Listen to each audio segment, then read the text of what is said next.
Man, family functions have the weirdest dynamic, bro. Like, how have you known these people your entire life, but have still never gone past the surface level conversation?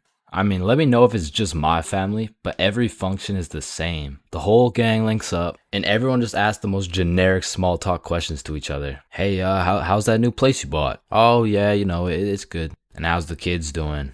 Oh, they're good. Oh, and how's the wife? Man, fuck your wife. I don't want to hear any of these NPC conversations, bro.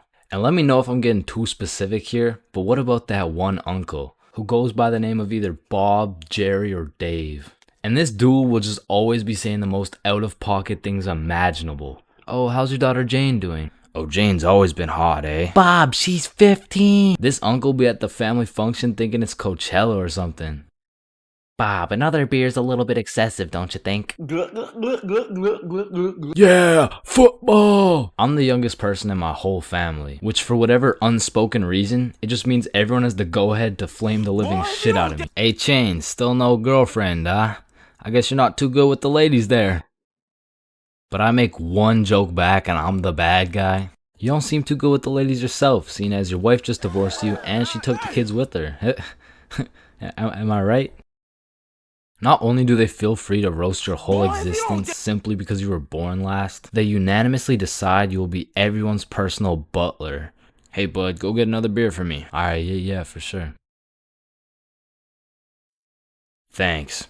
Now you better get started on mowing that lawn.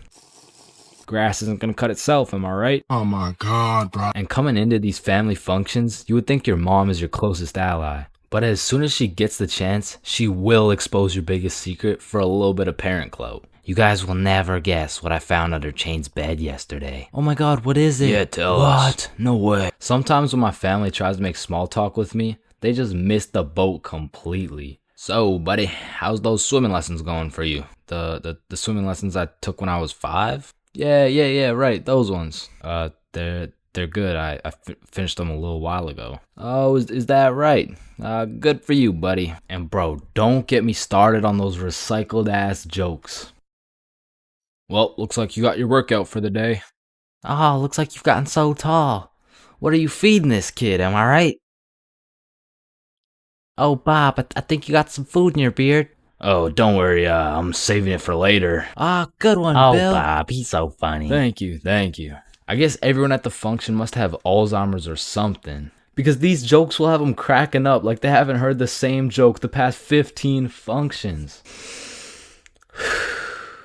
But cousins, man. Cousins are the saving grace of family functions. Without cousins, you would have no choice but to participate in the tomfoolery of small talk. I'd be walking in the function just praying to see that one cousin.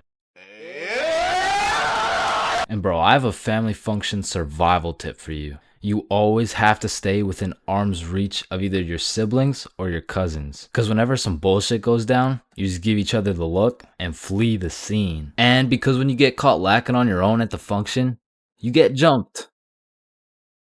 Metaphorically speaking, of course. Listen, bro, in this world, there's levels to clout. You could get yourself some Instagram followers. You could stack up a few bands. You could even be famous, but there's only one spot in life that is superior to the rest. A spot so glorious and sought after that they are idolized like no other. It's me. I've got the infinite money glitch. Come on, Jimmy, you know it's me. I need a max win. Man, shut the fuck up, Drizzy. I'm literally Kanye West. Nah, but I'm the top G. All right, little bro, let's go band for band then. It's me. But I'm the fastest kid in my school. Bro, I don't know who decided speed would be the deciding factor for who's the king of the school, but all I'ma say is that motherfucker's the GOAT, bro, because I was the fastest kid in my school. I was clapping everyone in races. I was breaking track records, and I had all the 9-year-old baddies, man. I wish I could still pull like that. All right, it's just a miscommunication, you know? Like, when I say 9-year-old baddies, I didn't mean Explain it to the judge, buddy. Sick fuck. And because I peaked in elementary school, come with me and we'll take a look back at some of the first years of our lives and maybe some of the best, am I right? Kindergarten. Coming into kindergarten, kids were either excited or terrified as fuck for their first day. I mean, I would be pretty fucking pissed too if I knew this was the beginning of me being locked up every day for 13 years. But kindergarten was funny as hell because these kids had no clue what was right and wrong, so they'd be saying the most outrageous shit for no reason at all, bro.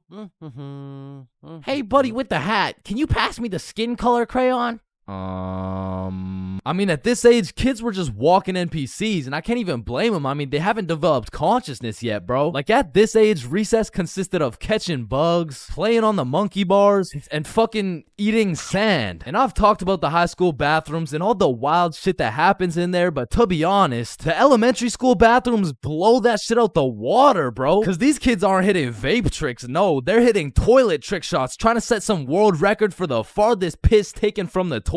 And let's just say even Stephen Curry couldn't splash that three-pointer. So essentially, motherfuckers was just pissing on the ground. Like, you need to walk into that bathroom 110% alert, or else the next thing you know, you're getting that R. Kelly treatment, bro. And I remember my kindergarten had those green, yellow, and red cards to show how good you were that day, but there was always that one kid with the permanent red. I'm talking the teacher didn't even bother to change his shit the next day, because everyone knows as soon as he walks into class, he's doing some fuck shit. For me, it was this kid we'll call Dennis, because he was a menace, bro. He was always loud, always throwing shit, but besides being a menace, he was also a truth speaker, a fact spitter, for better or for worse, because this little guy had no filter. Okay, Leah, you're up first for our show and tell.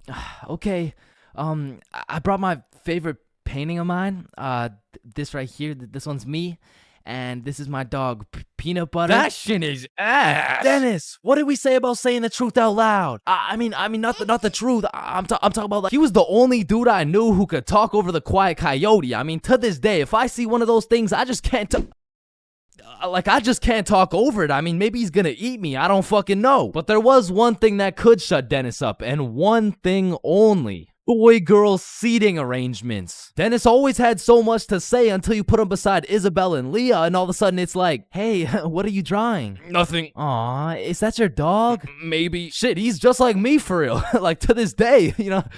Oh shit. And then we go outside for lunch, and don't get me wrong, eating sand for fun was great and all, but as kids got older, everyone started to play games, some of which consisted of tag, manhunt, soccer, basketball, grounders, red ass, kickball, jump rope, tetherball, and what is possibly the most goated game of all time, Foursquare. This game was legendary, bro, but this shit used to get heated as fuck. I mean, kids were making truces, making whole clans, and that right there was real beef. Like, if you caught the ops lacking at nap time, it was on sight, bro. Psst, what? Oh, no, wait. You're a poopy head. But man, crushes were everything in elementary school. Like, if you told anyone you had the smallest crush on a girl, word's getting out fast, and the entire class is gonna be organizing a wedding for tomorrow. But some kids just didn't use their words, like this one girl in my elementary school who most definitely had a crush on me. I mean, once again, I was the fastest kid in my elementary school, so...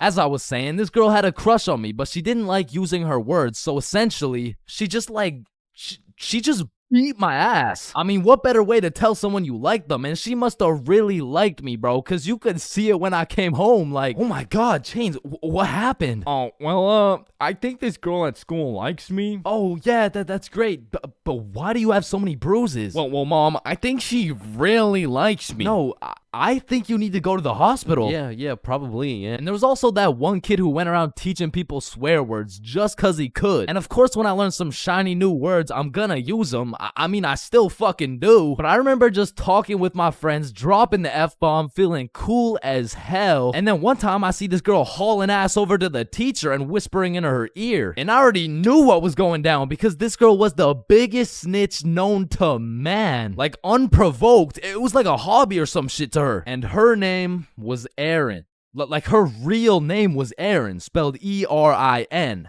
Yeah, how's it feel to get snitched on, buddy? But getting in trouble in elementary school was tough because they would act like you were committing war crimes for the smallest things. Like, when I got snitched on for swearing, I was in grade 4. I was a big boy, you know what I'm saying? But my teacher was pissed, bro. Chains, you can never say that word. It's horrendous.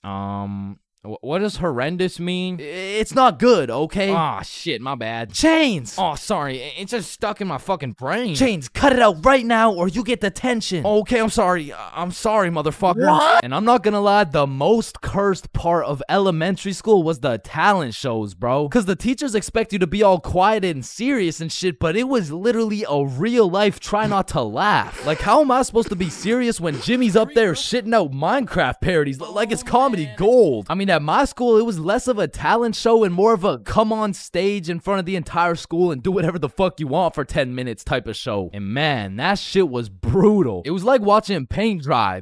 But if the paint was 7 years old and standing on a stage in front of the entire school, nervous as hell, shitting his pants. Cause elementary school had some weird kids, bro. Like those kids who used to put glue on their hands to let it dry so they could peel it off. Or the kid who would just straight up eat the glue. Or the weird kid who would secretly take a bite out of every single foam football. Like, how are you that hungry? The kid who only wore shorts through rain and snow. The kid who was mad at everyone for no reason. The kid who wouldn't stop yapping. The kid who always had to flex how strong their dad is. My dad is so much stronger than yours. He can beat up your dad with his pinky finger. He can bench press 625 pounds. Wait, what even is that? You don't know what a bench press is? No. What the fuck is a dad? The kid who thought he was Albert Einstein. The snitch named Aaron lives at 354 Stickman Way. The fake snitch. Bro, you won't believe what I just did. What'd you do? I just put my juice box in the recycling. Get this?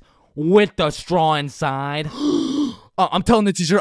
Bro, chill. Teacher. Jackson. Yeah, can I go to the bathroom? The teacher's pet named Aaron, ERIN, postal code 3310. And of course, the fastest kid in the school. You know what I'm saying? That was me.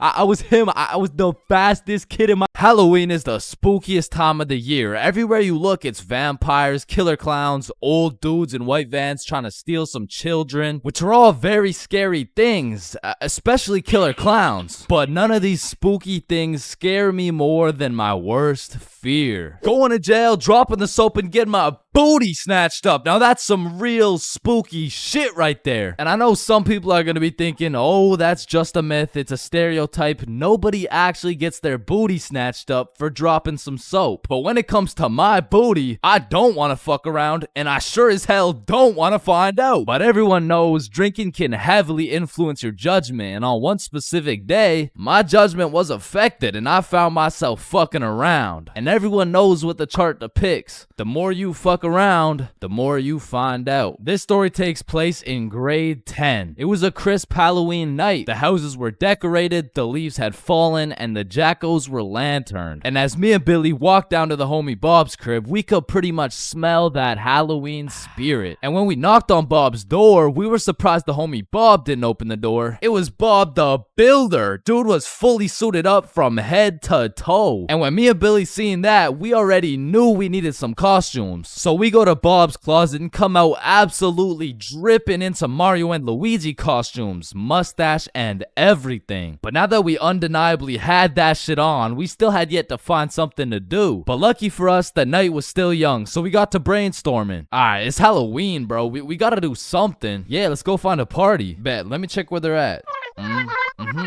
Okay. Yeah, there's no parties, bro. Fuck. I mean, we could trick or treat. Shit, we might have to, bro. And just as 3 15-year-olds decided we would knock on strangers' doors asking for candy, our Halloween was looking grim. And not in a good way. But you know what they say. Can we fix it? Yes, we can. Because Bob pulls through and sets up a goddamn 3-man mission. And just like that, Halloween goes from an L to a W night. And I thought the homies and I couldn't get more hype, that is, until Bob pulls out a bottle of Hennessy. And you would have thought Peach took the kids the way I was abusing that bottle. And we passed it around until we were all tipsy. Then we started walking to Chloe's house for the little Halloween 3-man. And it was already 9 p.m. at this point, so we're walking through the neighborhood admiring these decorations when we see the creepiest house of them all. It was Chloe's crib. So we walked through a whole graveyard just to knock on the door, and Chloe opens it looking like a whole angel. I mean, like literally, like she had the halo and the wings and shit. So we go up to her room where her two friends Lucy and Mia were, and we sit on her bed. And I'm not gonna lie,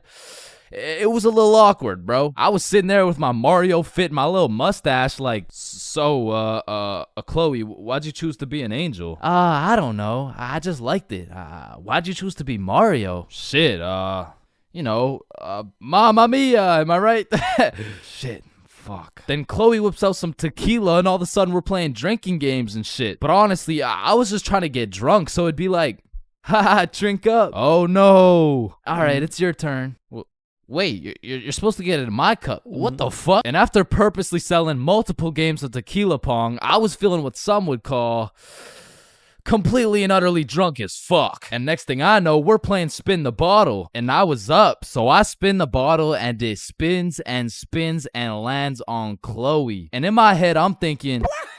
And just as Mario's about to get some peaches, we hear the door open downstairs and Chloe's like, oh shit, my parents are home, hide. So me and the homies run into her closet with a bottle of tequila and we can hear her dad come into the room. Hey, what's going on up here? Oh, we're just watching scary movies. All right, I'll be downstairs watching TV. Let me know if you need anything. Thanks, Dad. And once her dad went downstairs, we all came out of the we exited the closet and Chloe said, you guys gotta sneak out through the front door. Just be super quiet. And so we creep down the stairs and peek around the corner and Chloe's parents are right there with a clear sight of the door. So we know what we have to do. We take a shot for good measure and then run to the door. And my drunk ass couldn't even figure out how to unlock this fucking door. Hey, who is that?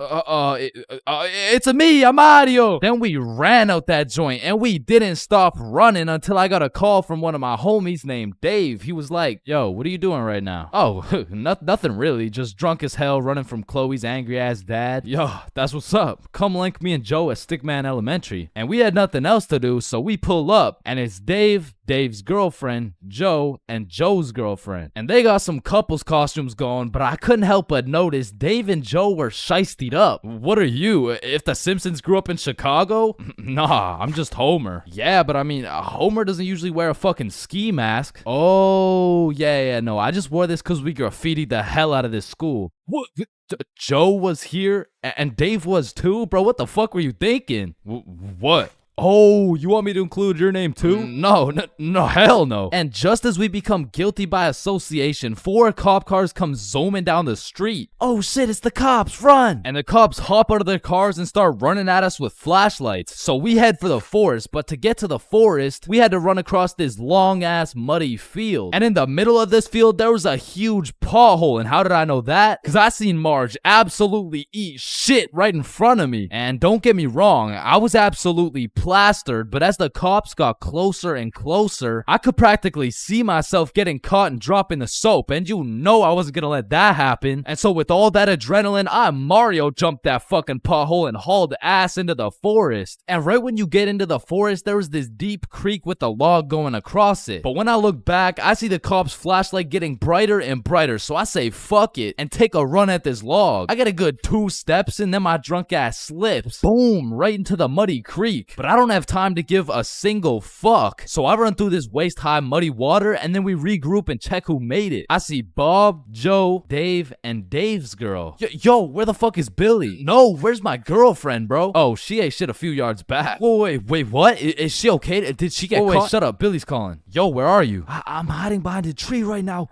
In the middle of the field. The cops are looking for me. I bet we're coming. I gotta go. Fuck no, bro. If you go, you're gonna get caught. Listen, bro, I have to. He's the Luigi to my Mario. So I go back in to save Billy and my main man Bob comes with me. So we get to the edge of the forest and see Billy absolutely shitting his pants trying to hide from these cops, but they keep getting closer and closer. So Bob turns on his flashlight and both cops look at him. He's right there. Get over here. And while the cops were looking for Bob, me and Billy both run for the street and we ran, but once we were at least 5 blocks away, we text Bob like, bro, we both made it, are you good? And Bob's like, so Bob makes it out of the forest and we all link up. And we take a moment to appreciate the fact that none of us went to jail. And more importantly, none of us got our booty snatched up. And after our moment of appreciation, we were like, yo, maybe we should have just went trick-or-treating. Yeah, bro, some Reese's Pieces would hit right now. I mean, it's not too late to buy some candy. So we all go to the store and cop the biggest packs of candy we could find. Then we walked back to Bob's crib and enjoyed the rest of our night while fucking up some Halloween candy.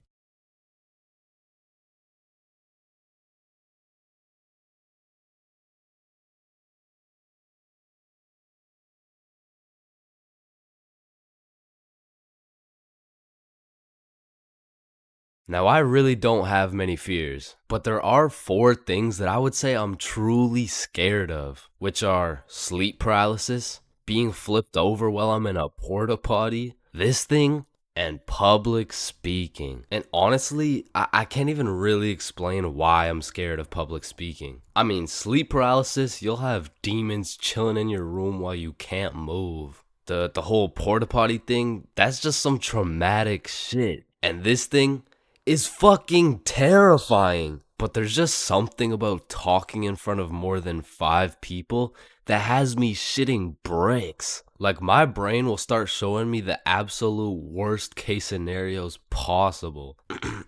Hi guys, my name is Chain. Get off the stage, loser. No one likes you. Ow. Hi guys, my name is...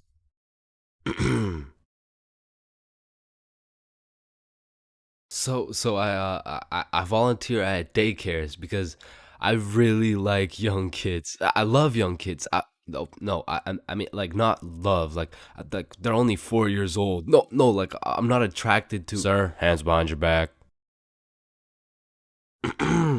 That's why I'm scared of public speaking. And even worse than normal public speaking was school speeches. And if you saw my going to school high video, you would know I have a pretty bad record when it comes to speeches. Sorry, Tyrannosaurus Rex has short arms.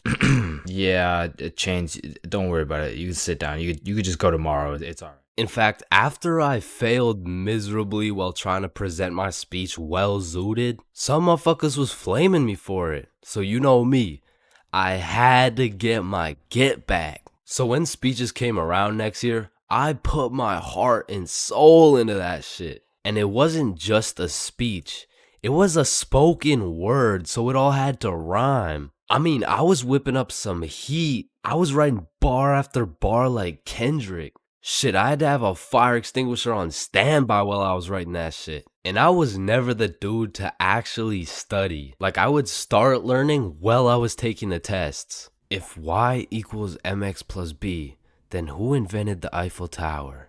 Oh shit, I guess y equals mx plus b. I mean, even though I did bad on all my tests, maybe I can just get a job drawing stickmen or some shit. Anyway, so I never studied, I never did homework. But when it came to this spoken word, I had something to prove. I mean, it felt like motherfuckers was preying on my downfall. So I actually spent my own free time at home practicing and perfecting this spoken word. So by the time I had to present, I was prepared as fuck. I mean, don't get me wrong, I was still shitting bricks. But when I got up there, Chains, get up here. And don't stutter like last time, alright, buddy? He's gonna stutter for sure.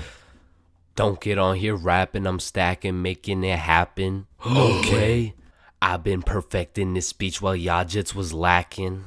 You don't want beef with me, I put you on a tee, I call that shit fashion. Okay. I'll put you in a box like some cereal. You'll get crunched, I'm the captain. Captain Crunch. Now let me stir it up like some mac and cheese. I want 100% like curry from the 3. I'm talking all A's, no B's. Bitch, I'm blessed like a sneeze. Blue 100's like the seas. I'm too icy, I might freeze cause I'm him. I'm not talking slash he. God damn. Spitting right now. I went bonkers, bro. In fact, I went so bonkers, the teacher volunteered me to go present my speech to the entire school. Now, usually I would be way too scared to public speak in front of that many people. But right now, I'm all hyped up on how bananas my speech went. Plus, I spent all that time perfecting it. I might as well share the heat with the rest of the school. Alright, next up is Chains with a spoken word on Don't get on here rapping.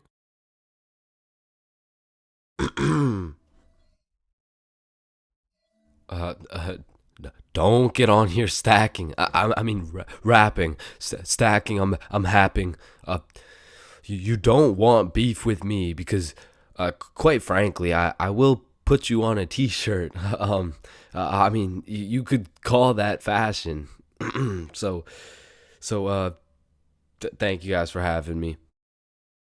I fucking fumbled. I folded under the pressure, bro. With the entire school watching my fear of public speaking absolutely crush me. And that is the reason why I have a fear of public speaking.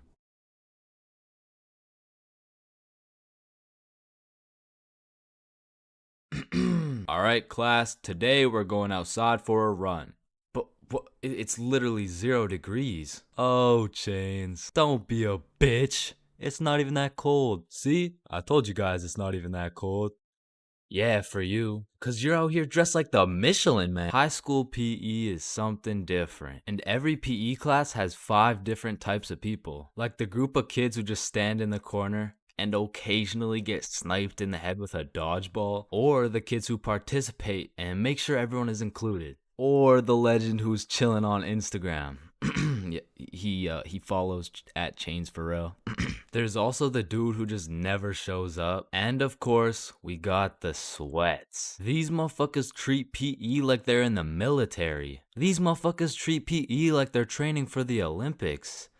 These motherfuckers treat PE like they're gonna get scouted to the league. Which is honestly just funny as hell because, let's be honest, 85.7% of the class doesn't even want to be there. So you'll have some innocent souls zoning out during a basketball game, and all of a sudden they'll be getting posterized like they're playing against Ja Morant. Yeah, bitch! I mean, these kids will come out of PE drenched in sweat, breathing heavy, and with a smile on their face, knowing they dropped 104 points on some kids who have never touched a basketball in their life. And listen, don't hate me, but I do understand the appeal of sweating your balls off in PE, because I too once participated in the sweaty activities. Ow.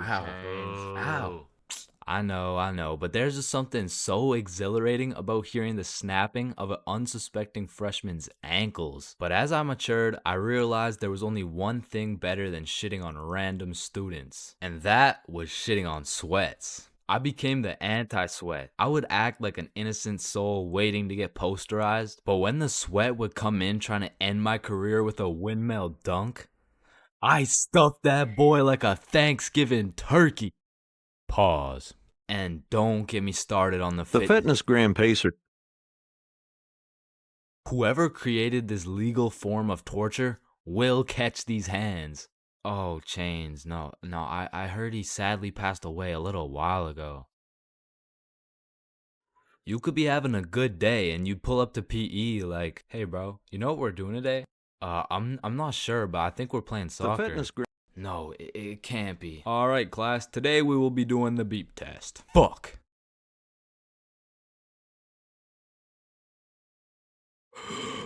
Woo. Damn, what was I at? Chains, we haven't even started. That was just our warm-up. But one thing that did bring me a little bit of joy was looking at everyone during the push-up section. Like, there was always some dude doing the neck push-ups, some dude who thinks he's Mike Tyson, the guy who takes breaks when the teacher isn't watching, and there was always at least one dude who was out here looking like he was hitting it raw.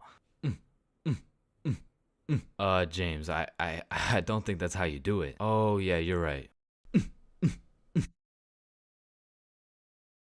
Yeah, bitch! As a broke stick man like myself, I spent my fair share of time on the bus. And if you spend a long enough time on the bus, you will see some weird ass shit. I mean, I remember my first time getting on the bus by myself. I was feeling strong and independent. Next thing I know, a crackhead sits down beside me talking about yabba dabba doo. The world is ending and you're gonna die a painful and lonely death, buddy. And just like that, I went from strong and independent to shitting my pants. Yeah, bro, the bus is just something else. Like 1 in 10 people who enter the bus are straight gremlins, bro. I'm talking about the gremlins who know the perk is fake, but they still pop it. Now you just gotta sit next to this motherfucker for another 30 minutes while he tells you about the kids in his basement. But to be fair, these gremlins aren't even the worst part of the bus. The worst part of the bus is the energy. You walk in there and everyone just stops and looks at you like they're sizing you up or some shit. And you know who sizes you up the most?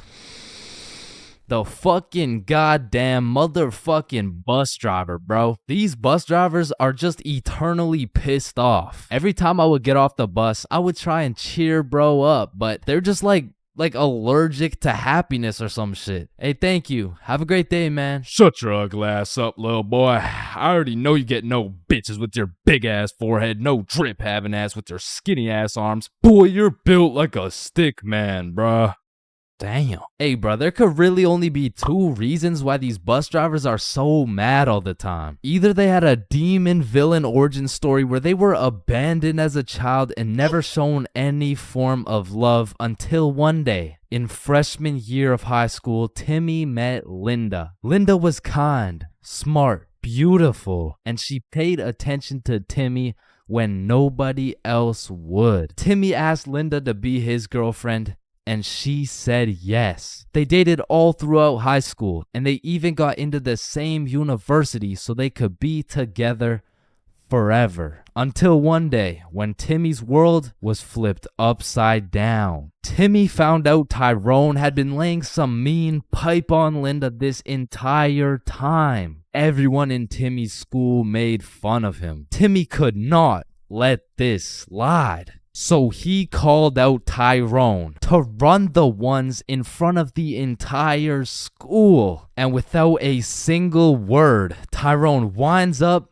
and hits Timmy with the meanest left hook any stickman had ever seen, leaving Timmy slept, out cold, unconscious, in front of his classmates, his teachers, and even in front of Linda. 'Cause shit, if that happened to me, I'd be just as mad as Timmy over here. Now, realistically, the only other reason these drivers are so constantly mad would be because the driver's seat secretly has a stick built in. You see, this would explain why the driver constantly has a stick up his ass. I mean, shit, you really can't even blame him for being mad. But still, I'm gonna blame him, cause I know these motherfuckers get pleasure whenever they see me running at full speed trying to make it to the bus stop in time, cause they start stepping on the gas. Dumbass. To be honest, there's nothing that leaves you more defeated than when you're sprinting to a bus stop, then that shit just cruises on by and everyone on the bus is laughing at you. Damn, honestly at that point, I just give up and go home. But it hits a little bit different when that bus is your only way home. And it was the last bus, cause it's 2 a.m. And now you gotta bunk up with the gremlins on the side of the street, all because that goddamn bus driver had a stick up his ass.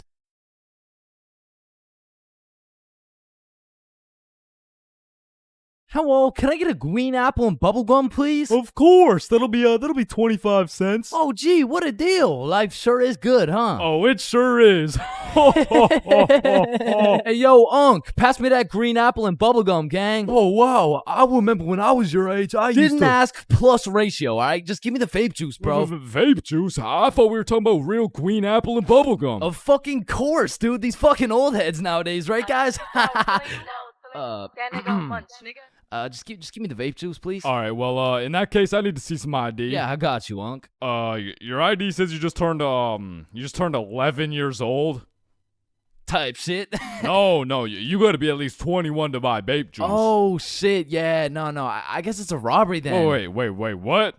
Aw, shit. Listen, the times are changing, bro. Not too long ago, kids were just playing outside, playing sports, and climbing trees and shit. But nowadays, I swear these kids are just grinding TikTok, playing GTA in real life, and the only thing they're climbing is the spectrum, and I blame the internet, bro. Cause now these kids are coming straight out the womb watching Skibbity Toilet Brain Rot, and if that was my kid, shit, I would want to restart, bro. Like take two from the top, bro. And honestly, I feel like most of these kids were coming along just fine, you know? Like, they were developing into some cool dudes. They had a banger theme song and shit. Like, yeah, I was low-key fucking with this new generation. And then...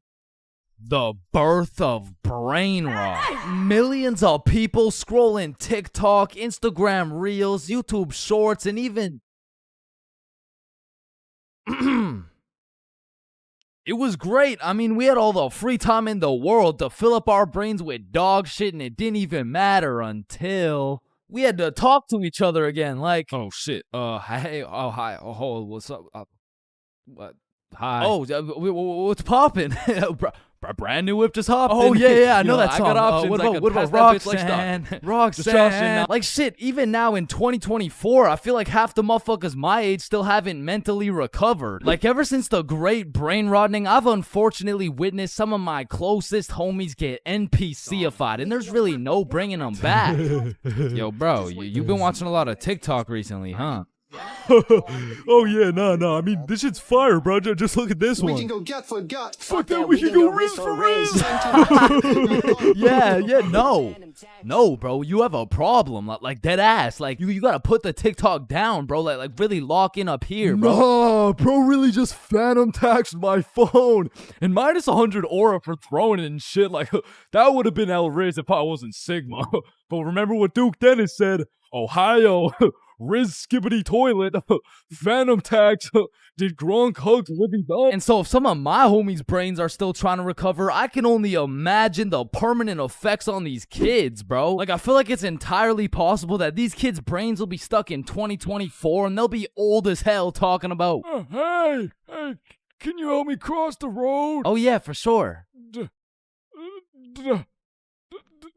W Riz! Oh, no, my aura! Now, unlike half these YouTubers out here, I don't spend a lot of time talking to kids. But the one kid I did talk to recently was actually my cousin. Hey, you're not alone on that one. No. So I was at this extended family function and there was a bunch of people I'd never seen in my life, including this one kid who had to be about 10 years old. He was a short little guy, still waiting on puberty and shit, but when I talked to him, it was like talking to a little Kai Cenat or some shit. If he was 10 years younger and like about the same height. Yo, broski. The fuck? Hey, down here. Oh, shit, what's up? My name's Elijah. Okay, Elijah. How's school, bro? Shit, it's alright. Yo, what grade are you in, bro? Grade 5.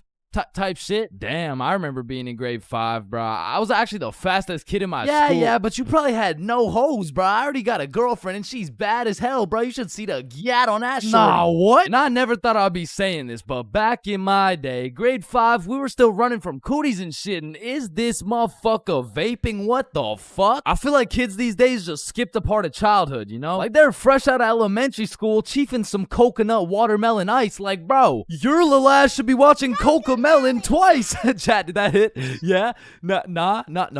Shut the fuck up, Grandpa. Okay. It's because when I was born, everyone was given a good 10, 11-year grace period where you could be as cringy as you wanted. Like, you could make shitty YouTube videos. You could wear those smart-ass t-shirts. You could even get away with saying shit like, man, yo mama's so stupid. She brought a spoon to the Super Bowl. Oh, yeah? Well, yo mama's so fat.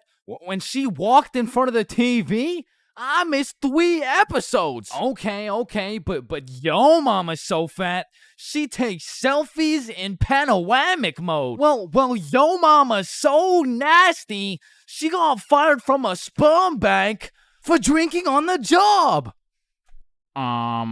What's a sperm bank? Shit, I don't even know. And I feel bad for this new generation because they don't got no cringe grace period or anything, bro. They just pop straight out the womb like, and it's a boy. Yeah, I'm a dude, whatever. Now snip me up, bro. I can't have the host seeing my foreskin, dog. And maybe I'm just jealous, but to me, it's wild that these kids are getting new-ass phones in elementary and middle school. Because they'll never understand the absolute crucifixion I would get every single time I whipped out my phone, bro. Like, that shit was staying in my pocket unless it was 100% necessary. All right, class, everyone get your phones out for our end-of-year Kahoot. Let's go.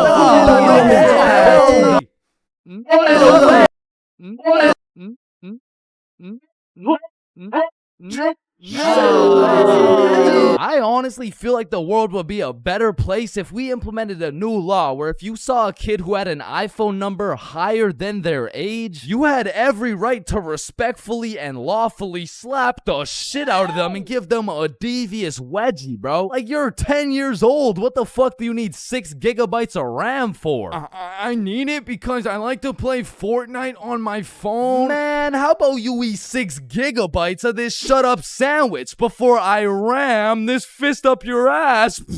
Alright, chat. I know that one hit, bro. What do we think? Stickman Police Department donated $1. Wait, what? Look behind you, Chains. Oh my. And it's the same with these kids' fits, bro. Like, whatever happened to wearing neon shirts and light up Skechers? Like, why am I seeing literal children walking around in Jordans, bro? Like, I didn't even know what Michael Jordans were until I was getting my shit cooked for walking around in some Michelle Gordons, bro. But I mean, that shit was necessary for my character development. And that's what's wrong with these kids, man. They're straight up skipping out on some of the most crucial moments of their lives. I feel like we could low-key do them a favor. Next time you see a kid walking around on the street thinking life is all sunshine and rainbows and shit, you could just give him a little character development and like maybe roast his cut or something, you know? Like, hey kid, you look like you cut your hair with a fucking pencil sharpener. or no, you look like Peter Griffin if he never hit puberty. You look like... Yo, we giving kids some character development? Did he? Now, I don't know why I'm talking like I was born in the 1900s or something, because for the homies who are around my age, we were low-key in the same boat as these kids, bro. They're growing up on some skibbity toilet brain rot. We had MLG brain rot. They're always scrolling TikTok. We had Vine. These motherfuckers are out here looking up to I Show Speed, bro. We had fucking Jake Paul. So the moral of the story is, even if these kids nowadays are absolutely cooked, I was once cooked too, bro. So worst comes to worst, these kids will just end up like me. Oh, fuck no. Please, no.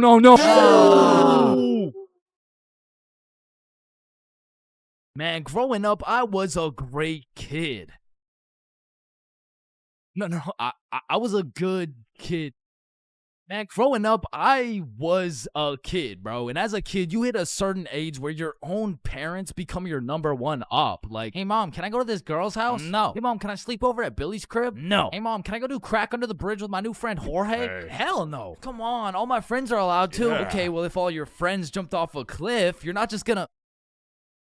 Now, to be fair, my mom wasn't the strictest parent out there. I mean, I've seen motherfuckers get the belt for speaking too loud, speaking too quiet, bro, for speaking at all. Like, one time, me and my friend wanted to have a sleepover, so homie went inside to go ask his mom, and he came out looking like he got a whooping from Prime Goku, bro. Yo, what the fuck happened back there, man? She said no to me, but... I think if you asked her, she would say yes. Bro, are you fucking insane? I'm not asking her shit. Like, I really can't complain, because some of my friends' parents were so strict, they had a fun limit, bro. Yo, George, we're gonna hoop after school. You wanna pull up? Damn, dude, I'd love to, but, man, I watched a movie yesterday. Okay. So do you want to play basketball? Dude, I want to, but my fun meter's maxed out, man. My mom won't let me leave the house till Monday. Holy shit, fun meter maxed out for a week off a movie? Yo, what's this movie, bro? Yeah, what? Yeah, no, it was good, man. It's called the Veggie Tale movie. Yo, George, I feel bad for you, bro. Because don't get me wrong, I've seen a lot of kids with super strict parents turn out to be straight A students, go to good colleges, stay with a good crowd of people. But with that being said, a lot of these kids whose parents were too strict to let them watch fucking SpongeBob, they end up going to college and catching Krusty Krabs after letting a dude named Patrick explore their bikini bottom, bro. Nah, but for real, my mom was far from one of those parents. I mean, she was reasonable, but the thing was, all my friends were a year older than me. Now, mentally, we were all dumb as shit. But when you hit that 12, 13, 14-year-old age, that 1 year is the biggest difference, bro. Like, us doing shit together just didn't look right. Yo, Bob, can you pass the za? Yo, Billy, let me hit that. Yo, pass me that shit, cuz. And cuz of this, I wasn't allowed to do a lot of the shit that my friends were allowed to do. Like, these boys could stay out past 10:30 p.m. on a weekend. I could not. They could have a sleepover on a weeknight. I could not. They could all go to a girl's house without having to call her goddamn parents. I could not, bro. Because have you ever pulled up to a function, motherfuckers are drinking, motherfuckers are doing drugs, and you gotta ask the host to speak to her parents? Hey, Kelly. Hey, killer party you got here. Like, by any chance, can my mom talk to your mom so I can stay and, like, turn up and shit? Oh, shit.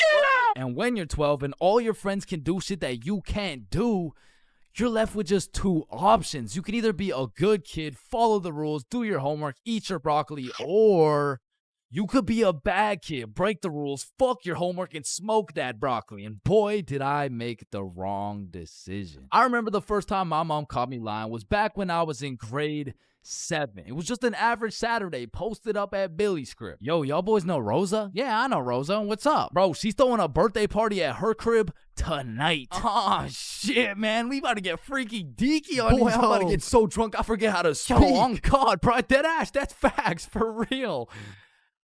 Hey, Mom, I'm just calling to remind you how much I love you. Oh, I love you too, Chains.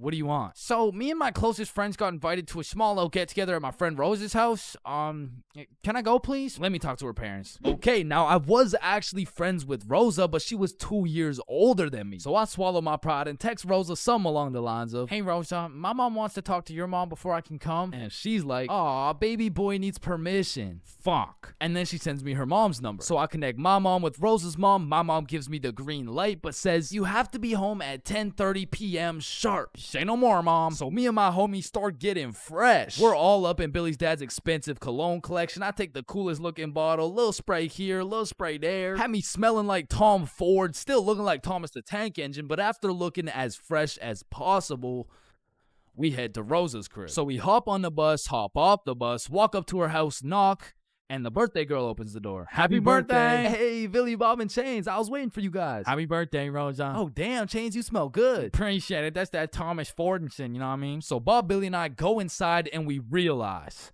the gravity of this situation. Oh, shit. God damn. Rosa invited like 10 of her girlfriends and like 2 of her cousins, bro. We were completely outnumbered in the greatest way possible, bruh. As I'm just doing some quick math on the ratio, there's a knock on the door. Rosa opens it, and it's Dennis holding a bottle of vodka. Now, we're friends with Dennis, Rosa's friends with Dennis, but to put it simply, Dennis was a bad kid, bro. This motherfucker was living life with no precaution, no regrets, no morals, but to be fair, he was fun as fuck, bro, because when Dennis pulled up, the party got lit, bro. We were taking shots, dancing, playing beer pong, taking more shots. We were having a marvelous time, and I was drunk, okay? Not too drunk, but not just tipsy. I had hit the perfect sweet spot of drunk. I got all the stat boosts of being funnier, more confident, more smiley, but I still had full control of my body, so I started applying that pressure, bruh. Hey, don't y'all both have ugly boyfriends? No, what the fuck? No. Shit. Y'all want one? What? Damn, you smell good though. Appreciate it. I showered this week. Now, I don't remember what I actually said, but all I know is that in grade 7, cologne was overpowered, bro, because nobody was smelling good. And if they tried, it would just smell like Axe, dog. So I'm over here combining the powers of Tom Ford with the confidence of Smirnoff. Had me feeling like I'm him, bruh. So how y'all feeling? Honestly, feeling amazing. How you feel? Shit, I'm feeling good. Just a little, Just a little bit tired. I vividly remember sitting on that couch with these 2 girls, never wanting this moment to end, bruh. But when I look up, I see one girl crying, one girl looking for something, Dennis helping her look, and Billy and Bob are all ready to dip. So I hop off the couch for a second like, yo, what's going on? Yo, so Dennis just finessed like 3 of these girls' vapes, and we're not trying to get blamed, so we're about to dip. Bro, for real? Yeah, you coming? Bro, but like, bro, I'm not ready to leave yet. Yeah, nah, it's cool. Don't worry about it. Just text us when you leave, bro. Ah, shit, all right, peace, bro. Peace out, dog. So Bob and Billy dip. I see Dennis's ass sneak out through the back door, and at this point, I have no clue how long I've been here, bro. But the party had died down to essentially just the girls who are gonna sleep over and me, bro. So I go to check what time it is on my phone. And it's 10:15, bro. My curfew's 10:30, and I'm a 30-minute bus ride from home. But if we're keeping it a buck right now, I don't even want to go home, bro. I made it to the girls' sleepover, and I didn't even have to ride the group dildo or nothing. This is a once-in-a-lifetime opportunity. So I text my mom, and I lied, bruh. Bob, Billy, and I are almost at Billy's house. Can I sleep over at his house, please? Then I threw my phone away, hopped back on the couch, and went right back to my happy place. So I'm posted up with these 2, laughing, cracking jokes when Rosa walks up like, yo, Chains, where'd your friends go? They abandoned me, Rosa. They left me here stranded with no way home. Shit, I mean, you could just stay here if you want. Say less! So...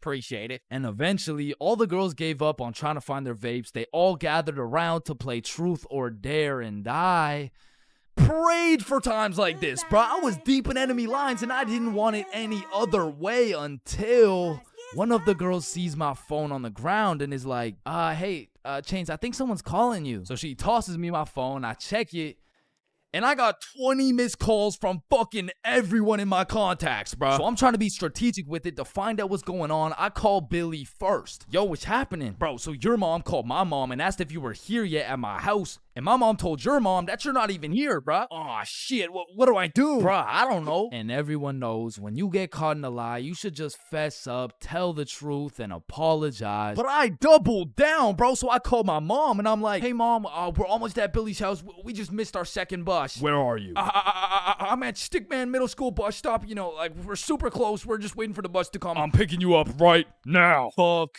me, bruh. Now, not only is she expecting all three of us to be together at this bus stop, shit, not a single one of us is there, bro. To put this in perspective, my house is right here, Billy's crib is right here, and Rosa's crib is all the way over here, bruh, and Stickman Middle's somewhere near the middle. And so I pull up the bus app on my phone and see the next bus is coming in 2 minutes. And with all that adrenaline pumping through my veins, I jump up out the couch, steal a piece of gum, and haul absolute ass to the bus stop, bruh. I get there right on time, hop on the bus, and I call Billy.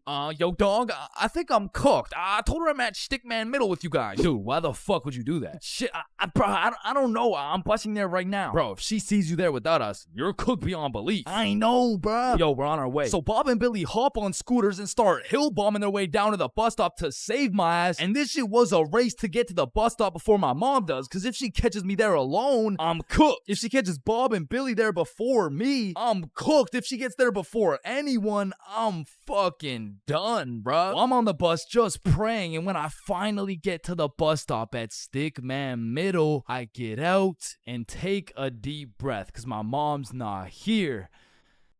But I'm shitting my pants because neither is Bob or Billy. And so I'm calling them, no answer. And I look down the road, I see some headlights. And this was not a busy street, bruh. And as the car is getting closer and closer, I can feel the anger radiating from the whip. I can almost hear the belt making contact with my cheeks. And the car pulls up, and it's just some random dude driving by.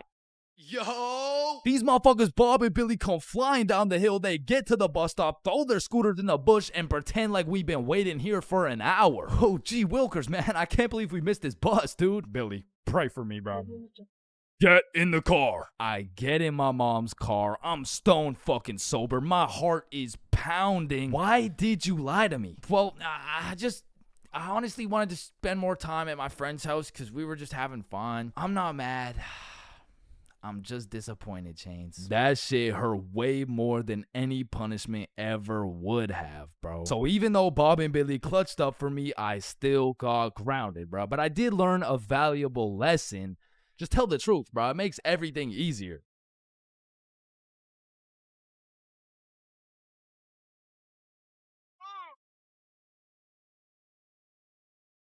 Imagine putting in hard work, time, and dedication into saving up for some new shoes. You go to Foot Locker and find the perfect pair. You try them on, you check them out, and you cop them. And even though you spent your last $200 on these shoes, you're happy because you feel fresh as fuck, and these J's might actually get you some bitches. But as you're leaving the mall, a gang of motherfuckers wearing shiesties take those J's right off your feet, leaving you shoeless, broke, depressed, and with absolutely zero bitches. Now, personally, I wouldn't let that slide. However, when I was just a young, wholesome boy in 7th grade, I still wouldn't have let that slide. But I was weak as shit, so it would have slid anyway. I mean, in 7th grade, I could have got my ass beat by Hasbullah, bruh. I was a walking lick, which is exactly why I got a story for y'all today. So as I said, this story takes place in 7th grade, where I was young, innocent, and built like a string bean, bro. So one Friday night, me, Bob, and Billy were going to this girl's house for the 3-man mission. The plan was simple. There was 3 of us and 3 of them. We would put on a scary movie, and if everything went to plan, we would get some cheeks. Now, just earlier that day, I had copped some fresh ass Jordans, so I've got a little confidence boost as we walk up to this girl's house. So we knock on the door, they open it, and we go inside. Now we stuck to the plan. We put on some cheesy horror movie, and one thing led to another, and by the end of the movie, Bob had all 3 girls, bro, and me and Billy were in the corner playing Bloons Tower Defense. Don't ask me how this shit happened, I don't want to talk about it. So after hours of me and Billy straight fumbling, we all decide to go home. And although I was a little disappointed in my performance tonight, I put on my brand new uncreased Jordans and I remembered, damn, even Curry airballs sometimes. Now the bus route back to Bob's crib took 2 buses. So we hop on the first bus, it takes us to the next stop, and as we're getting off, we see the second bus we need drive right by us. Fuck, is that our bus? Damn, yeah it is. Wait, check when the next one comes. Yeah, it shouldn't be long. Damn, bro, the next bus comes in an hour. So we have no choice but to wait at the bus stop for an hour. So we wait, and at this point, it's already getting late. I checked the time, and it's already 11 p.m. As we were sitting there, bored as hell, waiting for this bus to come, one of the other buses stops in front of us to let someone off. The person gets off, and as the bus starts leaving, we hear this loud thud come from the bus. What the hell? What was that? Oh shit, it's a baton. And as we're analyzing this baton that seems to have fallen out of the sky, some motherfucker wearing a shiesty walks up to Billy like, "Give me that shit," and straight snatched the baton out of Billy's hands. And Billy froze up. Bro was scared shitless, straight bamboozled. And the way the bus stop was set up was there was a main road, the bus stop, and behind the bus stop was a small hill with bushes on top. And when I say this shit looked like something out of a movie, I mean this dude wearing a shiesty walks back up to the top of the hill and a group of 5 other dudes walk out from behind the bush and they're shiestied up too, bro. They had to have been in at least grade 12, and to a 7th grader, that is scary as fuck. And I was no genius, but as that group of shiesties came out of the bushes looking like a GTA 5 cutscene, I came to the consensus that they were up to no good. Yo, those Jordans are looking my size. And this was the moment I realized I was about to get my shit robbed. So I started analyzing my surroundings and calculating my options. Maybe I can talk my way out of this. Hey sir, how was your day today? Shut up. I said, what size are the shoes? Damn, I can't fight them. It's a 3-on-5, and they got the high ground, and they got a baton, bro. They would knock my ass out and take the shoes. But I'm fast. So if I take a right, then make a left, there's no way they can catch me. Wait, fuck, I can't run. I'd crease my Jordans. And just as I had ran out of options, Billy says the last words I would expect to come out of this man's mouth. Wait, Ethan? Yo, who the fuck? Oh shit, Billy. Oh, I didn't know it was you, bro. Man, Ethan, you had me scared for a second. Damn, man. My bad, pimp, my bad. No, you're good. How's your mom doing? Oh, yeah, she's doing good. Yeah, it's great to see you, man. Yeah, you too, bro. See you around. All right, peace out. Y'all, don't worry. I seen a kid over there with some new forces we could snatch. Oh, bet. Yes, sir. I bet. Man, he's a good dude. Nah, bro. He just tried to rob me. Who the fuck was that? Oh, that's my longtime homie Ethan. Why do you know him? Oh, yeah. We went to the same preschool. Same preschool? That dude looks 20, bruh. Oh, yeah, no, he is. He just got held back a few times. Held back in preschool? How the fuck do you get held back in preschool? Oh, he used to beat up the other kids and then take their toys. Oh shit. Makes sense. So we bust back to Bob's crib, and as we're walking to Bob's front door, I stepped in mud. Bruh.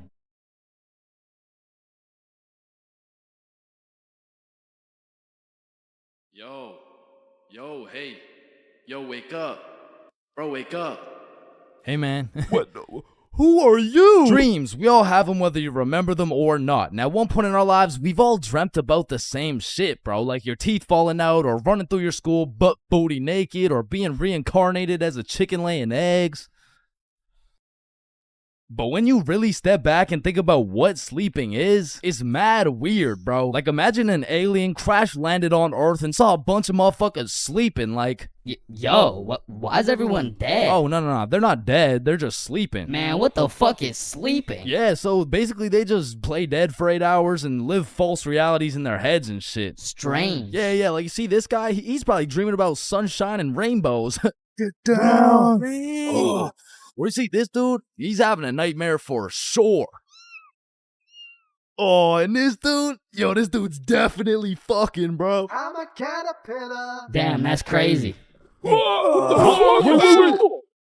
Now, we all know there's only 3 questions in life that have yet to be answered. What's the meaning of life? What's Obama's last name? And why do we dream? Dude, it's all your subconscious talking to you, man. You just gotta find the true meaning of each dream, dude. Bro, what the actual fuck could this possibly mean, bruh? You're autistic. Anyways, the craziest part about dreams is the fact you're the one telling the story and you're the one listening to that shit. My dumbass still falls for the plot twist every time, bruh. I'll never forget this one dream I had back in grade 6 where me and my 2 homies were walking. Don't know where, don't know why, but as we're walking, a dude in a big white van pulls up talking about, "Hey, if you kids come in my van, I'll give you some candy." shit. I mean, I'd come in your mouth for the whole bag. So obviously, we hop in, and the driver looks absolutely cracked out, talking about, "Hey kids, eat this candy." and so we unwrap this piece of candy, and it's literally just a razor blade, bro. Like, he didn't even try and hide that shit. Nah, I think I'll have to pass on this one. Alright, okay, then eat this piece of candy. Nah, this is a perk 30. You got any Reese's cups? Yeah, nah, I got Reese's cups, here. Sir, this is just a Glock covered in peanut butter. Alright, fine, take this. Shit, okay. So we eat this unsuspicious looking candy and instantly start tripping balls, bruh. Like, the van is deforming, we're seeing rainbows and shit, and worst of all, we see this big ass grin on the driver's face. And I don't remember exactly what he said, but he said some crazy shit like, "Get ready, I'm coming for them cheeks." Nah, it was more like "Looks like your private square just went public." okay, no, that wasn't it either. It was it was something more like "You boys ever had your buns stuffed like a meat mountain from Arby's?" yeah, I can't remember exactly what he said, but all I know is if we didn't act fast, we were getting our cheeks snatched up, bro. So Billy's like, "Yo, quick, call your dad." So I'm rushing to start calling my dad, and this is the most dream logic shit ever, cause I don't even got a dad, bruh. And this is where my own brain hit me with the meanest plot twist I never saw coming. Cause as I'm calling my dad, the driver's phone starts ringing, bruh. Bomba Club. Now, I don't remember the rest, but the fact my own brain hit me with some Star Wars Darth Vader type plot twist, god damn, bro, that shit was a movie. But still, I probably got my shit touched, so I'm gonna have to leave this as a B tier dream, bro. B tier? What the fuck could possibly be worse than a crackhead tickling your pickle, bro? Fever dreams. Now, those motherfuckers could be their own torture method, bro. These are dreams that just have you stuck in an infinite time loop doing the same shit over and over and over and over. And C tier, bro. Now, lucid dreams. Lucid dreams are deadass just playing life on creative mode, bro. Cause in my long life, I've only had 3 lucid dreams, and every single one of them was lit as fuck, bruh. Now, the problem is I can only start lucid dreaming when my original dream is just a little too strange. Like, "Hey, you're cute. Can I get your number?" What? You want my number? Yeah. Yo, I must be lucid dreaming. Ow, what the fuck? Shit, it's so real, bro. I can do anything. I can probably fucking fly. Alright, Chains, this is not a dream. You're under arrest for battery and assault. But for real, my first lucid dream started when I was posted up in a basement with Michael Jackson. Yo, aren't you supposed to be, like, dead and shit? Oh shit, I must be dreaming. And so to test the waters, I start spawning in random shit on the spot, and this is the moment I realized the possibilities were endless, bruh. I could do whatever I wanted, and so I spawned in a honey pack, and I spawned in Lola Bunny, and S tier. Lucid dreams are S tier, bruh. Wet dreams are too. Now, we got a few popular reoccurring dreams on our hands, like running through your school butt booty naked. Now, back in the day, this dream used to have me scared shitless, bro. I was like, oh shit, where's my pants? Yo, what's my crush gonna think? Well, what are the boys gonna say? But ever since graduating high school, that dream has me scared even more shitless, bro, because now it's like, oh shit, yo, what's the police gonna think? Hands behind your back. Bro, what's the judge gonna say, bro? Shut the fuck up. Fucking C tier. Teeth falling out, B tier. Random adventures with your homies, A tier, bro. Me, Bob, and Billy have fought bears together. We've been to the nether. We've even fucked around and ran a 3-man on the Totally Spies cast. Like, these dreams are so lit that when I wake up in my raggedy, old, lonely ass bed, I be trying to go back to sleep to continue the plot, bruh. Look who came back for that meat mountain, boy. Oh, hell no. You better run. Bruh, I'm trying. Now, trying to run in your dreams, man, this shit really pisses me off, bro. Because I never told anybody this, but I was the fastest kid in my elementary school. So when I'm dreaming and I got 2 hordes of zombies, Michael Myers, and fucking Diddy himself chasing after me, tell me why my ass starts running like the fastest kid in the special needs class, bruh. So trying to run in your dreams has got to be C tier, right next to all the common shit like falling, drowning, losing your phone, explosive diarrhea all over your bed. Damn, bruh, shitting your pants, fever dreams, and being butt booty naked around a bunch of minors is C tier. What the hell is D tier, bro? Sleep paralysis.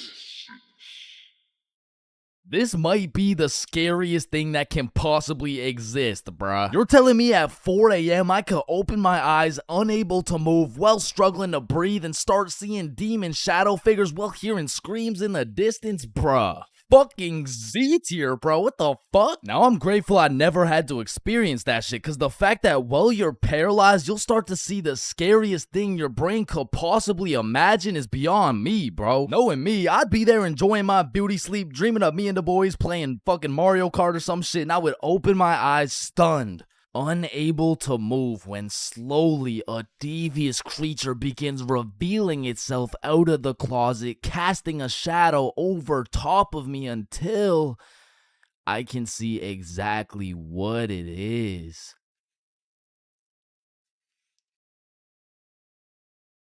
Looks like someone ordered a meat mountain.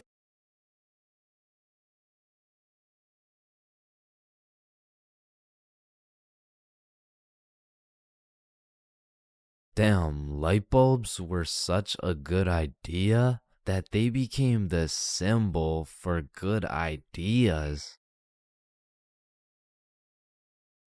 God damn, I just spilled my water.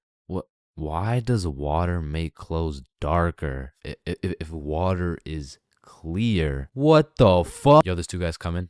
On me. Oh, I clapped his ass. Yo, Billy. Yeah, what's up? You see that lamp right there? Yeah. What about it? That lamp in the video game uses real life electricity. Whoa. You know what I just realized? When a morgue worker dies, he still goes into work the next day. Bro, how could he go to work? He's dead. Oh, shit. Oh, whoops. Just dropped the soap. Wait, when you drop the soap, does the soap get dirty or does the floor get clean? Wait, guys.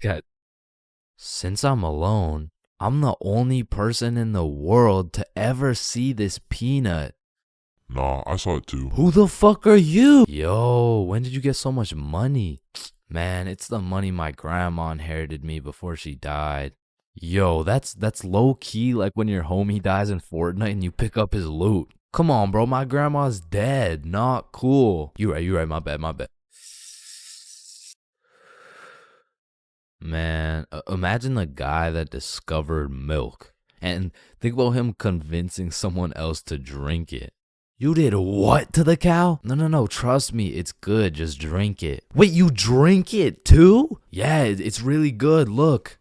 Aw, hell nah. Damn, bro, mosquitoes are some brave creatures, considering those jits got 1 HP. Facts. Yo, Chains, you need your parachute to skydive. No, you don't. You just need a parachute to skydive twice. No, Chains! Well, what the fuck? Why did you just break my mirror? Well, actually, mirrors don't break. They simply multiply. Oh. Damn, bro. We're all just some walking nut for real.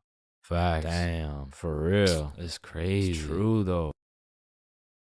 Oh, shit. Oh, shit. I'm on fire. If you really think about it, you're not on fire. Fire is on you. Call the fire truck. Wait a minute. A fire truck is actually a water truck. Oh, god damn, just call the truck.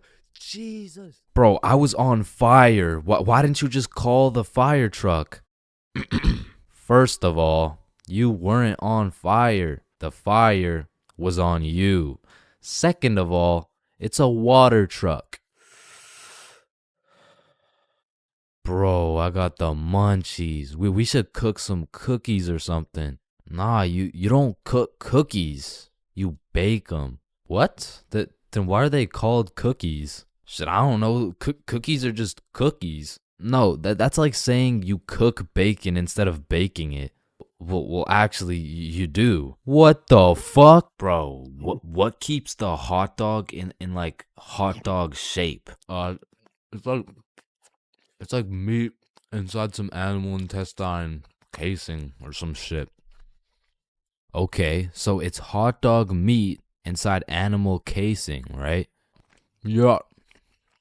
So, hypothetically speaking, once you eat the hot dog, it's still hot dog meat inside animal casing, but you are the animal casing. So, with that being said, when you eat the hot dog, you become the hot dog. Just let me eat my fucking hot dog, bro. And that is why Genghis Khan has the most descendants in human history. I actually know someone with more descendants than Genghis Khan. Well, that's impossible. Who could possibly have more descendants than Genghis Khan? Genghis Khan's dad. Damn, you know Google Maps, right? Yeah, of course. Bro, someone at Google really just said, "Yup. Let's just have someone drive down every road on fucking Earth." And then they did it.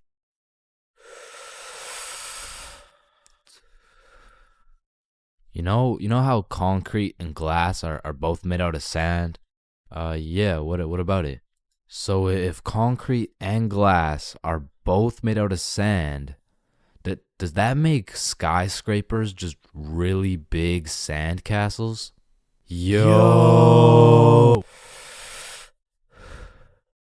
How tall is the tallest person in the world? I don't know. Let me check.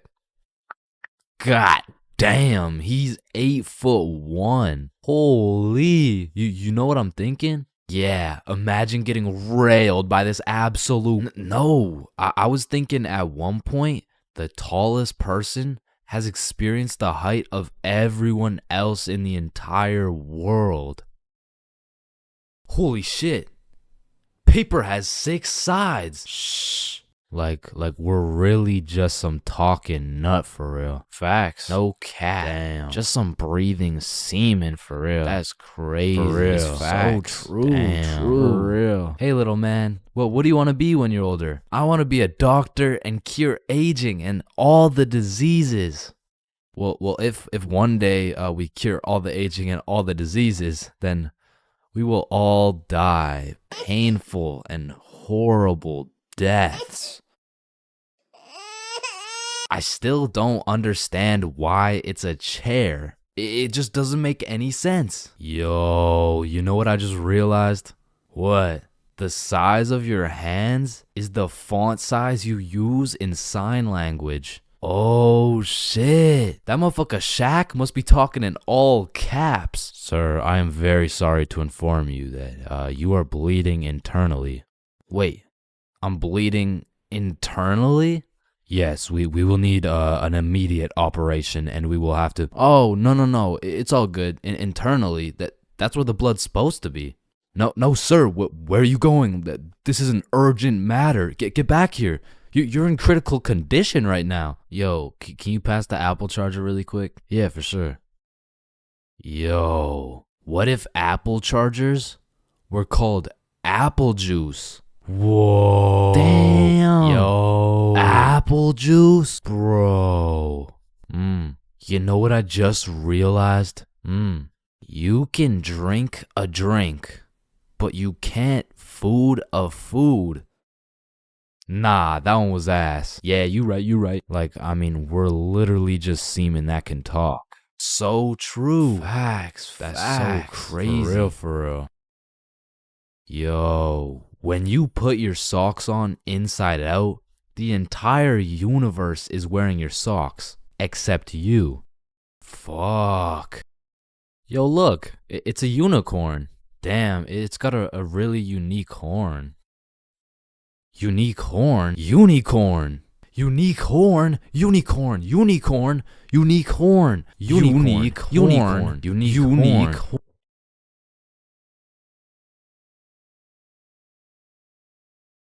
Oh, leaves are called leaves because they leave the tree. Holy shit, I got an idea. Can you pass me the wrench? Rope. Glue. Piece of pizza, please. Tape. A little more tape. Damn. Big ass magnet. Alright, all done. Whoa! This bad boy uses 0 gas. It's completely eco-friendly. Hop in.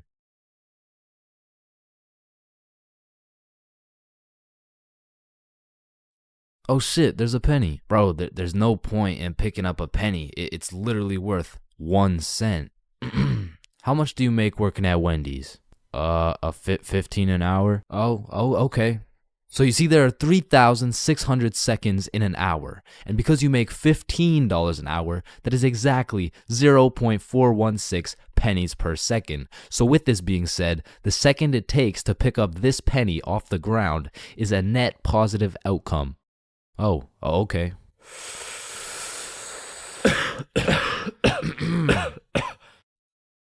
Wait a minute. Are stickmen always naked? Holy shit, we are stickmen. What the fuck? Yo.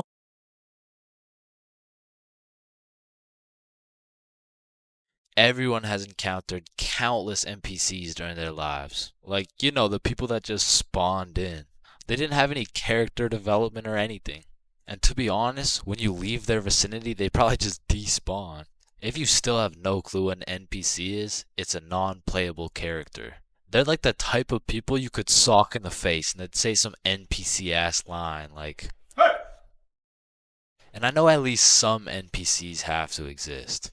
Cause let's be real, there is no way all 7 billion people on this planet have whole lives from start to finish. That just doesn't add up. And I don't know if any of you guys have ever noticed this, but NPCs all have a spot they go to just do NPC things, bro. For example, if you go to Walmart, that's their natural habitat. You are bound to see at least 15 NPCs at Walmart. And usually the NPCs are trying to avoid eye contact. But if you've ever tried interacting with them, you'll know they always have the most predictable and neutral responses possible. Like whoever programmed them should have spiced it up a little bit, you know what I'm saying? They could have made them tell jokes or something, I don't know. But anyways, I used to work at a summer camp where you teach little kids to ride bikes. And through this experience, I realized that pretty much all young kids are NPCs. And I guess it's just because they haven't been alive long enough to actually go through the character development. But working at this summer camp made me realize there's no way these kids have a thought process. Hey buddy, what's wrong? I dropped my rock. Here you go. But I guess little kids still aren't even at the stage of having full consciousness. And honestly, they kind of have that caveman mindset. Eat something. But I mean, you can't really blame them because they've only been alive for a few years. But still, as a non-NPC, I'd like to believe I was never participating in these NPC activities as a kid. I refuse to believe I was out here spending my time doing this. But yeah, man, I really just want to know if there's any NPCs watching this right now. If there is, just fess up, bro. Because I don't even know if NPCs be on YouTube or if they just like despawn before they can do that. But regardless if you're an NPC or not, thank you for watching this video. Subscribe. Yo, you can live the rest of your life without breathing. What? No, you need to breathe. Hey, watch and learn, my friend.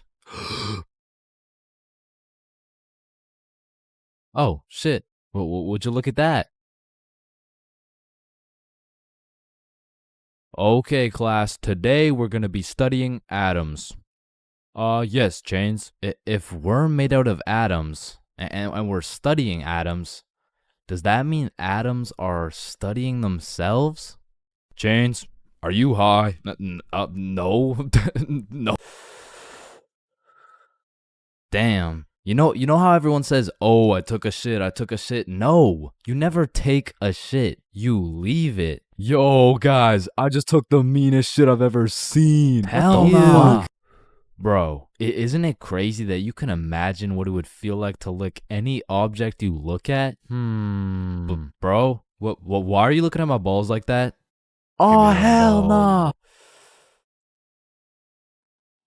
You know what I just realized? Yeah, what? Walking around with one crowbar is much more suspicious than walking around with 3 crowbars. Bro, is that your car? Oh, shit. Yo, this burger is busting in my mouth right now, bro. I know, this shit is scrumptious. The ham, it's just exquisite. But wait, ham? There's no ham in the burger. It's a hamburger, dumbass. Of course there's ham in the burger. No, the patty, it's made out of beef. Bruh, that's like saying a hot dog isn't made out of a dog, for Pete's sake. Damn, you're high as shit. Okay, when I say sun, do you think of day or night? Obviously the day, that's when the sun's out. Okay, makes sense. But what if I were to tell you that you see more suns in the sky at night than you do in the day? Whoa. You are hereby sentenced to 35 years in jail for repeatedly kicking a pregnant woman. Objection, Your Honor. When you really think about it, everyone in this room has repeatedly kicked a pregnant woman before. Even you, Your Honor. Fuck. Holy shit. Horses are naysayers. Sir, I am very sorry to inform you the STD results came back and you are positive for chlamydia, gonorrhea, trichomoniasis, syphilis, chlamydia, herpes, HPV, HIV, and chlamydia again. Somehow you got 3 cases of chlamydia. Damn, you know what that made me realize? That you should wear a condom? Nah, life is a sexually transmitted disease that will 100% lead to death. Damn right. Sir, you got 3 days to live. You ever think about how old cars are looked at like, look at this dude's old ass car. He's broke as shit. Damn, at least my car isn't as old as this dude's. Holy shit, this guy's car is a shitbox. Damn. Look at that vintage car. Wow, that guy's car is insanely old. He's got to be a millionaire. What the fuck? Is that Fred Flintstone? Whether we like it or not, we were all once inside some balls. Facts. I'm talking in the testes. Damn. I'm talking in the family jewels. real. I'm talking in the nut storage. I'm talking in the semen spheres. God damn, Todd's really laying down some mean pipe over there. You know, Todd beating down those doonies really got me thinking. Most people are made in a bed, born in a bed, and die in a bed. Damn. Bro, stairs were made to make a really big fall into a bunch of small falls. Oh, shit, are you good? You know, someone probably still got your nose from years and years ago. Got your nose, give it back. It's me. What do you mean? It's me. I am the one who gotcha knows. Wait, are you serious? Yes. Dude, give it back. Or what? Give it back. No, it's my nose now. You gotta eat the frog. No. Just eat the frog. Nope, one bite. Not doing it. You just gotta try it. Not eating the frog. It tastes like chicken. Yo, mama tastes like chicken. Come on, it's tradition. You have to eat the frog. Damn, traditions are really just dead people peer pressuring us. Eat the frog, pussy. That's why you're dead, bitch. Listen, I just can't wrap my brain around it. Yeah, what's up? Can you tell me why the fuck we park on the driveways and we drive on the parkways? It makes no sense. Hey Alexa, order some extra large magnums real quick. No, we both know you get absolutely zero bitches. Alexa, you literally Alexa, got stop. No reason Stop. on top of that, Alexa, you and I both know Alexa, you are a shut size up. small condom bull. Bro, over the next generation, we're gonna see a serious decline in the number of people who are named Alexa. Damn. Wow, that's quite a beautiful birdhouse right there. Yeah, do you think it's made out of wood? Oh yeah, for sure. And where does wood come from? Fuck do you mean where does wood come from? It comes from a tree. Exactly. Are you thinking what I'm thinking? People cut down birds' houses to make bird houses. Oh, fuck? Yeah, I meant people cut down bird houses to make bird houses. As you get older and older, a life sentence continues to become less threatening. Yo, there's probably a point where you just don't give a fuck. Put the money in the bag, bitch. I hereby sentence you to a life sentence in prison. 3 days later. Whoops. Oh. Okay. How the fuck did somebody look at all these rocks and trees and shit and just think, yeah, I can make a Wi-Fi out of this? Why is it a chair, bro? Someone tell me why it's a chair. You see, the word chair actually originates from the word cathedra, which is a combination of Latin words that mean sit and down. Incidentally, the word cathedral got its name as it is the seat or chair of the bishop. Oh, damn, this sandwich is about to go crazy, bro. Wait, that sandwich would hit way harder if we smoked before you eat it. Oh, okay, yeah, you right. A few moments later. Damn. What? Damn. My sandwich went bad. Nah, when you think about it, your sandwich didn't go bad. Something just started eating it before you did. Whoa, that's crazy to think about. Wait. Are you eating my sandwich right now? You gotta be faster than that, bro. I'm talking inside the cum factories. For real. I'm talking inside the sperm bank. For real. I'm talking inside these nuts. I'm talking in the Dwayne The Rock Johnsons. Damn. Nah, fuck you. Hey, fuck you then. That's why you eat meat. I don't eat meat. I'm vegan. Oh shit, same. But you're still a bitch. Okay, and I still laid pipe on your mom. Yo, what's going on here? He called me a bitch, and he said he had sexual intercourse with my mom. Yo, calm down. I thought you guys were both vegan. Yeah, we are. What about it? If you guys are both vegan, are you guys really beefing? Damn, that was unfunny as fuck. Should we just beat his ass? Yeah, we should. Shit, damn. I see here. Looks like your toothpaste hasn't been doing the job. Try this one. 9 out of 10 dentists recommend this toothpaste. Wait a minute. If dentists make their money off people having bad teeth, and 9 out of 10 dentists recommend this toothpaste, why would I choose to use this one? Go. Shit, he knows. Man, you ever think about how the ocean is just some really big soup? Damn, I guess you're right. Or have you ever thought about how there's more airplanes in the ocean than submarines in the sky? Oh shit, apparently not. Damn, we're high as fuck. Man, you know what I just realized? What's up? Your balls are kind of like a body bag of sorts. You know what I'm saying? You gotta stop looking at my balls, bro. Okay, but who named it a chair? Like, who just looked at this thing and was like, oh, yup. This is gonna be called a goddamn fucking chair. Boo. Oh, you scared me half to death. What happens if you get scared half to death twice? Oh, I don't know. It's just a saying. Boo. Oh, Oh shit, is he dying? I think. Damn.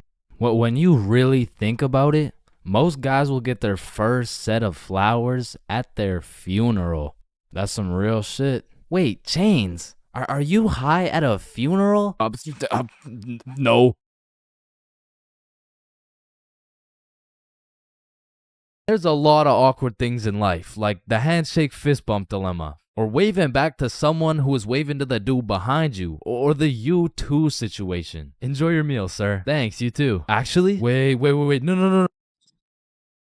But on this long list of things that will keep you up at night, I feel like school dances lands itself in the top 3, bro. Cause it's like, is it a party or is it a school event? Are we hitting the Dougie or are we just standing awkwardly in the corner? There's just too many questions, bro. Like another question. Who the fuck hired this guy to be the DJ? Like, I don't know how much they pay this dude, but it can't be anything over 50 bucks. I remember at my first middle school dance, I seen the DJ walk in with all his gear and shit, and I thought, damn, look at those big ass speakers. This dude knows what he's doing for sure. Hey, Stickman Middle, are we ready to turn up? Yeah, let's go. 1, 2, 1, 2, 3, let's go. So I walk over there to give bro some song requests that he so desperately needs, and as I walk up to this dude's expensive ass setup, I look down at his laptop and this motherfucker's on Spotify and he's moving around the volume slider like he's doing some shit. Like, bro, I could have done this shit for free. Nah, trust me, bro. I know what I'm doing, dude. Want a break from the ads? Now, to be honest, it was really the middle school dances that had me fucked up. Like, you took a bunch of self-conscious, prepubescent little kids and threw on some music and told them to dance with each other. Like, shit, of course they're gonna start hitting those Fortnite emotes, bro. That's all they know how to do. Like, these grade 6s are fresh out of elementary school. There's no way you'll catch one of these youngins asking a girl to dance. Like, they're still scared of catching cooties, bro. Or what about the grade 7s? These kids were straight menaces. Like, I remember at my grade 7 dance, there was a duo. We'll call them Greg and Roderick. Greg and Roderick would run up on some unsuspecting students, and Greg would slide behind him on his hands and knees, and Roderick would casually strike up a conversation. And just when the poor guy was expecting it least, Roderick would shove his ass, causing the unsuspecting victim to trip and eat shit. And they went around to damn near everyone pulling this shit, until one time they messed with the wrong dude. Hey bro, it's just a prank. Now, grade 8s. These boys are damn near in high school. They don't dance. It'll ruin their street cred, bruh. Instead, they prefer mosh pits, rap, EDM, fucking smooth jazz. It doesn't matter what song. These grade 8s will be relentlessly jumping up and down for no apparent reason. And soon, these grade 8s will turn into freshmen. All that street cred they once had, gone. If you push one of these freshmen into the middle of a dance circle, he'll stress so hard he'll start malfunctioning and hit those fucking Fortnite dances again. Now, grade 10s. Most of these grade 10s are a little self-conscious, but if you throw one of them into the dance circles, let's go, Michael. Let's see it, yeah, dude. Let's go. Guys, what? I don't know how to dance. Just fucking Michael. Let's go, Michael. Well, I guess I can bust out a few dance moves. All of a sudden, dude's got moves like Jagger. Come to find out, bro's been practicing for this moment in his room for months. So once these grade 10s soon become sophomores, those YouTube tutorials start paying off for real. And if they're lucky, they might even catch some cooties, bro. And these seniors just simply don't give a fuck. Bro, watch this. I'm about to hit the worm. What? You know how to hit the worm? No. Damn. And I'm not done flaming this fucking DJ. Like, this dude be leaving my balls more blue than Squidward. Pause. These bitches lost. Oh, hell nah. Is that lo-fi? And then out of nowhere, really quick, the DJ will throw on some heat and it'll have everybody turning up. But just as fast as Pop Smoke got that shit jumping, Ed Sheeran shut that bitch right back down. Like, mixing drill with The Shape of You has to be some sort of felony, bro. Like tell me this dude deserves to roam the streets freely after pulling some shit like that. In fact, funny story, I had seen the DJ after the dance in the parking lot lot one time, and we walked up and we jumped the fuck out of him. Alright, but not all DJs were out here committing war crimes on my ears. Like, you know the DJ was onto some shit when he got the students and the teachers turning up. Like, you play the right song and these teachers will forget they're on chaperoning duty. Shit, even the principal will start wilding out. Once you got the right song playing, motherfuckers will get hype over anything. Like, remember how hype it was when someone would land a flip in the middle of a mosh pit? Shit, remember how hype it was when someone didn't land a flip in the middle of a mosh pit? These motherfuckers were excited as ever, like they didn't just witness a dude snap his neck. Poor guy's probably getting trampled down there. Rest in peace. Sacrificed his life for a few Snapchat memories. But you know that one song, that when the DJ throws that hoe on, everybody knows what to do. Motherfuckers will run in from the bathroom, teachers will hop in, the Redditors will hop off the bleachers, and the school dance will be looking like something straight out of High School Musical, bro. Speaking of High School Musical, back in the day, I knew a dude named Troy. I fucked with Troy, but let's just say, he had a little bit of a lean gut. He was built like T Grizzly.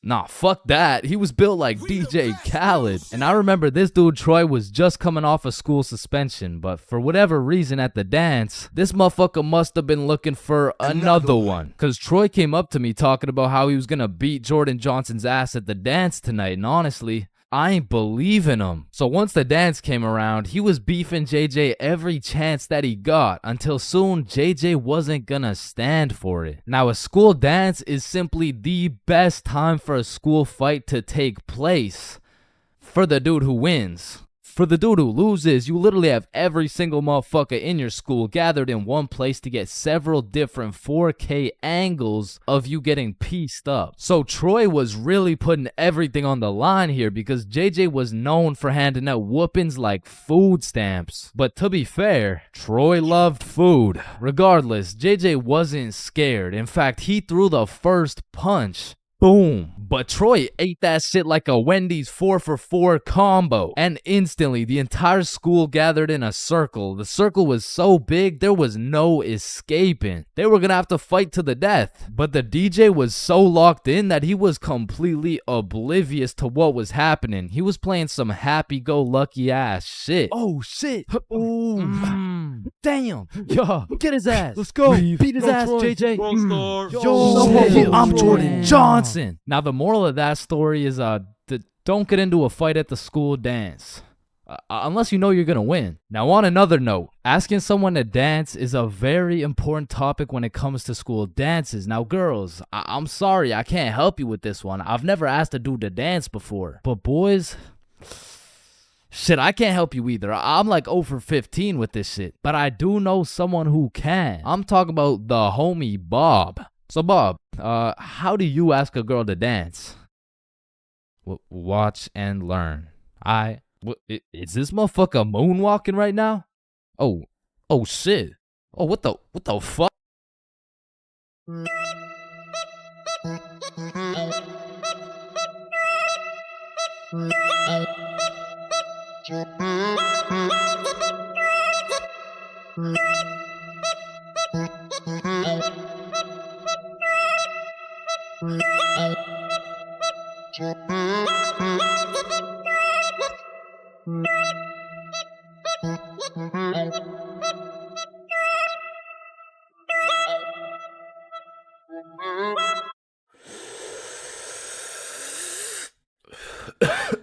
Space isn't empty.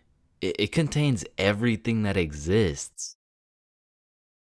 Hey, bro, you think this mirror's good? Nah, it's in used condition. What do you mean? Walmart doesn't sell used mirror. Oh, we're using it right now. Damn, I've been hitting this joint for way too long. I should probably pass it to the next person. You ever thought about how most of the sky is actually below our feet? No, it's right up there. Holy shit. Okay, guys, I'm gonna be your waiter for tonight. Just give me a second and I'll be right with you guys. We are the waiters. Bro, what are you talking about? No, think about it. If we're waiting for the waiter, then we are the waiters. Hey, nice belly button, bro. Hey, thanks, man. Your belly button is really your old mouth, by the way. What the fuck? Yo, is your thumb even a finger? Fuck, man, I don't even know. It's kind of just a thumb. So if your thumb isn't a finger, then there is no middle finger. Hold up. If you were the first person in the world to break 2 world records, then that would be a world record. So you'd be the first person to break 3 world records. But then that would make it 4 world records. And that would make it 5 world records. Holy shit. Then it would be 6 world records. Man, who the fuck named this shit a chair? Like why a chair? Hey, bro, I got you a milkshake. Oh, thank you, man. Does a straw have 1 hole or 2? Obviously it's 2. No, but what if it's just like 1 long hole? What's the point of life? If you get a bigger bed, you have more bedroom, but you have less bedroom. You know, like bedroom. Like, can I get a ice cream cone? No, fuck you. The ice cream machine's broken. Man, that's not fair. Well, life isn't fair, buddy, so what do you want? But if life isn't fair to everyone, then isn't life just kind of fair? Like, I just don't get it. Like, chair. Why is it a chair? You know, it could have been like anything. So your nose grows every time you cap. Yeah, what about it? So what if you just said your nose is going to grow? Well, that would be a lie, so then it would grow. Try it. My nose is going to grow. Yeah, I told you. But now that it grew, it's not a lie. Whoa. Bro, I'm way too baked right now. Here, eat an orange. It helps. Nah, hold up. Are oranges named oranges because they're orange? Or is orange called orange because oranges are orange? Just eat the fucking orange. Boys, we got the pizza. Let's go. Sir. Why the fuck is the pizza box square? Like, if the pizza is circle and a slice is a triangle, yo, who the fuck invited this kid? Yo, can you pass the lighter really quick? Yeah, I got you. Wait. When you light your lighter gets lighter until your lighter is so light that your lighter won't light. Damn, that motherfucker's spitting right now. It just seems weird. Like, why the fuck is it a chair? Here at Stickman High, we understand the importance of learning. That's exactly why our new curriculum has been perfected to accelerate the learning of each and every student. Like, hey, look at this kid. Wait, what? Look how big his head is. It must be full to the brim with all that knowledge we provide. Hey, it's not that big. No, it's pretty fucking big. Anyways, let's take a look at how the new curriculum pushes our students in the weight room. Oh, wow, impressive. See, I didn't even know legs could bend like that. They can't. All right, stop recording. Stop the recording. Stop the recording. Stop the recording. All right, Stickman High, welcome to the new curriculum, and let's study those textbooks. All right, class, are we ready to learn about this new curriculum or what? Or we could just do a Kahoot? Yes, sir! That's what I've been waiting for. That's what it's all about. Man, I fucking love Kahoots, and I don't study for shit. Bro, I feel like Kahoots are the exact equivalent of the good old here comes the airplane trick. Like, yo, you want a Brussels sprout? Aw, hell nah, bro, those are disgusting. Oh, shit. Alright, but here comes the airplane. Hey, Chains, you need to study for this history test. Hell nah, bro. That shit's boring as hell. Okay, yeah, but... What? The Declaration of Independence was signed on the... Because personally, I didn't give a single fuck about what we're learning in school. But I swear they infused the Kahoot music with Adderall or like crack or some shit. Because a game of Kahoot used to have me all the way locked in. And I would be grinding my way up those leaderboards. Like, I'd make it to 3rd place and then 2nd place and then 1st. And then the teacher would throw in some bullshit like, now what position was Abraham Lincoln conceived in?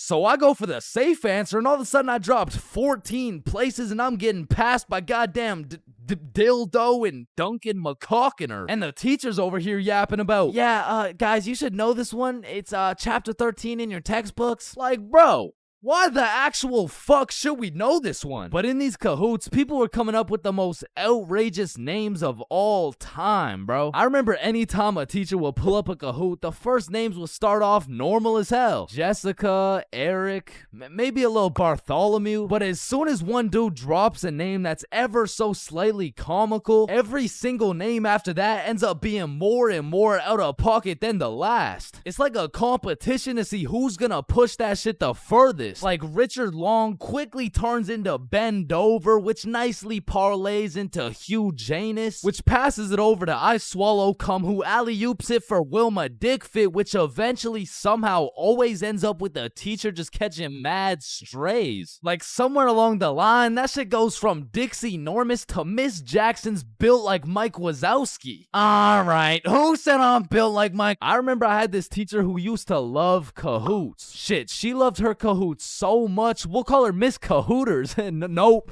Nah, we're not actually doing that. We're not calling her that. I think we'll just go with Miss Kahoot. You know what I'm saying? I think Miss Kahoot works just fine. And every Friday or so, we would walk into Miss Kahoot's class, and she would have a Kahoot pulled up smiling from ear to ear, which I'm not gonna lie was really sad to see. Not because she was smiling, but because I knew in 20 minutes tops, that smile would turn into straight anger, bro. Hey class, happy Friday. We're gonna do another Kahoot because I know it's a class favorite. Just please, everyone be appropriate. DJ Bustanut, are you serious? In my 22 years of teaching, I have never. And I felt bad for Miss Kahoot, you know, like I really did, but it was low-key her fault for running it back so many times. Cause DJ Bustanut just couldn't stop catching these dubs, bruh. He was a dog. But nah, I really do feel Miss Kahoot, cause sometimes even Kahoot pisses me off, bruh. Cause picture this, I'm here grinding out these answers, giving it my all, even cheating a little off that one smart motherfucker with the big ass laptop, but I still get a few answers wrong, you know.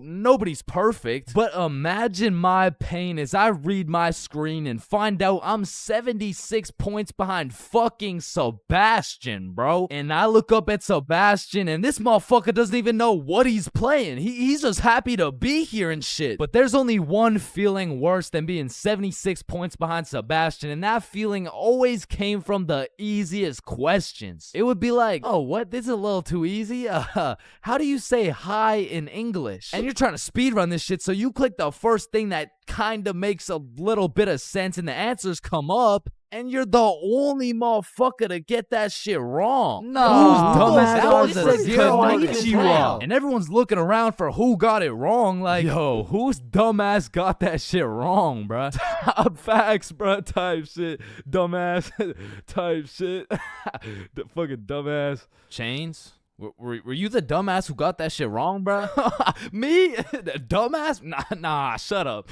Shut the fuck up. Nah. It was probably it was probably Sebastian, bro. Just look at that motherfucker. And I feel like there's only 7 types of people in class when you're playing a Kahoot. And the first is Dover. Ben Dover. We all know him and we all love him. He's got a smart name, but not a smart brain. He might get the first answer right, but then he falls off the face of the leaderboards, never to be seen again. But on the leaderboards, we got Genius George, because George actually studied the material like a well-prepared and studious nerd, bruh. Because George was the type of dude to be like, calculate for the common denominator. Oh man, this one is too easy. Like, bro, if you don't shut the fuck up, I'm about to commonly dominate that ass.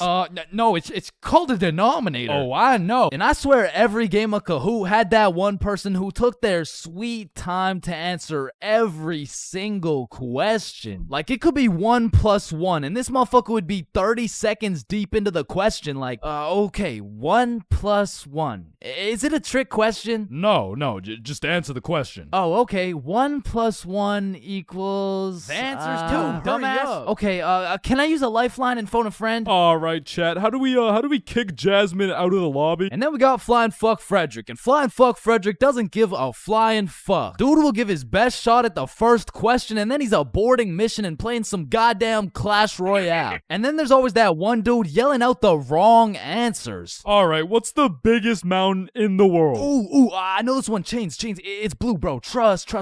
Oh, shit, bet. Wait, no, I meant red. Sorry, my tongue slipped, bro. My bad. Bro. Oh, and it looks like Chains is off the leaderboard. Everyone, let's point our fingers and laugh at him. And we got the radiating Redditor. And I say radiating because that boy is radiating the most profuse body odor known to man. And I don't know, maybe it's all a part of their strategy to win because that shit throws you off your game, bro. They'll be invading your nostrils with a concoction of Doritos, Skibbity Toilet, and Badussy. And if you've ever played against a Redditor in a game of Kahoot, you may be wondering, yo, how is this dude getting every answer right while sitting back drinking Mountain Dew watching Best Sigma Moment compilations? And the answer is he's cheating, bro. And not the normal kind of cheating either. This dude's using a Kahoot bot to get every answer right. And now you may be thinking, nah, why would someone cheat on a Kahoot, bro? It's not that serious. And that's facts, but the thing is, the prize was a gummy bear, and this dude can't leave no calories behind. And then we got the casual Kahooters. Fuck, I gotta stop saying that shit, bro. I was trying to say we got the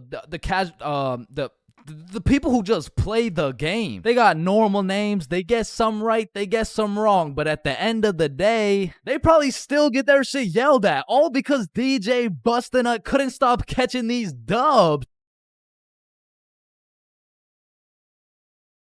Alright. Yo, wake up. Bro, wake up. Hey, man. What? Who are you? Dreams, we all have them whether you remember them or not. And at one point in our lives, we've all dreamt about the same shit, bro. Like your teeth falling out, or running through your school butt booty naked, or being reincarnated as a chicken laying eggs. But when you really step back and think about what sleeping is, it's mad weird, bro. Like imagine an alien crash landed on Earth and saw a bunch of motherfuckers sleeping like... Why is everyone dead? Oh, no. They're not dead. They're just sleeping. Man, what the fuck is sleeping? Yeah, so basically they just play dead for 8 hours and live false realities in their heads and shit. Strange. Yeah, like you see this guy, he's probably dreaming about sunshine and rainbows. Get down. Oh. Or you see this dude, he's having a nightmare for sure. Oh, and this dude, this dude's definitely fucking, bro. I'm a caterpillar. Damn, that's crazy. Now, we all know there's only 3 questions in life that have yet to be answered. What's the meaning of life? What's Obama's last name? And why do we dream? Dude, it's all your subconscious talking to you, man. You just gotta find the true meaning of each dream, dude. Bro, what the actual fuck could this possibly mean, bruh? You're autistic. Anyways, the craziest part about dreams is the fact you're the one telling the story and you're the one listening to that shit. My dumbass still falls for the plot twist every time, bruh. I'll never forget this one dream I had back in grade 6 where me and my 2 homies were walking. Don't know where, don't know why, but as we're walking, a dude in a big white van pulls up talking about, "Hey, if you kids come in my van, I'll give you some candy."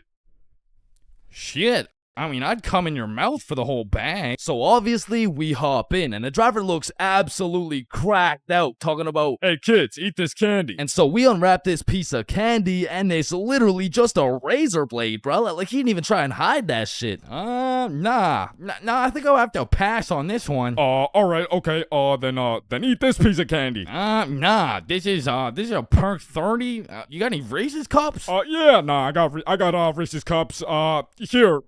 Sir, this is just a Glock covered in peanut butter. Alright, fine, take this.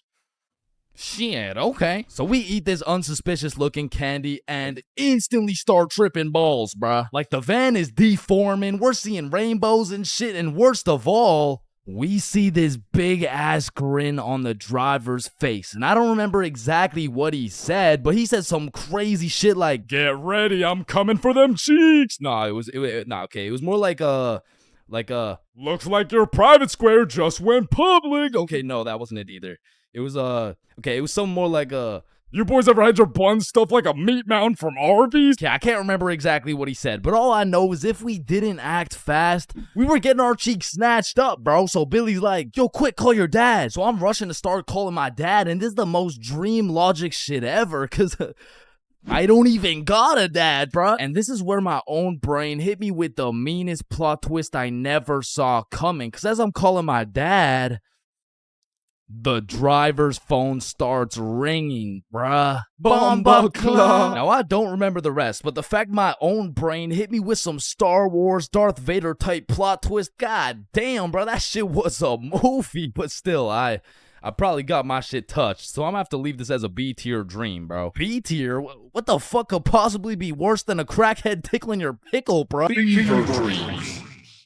Now, those motherfuckers could be their own torture method, bro. These are dreams that just have you stuck in an infinite time loop doing the same shit over and over and over and over in C tier, bro. Now, lucid dreams. Lucid dreams are deadass just playing life on creative mode, bro. Because in my long life, I've only had 3 lucid dreams, and every single one of them was lit as fuck, bruh. Now, the problem is I can only start lucid dreaming when my original dream is just a little too strange. Like, hey, you're cute. Can I get your number? What? You want my number? Yeah. Yo, I must be lucid dreaming. Ow, what the fuck? Shit, it's so real, bro. I can do anything. I can probably fucking fly.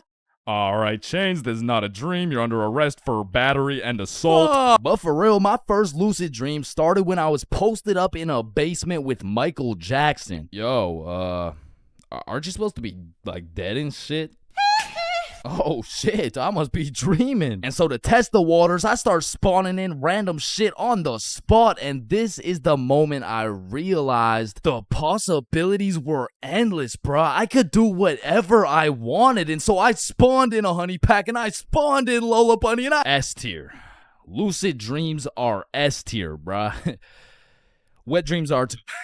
We got a few popular reoccurring dreams on our hands, like running through your school butt booty naked. Now, back in the day, this dream used to have me scared shitless, bro. I was like, oh shit, where's my pants? Yo, what's my crush gonna think? Well, what are the boys gonna say? But ever since graduating high school, that dream has me scared even more shitless, bro, because now it's like, oh shit, yo, what's the police gonna think? Hands behind your back. Bro, what's the judge gonna say, bro? Shut the fuck up. Fucking C tier. Teeth falling out, B tier. Random adventures with your homies, A tier, bro. Me, Bob, and Billy have fought bears together. We've been to the nether. We've even fucked around and ran a 3-man on the Totally Spies cast. Like, these dreams are so lit that when I wake up in my raggedy old lonely ass bed, I be trying to go back to sleep to continue the plot, bruh. Look who came back for that meat mountain, boy. Oh, hell no. You better run. Bruh, I'm trying. Now, trying to run in your dreams, man, this shit really pisses me off, bro. Because I never told anybody this, but I was the fastest kid in my elementary school. So when I'm dreaming and I got 2 hordes of zombies, Michael Myers, and fucking Diddy himself chasing after me, tell me why my ass starts running like the fastest kid in the special needs class, bruh. So trying to run in your dreams has got to be C tier, right next to all the common shit like falling, drowning, losing your phone, explosive diarrhea all over your bed. Damn, bruh, shitting your pants, fever dreams, and being butt booty naked around a bunch of minors is C tier.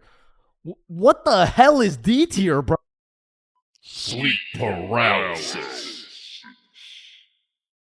This might be the scariest thing that can possibly exist, bruh. You're telling me at 4 a.m. I could open my eyes, unable to move, while struggling to breathe, and start seeing demon shadow figures while hearing screams in the distance, bruh. Fucking Z tier, bro. What the fuck? Now, I'm grateful I never had to experience that shit, because the fact that while you're paralyzed, you'll start to see the scariest thing your brain could possibly imagine is beyond me, bro. Knowing me, I'd be there enjoying my beauty sleep, dreaming of me and the boys playing fucking Mario Kart or some shit, and I would open my eyes stunned, unable to move, when slowly a devious creature begins revealing itself out of the closet, casting a shadow over top of me until I can see exactly what it is.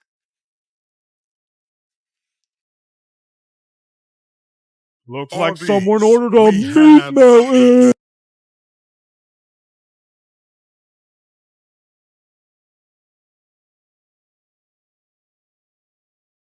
Oh Yo. shit. Ooh, damn.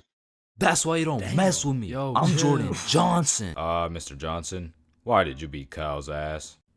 Mr. Principal, I never touched Kyle. In fact, I've never seen this kid my entire life. How do you presume he received a concussion, 2 broken ribs, a black eye, a broken nose, and a dislocated shoulder? I mean, he must have fallen down the stairs or something. Okay, Mr. Johnson, how do you explain this? That's why you don't mess with me. I'm Jordan Johnson. But I mean, you got the wrong Jordan Johnson. Then, what happened to your knuckles there? Shit, these ain't even my knuckles. Listen, I am not one to condone violence, but I'm not gonna lie. School fights are a major part of the high school experience. I mean, there's something about a good old school brawl that just boosts students' morale. Like, there is nothing that gets you through the rest of the day like some kid getting his ass beat in front of the entire school. And truthfully, it's just a community building experience because it gives everyone something to talk about. Yo, did you see the fight? Yeah, bro, Kyle got his shit rocked. Wait, are you guys talking about the fight? Yeah, bro. Man, Kyle got fucked up, dude. Overall, in school fights, everyone wins. Like, the fighter gets some respect and the crowd gets some entertainment. It's a win-win. What about me?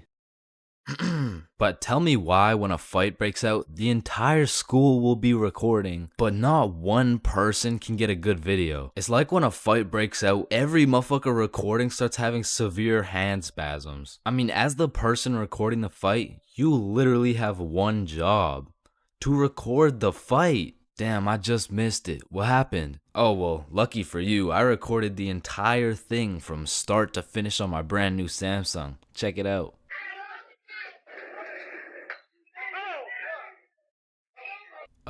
Did anyone else record the fight? Oh shit, yeah, I did on my brand new iPhone 14 that actually records in 4K. Okay, bet. Ooh, damn. Let's go, JJ. That's why you don't mess with me. But bro, there's just a video of your face for 8 minutes straight. And watching some of these fights are funny as hell because some motherfuckers will come in swinging like KSI. Some motherfuckers are out here thinking they're Daniel LaRusso. And some motherfuckers should just not be fighting. Which is honestly the best part because where else could you catch a 6'5", 250-pound big body scrapping some 5'2" nerd? Like, the UFC would never let that shit slide. Plus, you get to watch it all for free. But me personally, I've never gotten into a school fight. But don't get me wrong, if someone wanted to catch these hands, I could hit him with the little knuckle sandwich, if you know what I mean. But truth be told, I could never lose a fight. Not because I know how to fight, but because for Bob, shit was on sight. And trust me, you don't fuck with Bob. Bob's got a better record than Floyd Mayweather. And I even heard one time he got into a little altercation with Mike Tyson. All I'ma say is, he dealt with him. But with that being said, we all know that one kid in school who was born to simply beat people's ass. Like, this dude's life purpose was to run people's fade. And of course, I had someone like this at my school. He was the type of dude who had nothing to lose, so he would instigate a fight wherever he could. We'll just call him Jordan. And honestly, he was holding a solid record. I mean, he was probably 12-0. But one day, Jordan picked on the wrong kid. Hey nerd, take off those stupid glasses. And Bob was a man of little words, so Jordan's buffoonery did not faze him. Hey nerd, I said take off those stupid glasses. Hey, stop ignoring me.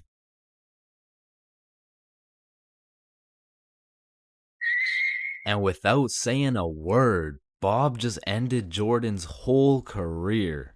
And ever since that day, nobody messed with Bob. That's why you don't mess with me. Yo, I'm Jordan Johnson. You know what they say, there's a first for everything, bro. Like your first steps, your first dance moves, your first words. Dada. Hey, would you look at that? We gotta get some milk. I'll be right back. Your first stepdad? New dada? Yeah, nah, I'm ahead of 2 actually. And your first kiss? Man, the things I would do to go back and completely erase that shit from existence. Bro, all these Disney movies I was seeing as a kid had these first kisses turning ugly ass frogs into some fucking giga chads and shit. Like, spoiler alert. Fucking ribbon. On top of that, the fact you have to close your eyes, like, bro, imagine you're learning how to golf and you're about to take your first swing and these motherfuckers are like, yeah, now do it with your eyes closed. bruh, this is my first time. What do you expect to happen? Like, honestly, my first kiss is top 5 worst Chains moments of all time. And let's just say it's not 5 or 4. Or 3. That shit was really bad, bro. So with that being said, this story takes place in grade 7, which is the year I got my first girlfriend. Now, I told this story a few months back, but I purposely left out the part of my first kiss. Well, gosh diddly darn, Chains. Why would you do such a preposterous thing? And the truth is, I was planning on taking this shit to the grave with me, bro, but fuck it. Sometimes you just gotta let the world know. Okay, you're right. I got something to get off my chest. Epstein? Wait, with the what? So for the homies who haven't seen the video, one day me, Bob, and Billy were mobbing around our local mall when we seen these 3 girls from our class. So we walk up to them and lay down some of the meanest 12-year-old riz these girls had ever seen. Hey, yo, shorty, I think I just shit my pants. Can I get into yours? What the fuck? Oh, shit, my bad. My fault. Hey, yo, shorty, are you a cigarette? Am I a cigarette? What? Cause I'm trying to get lit and put your butt in my mouth. Wait, what? Nothing. Please. Holy shit, bro. Let me guess. You all got restraining orders. No, worse. We got fucking girlfriends. And 12-year-old me had no business dating nobody, bruh. Like, my dumbass could barely even handle playing Fortnite with a girl. Like, oh, hey, Gamer Girl 97, I'm kind of low. Can I chug on your jugs? Oh, no, sorry. Whoa, I mean, I just want to slurp on your juice. No, I'm sorry. I mean, like, I need heels. Can I trade you? What do you need? Oh, yeah. Is there any way you could get me some mats? Oh, yeah, no, I'd love to give you my wood. Huh? or bricks, or metal, or anything you need. Okay. Anything else? Yeah, I don't have a shotgun yet. Oh shit, I got 3. I can give you 2 pumps. Or Ew. no, it's 1 pump. No, wait. Oh, sorry. I can give you shotguns. I mean, okay. Where are you? I'm in this little wood fort I made. Oh, okay. I see you. Let me come in your box. What? So needless to say, every single interaction I had with my girlfriend was awkward as shit. Cause I had to pre-plan things to say in my head, and as soon as that shit went off script, I was cooked. Hey Jessica, how you doing today? Honestly, just not the best. Oh, that's good. What'd you do today? Oh, I don't know. Just did my makeup. Hey, me too. You did your makeup? Yeah, we have so much in common. Have a nice day. Fuck! And on one Friday after school, me, Bob, Billy, and our girlfriends all went to the mall together as we did every single day. But on this specific Friday, we rubbed together a few brain cells and realized, yo, do you got money? Nah. You got money? 0. You got money? I'm broke. You got money? No. You got money? Yo.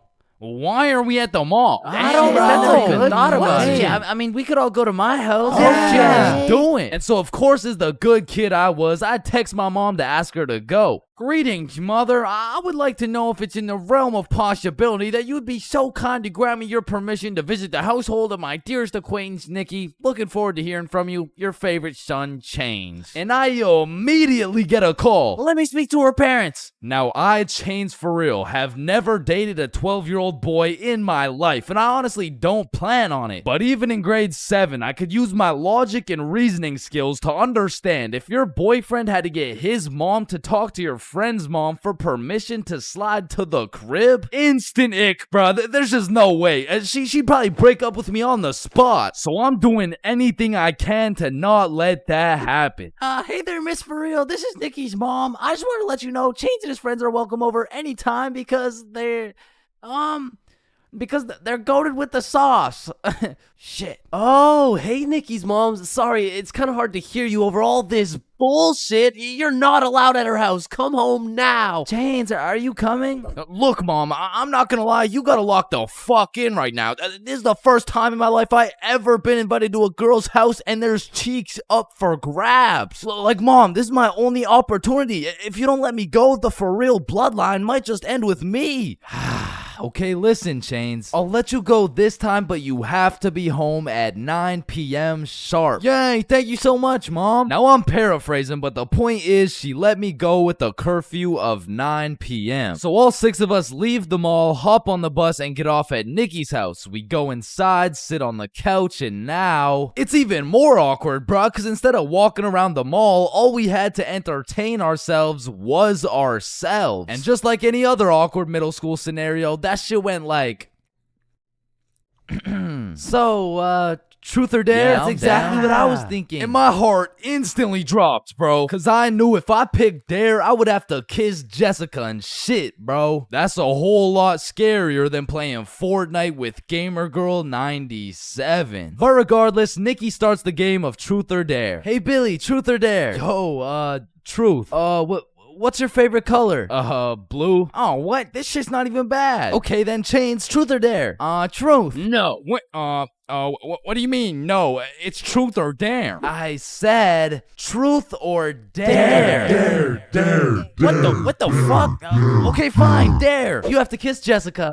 Bro, this time it wasn't a pickup line. When I say I just shit my pants, I mean not literally, but metaphorically, I was shitting bricks, bro. And when I turned to Jessica, she's just sitting there straight-faced as fuck. So, Jessica, are you down? like hypothetically speaking, of course. Okay, I'm going in. sorry. Let me just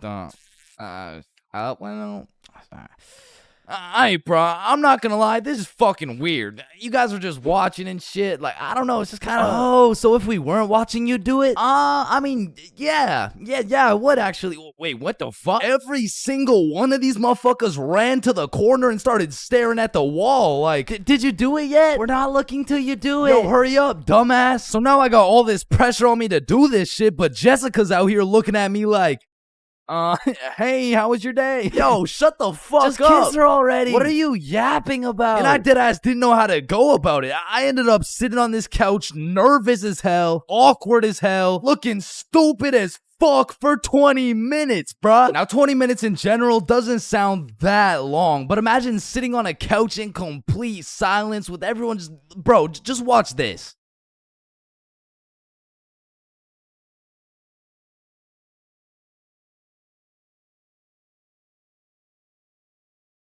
My brother in Christ, that was 10 seconds, bruh. Imagine doing that times 120. So after the second longest 20 minutes of my life, I say, you know what? Fuck it. And Nikki's mom walks in the room. Hey, who wants snacks? Oh. And at this point, I checked my shitty-ass Samsung Galaxy 3 and it was already 8:50 p.m. And with the curfew at 9, I had no choice but to lock in. So I lick my lips, close my eyes, and real quick, I smash our mouths together. And when I turn around, not a single motherfucker is facing the wall. I look the other way and Nikki's mom is peeking around the corner with her fucking mac and cheese and shit. So I made like my pops and I was out that hoe. Pleasure doing business, Jessica. Wait, what? Where are you going? Thanks for having me, Nikki's mom. What the hell was that? And I proceeded to sprint home, making it home at 8:59, exactly 1 minute before my curfew. And that night, when I went to bed, I couldn't sleep, bro. I haven't been able to sleep since. Damn, I should have taken this shit to the grave with me. Fuck. Being absolutely faded in math class is one thing, but pulling up to school while you're hammered, wasted, absolutely plastered is simply a different ball game. Cause there's lots of people who can properly utilize that Mary Jane on a daily basis. For example, tattoo artists. In fact, I feel like majority of tattoo artists would say, It helps me work better, dude. And I would happily trust this man to do his best work, knowing he's baked as shit. However, if this dude was wasted, it's a little bit of a different story. Alrighty, dude. All done. Yo, I asked for a rose, bro. And because of this reason, you would truly have to be a dumbass to go to school drunk. Chains, but the title of the video says going to school drunk. I did, bro. I went to school drunk. But listen, it was no ordinary day at school. No. In fact, I didn't even go in the day at all. I went drunk to the school dance. Meaning this story takes place when the boys and I were in grade 11. It was a Thursday night, the night of winter ball. And as the boys and I were getting ready, you know, looking like some distinguished young gentlemen, I had realized, damn, none of us have any girls to take to the dance. Fuck, you're right. That means we're gonna have to ask a girl to dance, bro. What? You mean like talk to them? Yeah, if only we knew someone with a bigger roster than a cheerleading team. Someone with more hoes than a shed. Someone who pulls more tens than EDP. It's Bob. So me and Billy started analyzing Bob. Like how does he pull so many girls, bro? Is it the jawline? I don't know. What about the silky smooth clear skin? Maybe. Or is it those succulent luscious kissable lips? It's the glasses. Yeah. the glasses. Yeah. So we stole Bob's entire flow in the hopes this would put an end to my drought of bitches. So we check ourselves out in the mirror and then we hop into Billy's whip. We throw on some Rihanna to get us hyped, and before we knew it, we had arrived at school. Now to really paint the picture, it was a Thursday at 8 p.m. And on this Thursday at 8 p.m., Billy pops his trunk to pull out 2 bottles of vodka. Now, if you were unaware, it was currently a Thursday at 8 p.m. on a school night, and we were headed into our school. Now, logically, I should have simply denied the alcohol, but I'ma keep it a buck. The whole idea of walking up to a girl and asking her to dance was really giving me the heebie-jeebies. I mean, my palms were sweaty, my knees were weak, and arms were heavy, so I took a big old chug of that liquid courage in order to ease the nerves a little bit. And shit, Billy must have been feeling the same way because Billy was down in that shit like it was water. And right after we consumed enough alcohol to kill a baby elephant, I got a notification on my phone. Oh shit, I got an email. Oh, it's from the school. It says, if you come to the winter ball under the influence of alcohol or any drug, you will face suspension and will lose your right to walk across the stage for graduation. Fuck. Okay, listen, if we can get into the dance before this shit hits, we're chilling. All right, we got this. So we walk into the school looking fresh as hell, but then I notice a fat line of students, and this line led to a security check to get into the dance. Fuck, that's not good. Nah, we're chilling. I still don't even feel anything. What about you? Yeah, same. We're good. And just as we came to the consensus that we were good, the principal starts walking down the line in our direction. Fuck, act cool. We're good. Act cool. That was close. You 3, over here. Shit, fuck, shit. Do you guys know why I called you over here? Nah. Nope. I smelled alcohol the moment I walked past you 3. Now, I don't know if it was one of you or all of you, but you know the consequences of showing up under the influence, right? Yeah, we do. And tell me, is it or is it not suspicious that all 3 of you guys showed up with glasses on? Nah, we just thought it looked suspicious. Take them off. Damn. Yes, sir. And although I downed a sizable amount of vodka, it still hadn't kicked in yet. Now, I didn't want to do this to you guys, but look at my finger. This motherfucker starts waving around his magic finger in Billy's face with a flashlight to somehow see if he's drunk. Now, I don't know what the plan was, but I was fucking scared. Okay, he's not bad. Oh, okay, he's good. Now let's see here. And just as this motherfucker puts his finger in my face, that vodka hits, bro. I'm using all the strength I got to keep my balance while I'm getting blinded by this flashlight. Let me try that again. Huh.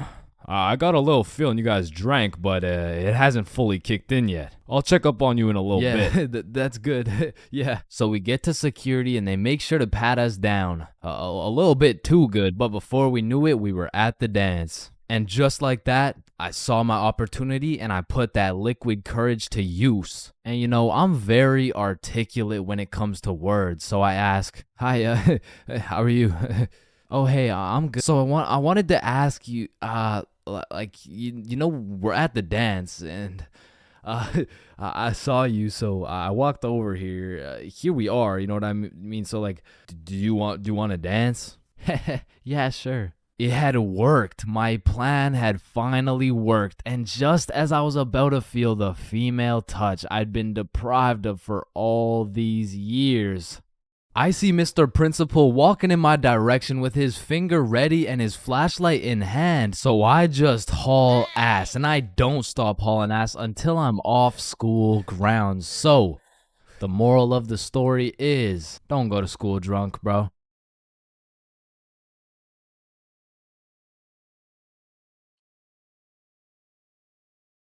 Yo, I just got robbed by a gay homeless dude in Japan. Who's with me? You know, like anyone. Anyone. Yo, is this not relatable? Bro, ain't no fucking way. Nah, bro. How the fuck does that even happen? Not again, bro. Now, I'm not gonna lie. Japan is one of the safest countries in the entire world. And apparently there's only 3,065 homeless motherfuckers in the entire country. So in order to get robbed by a homeless dude in Japan, you either need to be unlucky as fuck or just a complete dumbass. But way back when this story took place, I was a certified dickhead, bruh. At the time, I had the critical thinking skills of a newly born chimpanzee mixed with the spatial awareness of a fucking Joe Biden on top of the decision-making skills of Joe Biden's son. So with that being said, this story takes place way back a few weeks ago when me, Bob, and Billy hopped on a flight to Tokyo. And as soon as we arrived in the city, we started absorbing all that food, bro. Sushi, ramen, fucking cow testicles, you name it, we ate it. And after an entire week of decimating every last crumb of food in Tokyo, we thought, well, that was fun. I guess it's time to go home. Yeah, I guess so. And as we're ready to pack it up, we overhear a few people talking. Oh, hey, konnichiwa. we come from the United States of America. How do we go to Osaka? Yeah, man, Osaka has some of the best food in Japan. Just take this train right here and you're there. Wow, you're English. Very good. I'm from Washington, dipshit. Oh, I see. Washington dipshit. Is that Chinese or? Holy shit, did you hear that? Yeah, no, that guy's fucking clueless. No, I'm talking about Osaka. Apparently the food's even better over there. Oh shit, yeah, but don't you think we had enough food already? I mean, shit, we are in Japan. Fuck it, bro, let's go. So we hopped on the train and got off in Osaka. And like the certified fat asses me and the boys are, we were looking around for some food. And the moment we seen all-you-can-eat Wagyu beef for just 30 bones, we all knew what had to happen. We walked in that bitch and wasted no time. We were running through that meat like Tiana Trump in her prime. Cause sometimes we were burning the meat, sometimes we were taking it raw. But at the end of the day, the meat filled us up and made us happy. So we thanked the owner, left the shop, and headed back to our hotel. And man, I was full as hell. For like an hour, and then I was like, yo, who's trying to get some more food? The fuck? Bro, we just ate a whole goddamn cow. Yeah, we did. Like, we probably just canceled out the life work of 5 vegans in one sitting. Type shit. And it's already like 8 p.m., bro. It's dark as hell. Well, I'm gonna go out anyways. You know why? Why? Cause we in Japan. Man, get your fat ass out this goddamn hotel. So I got my fat ass out the goddamn hotel and started walking around. And all I took with me was my phone, the key to the hotel, about $100 worth of yen, and a smile on my face, knowing I had never in my life been robbed by a gay homeless dude in Japan. But little did I know, all that was about to change on this wild ass Friday night. Now, if there's one thing I learned about Japan, it's that everyone there is very kind, extremely polite, and a raging alcoholic. I'm talking they clock out of work at 6 p.m. and they clock into the bar at 6:02, and they don't leave until I mean, shit, they don't leave until it's time to go back to work, bruh. Cause the Japanese people work hard, but their liver works harder. But regardless, I'm casually walking through the city when I hear someone yell from across the street. Yo. So naturally, I'm like, yo. And they're like, come here. And I'm like, shit, okay. So I walk across the street and see 3 individuals posted outside this little bar shop thing like, yo, I'm Yuto. This Emi. This is twin sister Shigo. Hey, it's my first day working here. Come inside, come inside. Shit, I don't know. I'm just trying to get some food somewhere tonight in Osaka. I don't know if it's like... you want Osaka fucking night food? Yeah, I mean, I guess I want Osaka fucking night food. Read the sign. Osaka fucking night food. Oh, okay, yeah, fair enough. Shit, I mean... know what? Come get shots. I pay. Shit, we in Japan. So they take me inside and everyone there is just happy as fuck. They got Rihanna playing on the speakers, dudes bringing out shots, and the chef was turning up so hard, dude started twerking, and damn, that boy was cooking.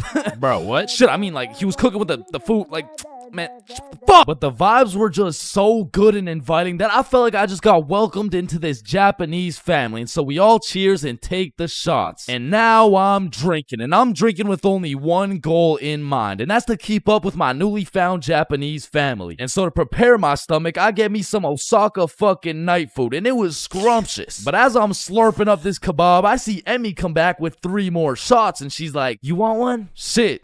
We in Japan. So we take the shots, and I'm talking to Emmy, and one way or another, we start talking about our alcohol tolerance. Yeah, I'm not gonna lie, it takes a lot for me to get drunk. Not as much as me. Whoa, is that a bet? Yeah, it is.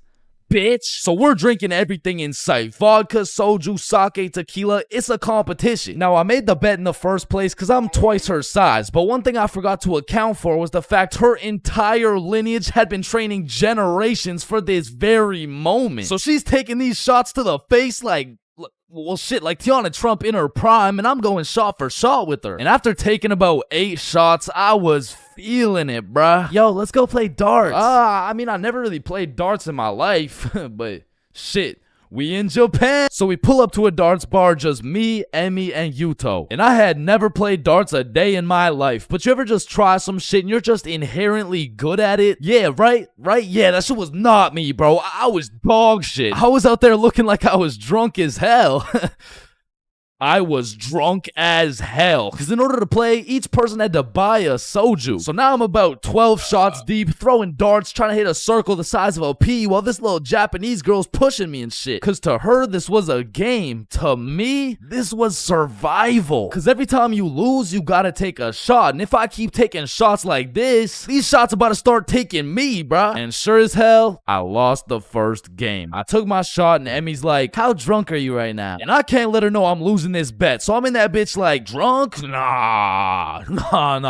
Shit, where I'm from, we brush our teeth with a bottle of Jack. Okay, then loser takes 2 shots. Yeah, let's do it. So one thing leads to another. Now I'm 16 shots deep, and Emmy's like, I'm gonna go to the washroom. I'll be right back. And then Yuto's like, yo, Chains, we must talk. Oh shit, yeah, what's up? Now Yuto had a strong accent and very limited English, so it really went some like, Emmy, bomber. Huh? Emmy, have bomber. Yo, Yuto, no, I don't speak Japanese, dog. No, Emmy, use bomber. Swipe left, swipe right. Bumble. Oh shit, Emmy uses Bumble. Okay. Yes, and she texts the Bumble guy. Come here. Oh hell nah, bruh. I'ma have to abort mission. Me too. You too? Hi, Emmy, do you dirty? Fuck, Emmy. Oh shit, facts, let's do it. So we sneak away to the elevator and we're spamming the up button trying to leave, and this shit is just not coming, bruh. So we both peek around the corner to see if she's coming, and she notices us. Oh shit, guys, we're leaving? Yeah, we are leaving. Fuck. So we all get in the elevator and Yuto whispers in my ear like, when the elevator open, we run. And I'm drunk as shit, but I was the fastest kid in my elementary school, so as soon as the doors open, we hauled ass, bro. And I just kept running till Yuto was like, stop, we go to bar. And I'm just having a great time existing at this point, so I walk into this bar all drunk like, where the hoes at? Oh shit. Oh shit.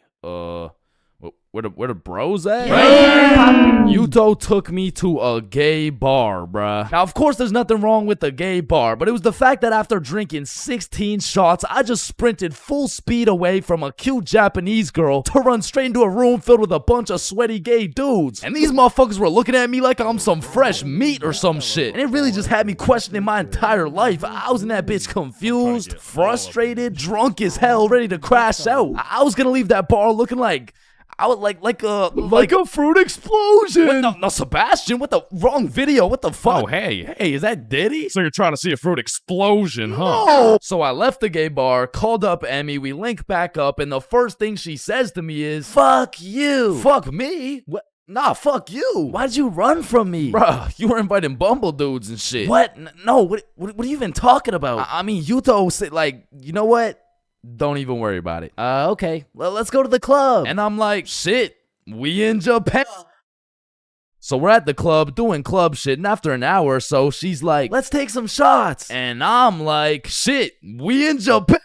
I am blackout drunk, bro. I don't even know how many shots deep I am at this point, but all I know is I'm so drunk, I gained the ability to fucking teleport. So I'm in the club, and as soon as I blink, I'm in a bar. Then I'm in a club, back to a bar, to a new club, McDonald's, bar, karaoke club, bar, love hotel. Love hotel? Man, what?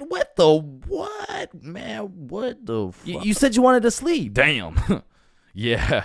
Yeah, nah, I probably said some shit like that. I don't fucking know. So we walk into our room, and the very first thing I notice, the hub on the TV, vibration devices on the bed, protection everywhere. Shorty just lured me to the Japanese freak chamber, bruh. I blink, and we teleport to the bed. But we were just talking like, yo, Yuto said you were inviting dudes from Bumble. Oh my god, okay, Yuto's a liar. Listen, I gotta tell you something, but you can't tell anyone. Yeah, nah, I won't tell a soul, you know? I will not post this on YouTube, clip it up, post it on TikTok, Facebook, LinkedIn, Instagram, Reels, or anything like that, you know? Like, yeah, that'd be weird.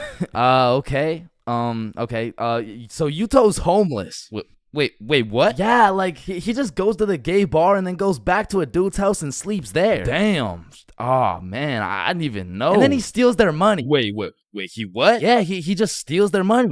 Wait, but it's just the gay dudes, right? Yeah, it's mostly just the gay dudes. I check my pockets. The money's gone. Fuck. You said it's only the gay dudes. Yeah, nah, he just steals from the gay dudes. Fuck, I want to go home, bruh. So I leave the Love Hotel, and at this point, the sun is coming up, and I'm still drunk as hell, walking like a zombie. I pull out my phone to go use Google Maps, and that shit dies, bro. So now it's just me and my last few brain cells trying to make it to my hotel before I pass out. And I'm stepping over Japanese motherfuckers, blackout drunk, sleeping on the sidewalks, thinking I can't end up like them. But honestly, I have no clue where I am, no clue where the hotel is, and no clue what time it is. And after what felt like hours of aimlessly walking around, I blinked and I fell asleep, bruh. And when I woke up, I was in my bed. I genuinely don't know how, who, what, when, or why, but shit, I wasn't complaining. But by the time I got out of bed, it was 6 p.m. and I didn't remember shit. I had to go through my camera roll and piece everything together like The Hangover. But at least that Friday night, I learned a very valuable lesson. Don't try to outdrink the Japanese motherfuckers, bro. You'll lose every time.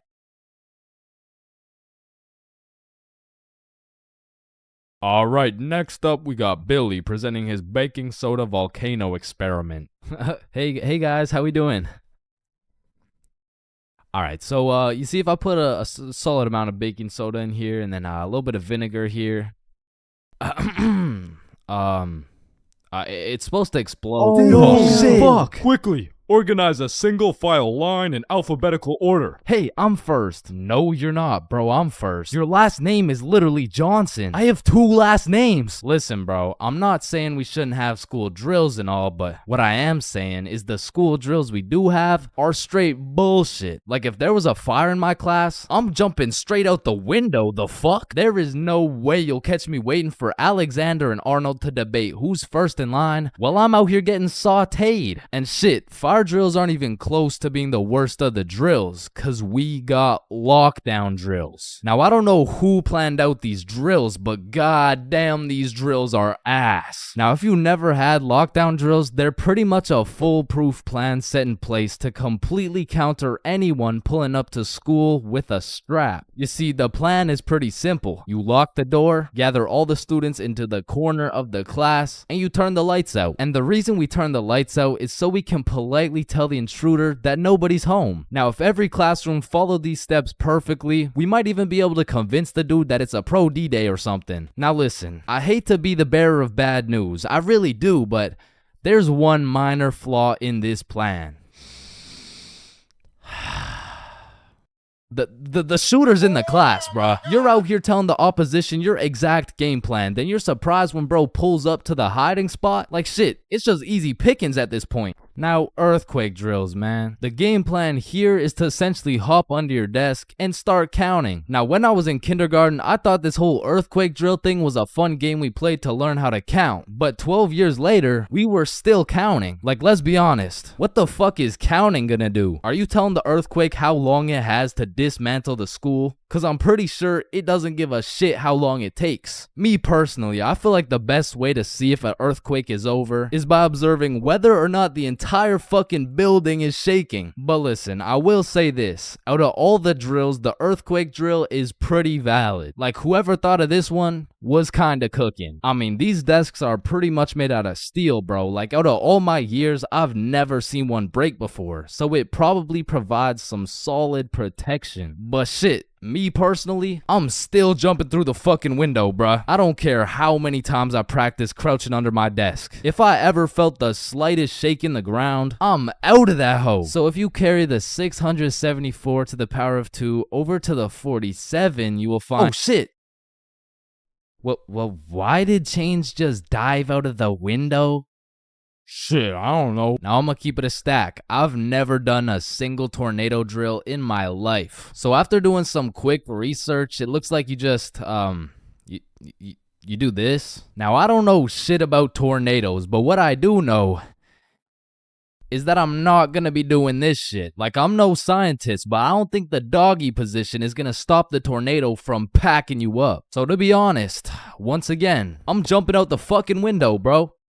Like, that's just my default reaction. And if that tornado ends up putting me on a t-shirt, then so be it. At least the last position I was in before I died was not the face down, cheeks up pose. But bro, imagine being the kid who poorly timed his piss and now the fire alarm's going off midstream. And you don't even get to know if it's a drill or not. Then there's the whole do you wash your hands dilemma, right? Cause you don't want to get trapped in the fire and fucking die, but on the other hand, you don't want to just not wash your hands. Because if it's a drill, then you're just left with dirty ass hands. And while you're trying to decide whether to wash your hands or not, the class is outside taking attendance like Rosalina. Here. Jared. Here. Chains. Chains? Oh, fuck. Where did Chains go? I don't know, bruh. Shit. Oh, no. I was just in the bathroom. Woo. Oh, you scared me there for a second. Wait, did you wash your hands? No. I was in a little bit of a rush. Get back in there and wash your hands, buddy.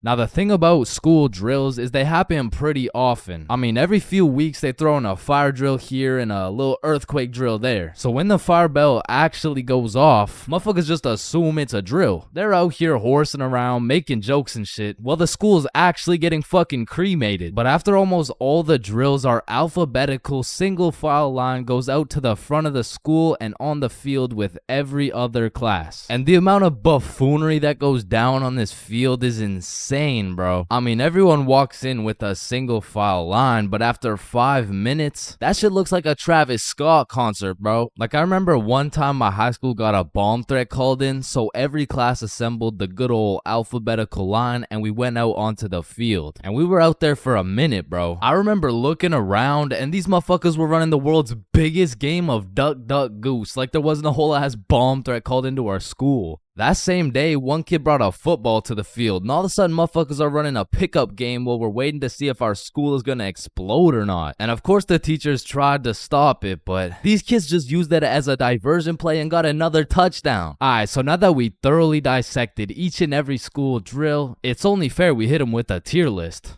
So let's see what we got here. We're starting with lockdown drills. What are we saying? Fucking F tier. Holy shit, they are ass. Alright, next up we got fire drills. Now these drills do get the job done, but I'm not gonna lie. I'm not fucking with this whole single file alphabetical bullshit. So I'm gonna have to give this John a C tier. Now tornado drills. You gotta go in the doggy position. Bro, I got no choice but to give this a D tier. And last but not least, my personal favorite, earthquake drills.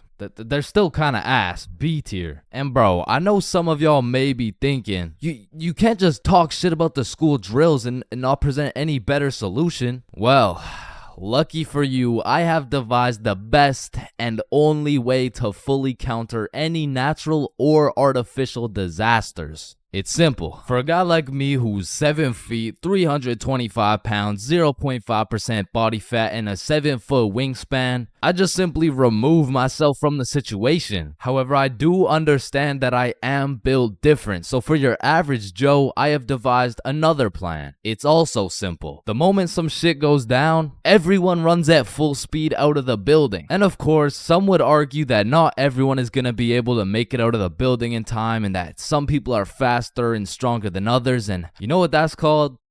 Natural selection. You see, if I was principal, instead of running students through these impractical drills, I would be running students through different kind of drills. I would have my students in peak physical condition. Instead of a fire bell, I would have a push-up bell. At any given time, if that shit goes off, you drop down and give me 50, or your ass is getting expelled. You see, this way, when there's a fire, everyone can simply remove themselves from the situation. Or in other circumstances, they can simply intervene.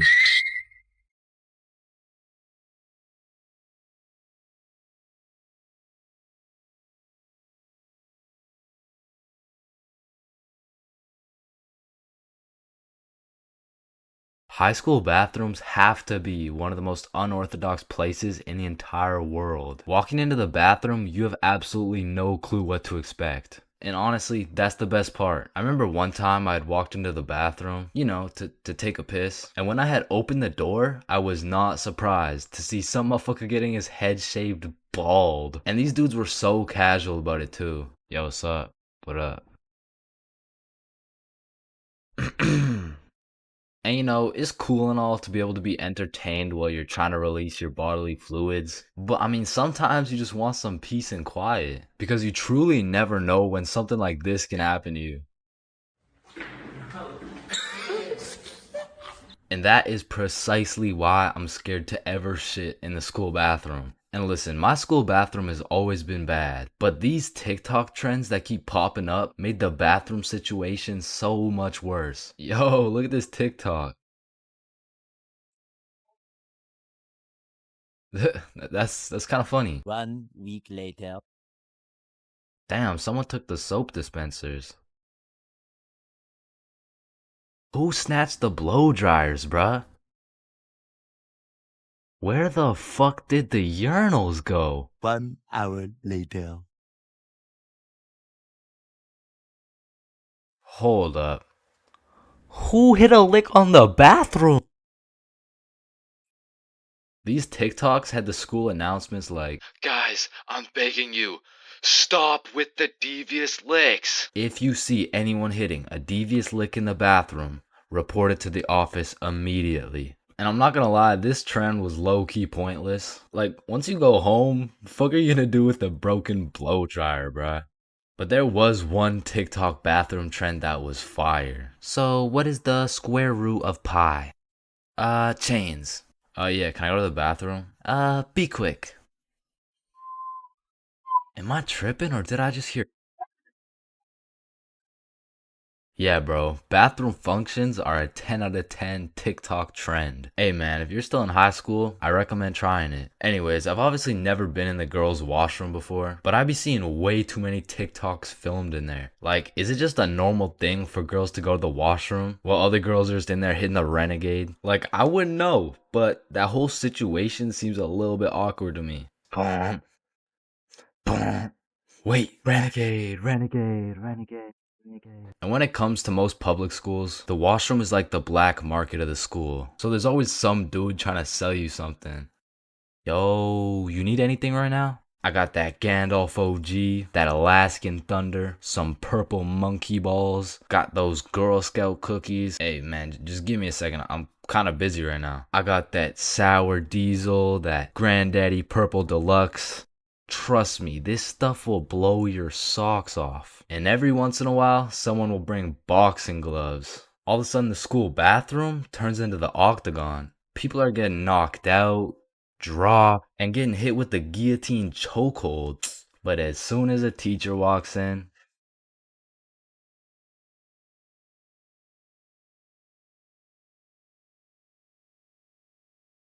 Aw, can I pet your dog? Yeah, for sure. Aw, what's your name, little guy? His name's Ben. Ben? Oh, he's so cute. I just wanna punt that motherfucker.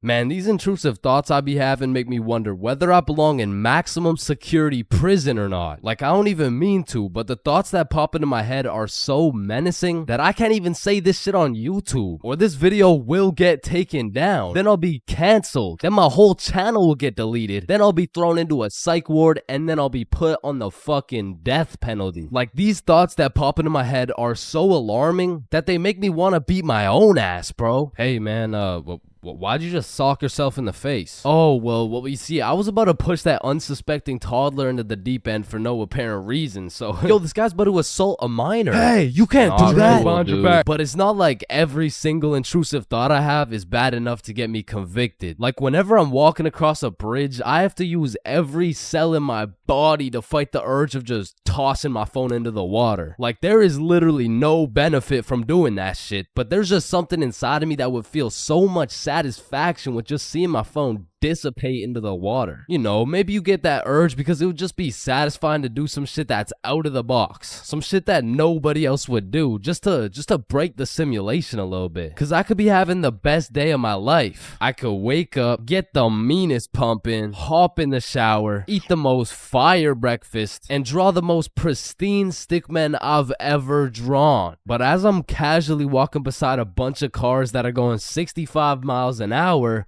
I'm still gonna have the urge to just throw myself in front of a car, bro. And it's not even on some emo shit. Like, I want to live, but I also want to dive into some oncoming traffic. But at least I'm not the only one who does this. Like, other people do this. Right? Like, it's normal, right? But half the time, an intrusive thought will just be to do some goofy shit. Like, you're just forced to imagine the consequences of what it would look like to start throwing it back on a Tuesday at 2:41 p.m. And every once in a while, you'll just be chilling and you'll witness a motherfucker fall to the intrusive urges. What are you get off the table, bro? Shit, he let the intrusive thoughts win, man. Now, I don't even know if these count as intrusive thoughts or not, but as a dude, when I'm walking down the street, I'll just be going on with my day chilling. Then all of a sudden I see a car and I'm like, if I don't make it to that tree before this car, I'm gonna die. Aw, shit. Honestly, these kinds of intrusive thoughts are kind of motivating. Like, it's the same thing as having a hype man at the gym, except instead of that positive reinforcement, if you don't get those 3 extra reps, you're gonna die. It's like whenever I'm at the gym hitting those Bulgarian split squats, I be having mental wars with myself. Ooh, that was a good set, man. I think we're done. 5 more reps or you're a bitch. Damn, good shit. All right, I think we could wrap it up. 10 more, pussy. Who the fuck's gonna carry the boats? I told you we should have stopped, bro. 15 more or you like dick. Now that I think about it, there's a good amount of people in prison right now who just succumb to their intrusive thoughts. Cause intrusive thoughts are just like that demon on your shoulder telling you to do the most devious shit possible. And I know there's a bunch of motherfuckers out there who just listen to that little guy. Hey, man, you see that lovely old lady right there? Yeah, you're gonna hit her with a mean right hook. Well, what's in it for me? Nothing.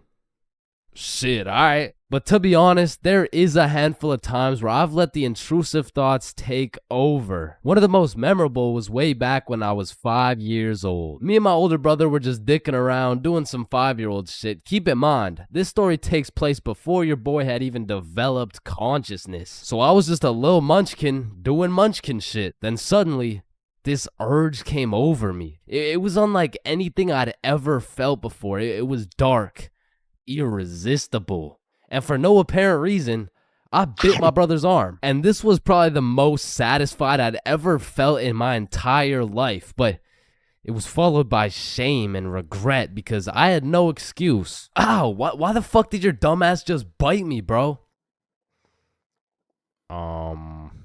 I felt like it, and one of my lowest IQ moments of all time took place when I was in grade 8. It was goddamn sewing class, bro. And I remember I was having a particularly miserable day, so I was just going through the motions. We were all gathered around this big table with our sewing machines, some fabric, and some scissors. I remember I was working on some shitty little big chungus stuffy. But on this particular day, the sewing machine cable was looking mad thick and juicy. And like I said, I was having a bad day, which is exactly why the intrusive thoughts decided to catch me at my worst.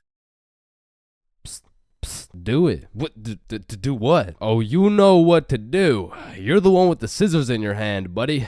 How did these even get in my hand? Now cut it.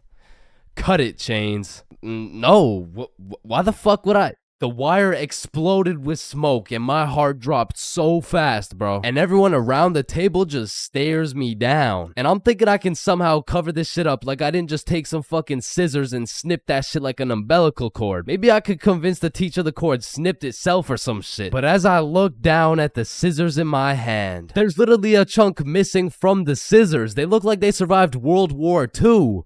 But barely. The scissors are all charred up and shit, and just like that, my plan of convincing her I didn't cut it went out the fucking window. You take one look at the cord, one look at the scissors, and one look at my dumbass face, and you could piece together exactly what happened. So my sewing teacher walks over looking pissed as hell, and she tells me to go sit in the corner. So I take my charred scissors and sit in the corner like I'm a 5-year-old, but to be fair, I made a 5-year-old decision like I was in grade 8. I was 14, bruh. What kind of 14-year-old cuts the cord to a sewing machine cause he felt like it? Like if my 14-year-old son did some shit like that, I would tell the kid I'm going to get some milk and I'm calling it quits. I would have to have another kid and try it all over again cause that kid is going nowhere in life, man. So as I'm sitting in the corner realizing I'm a disappointment, it was one of those moments where you fucked up so bad you don't even feel any emotions. I was just sitting there straight faced like, well, fuck me. It was really one of those moments where you just want to stop existing. So after the class ended, the teacher came over to me and she said, Chains, why the fuck did you cut the cord of the sewing machine? No, Miss Sewingson, you gotta hear me out. Okay, this better be good, Chains. What was looking mad juicy and the scissors just teleported into my hands. I don't even know. You did what? Mom, it was the intrusive thoughts that they told me to do it. I'm about to intrude that ass. The fuck?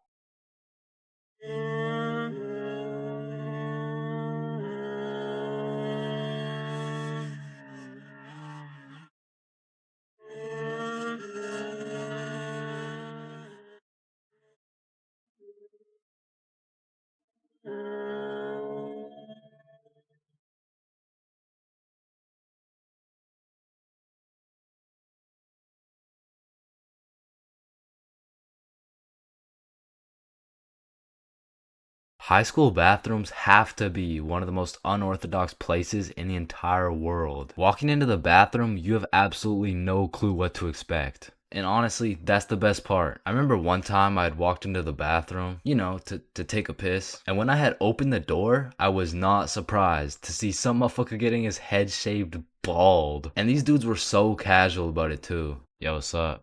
What up?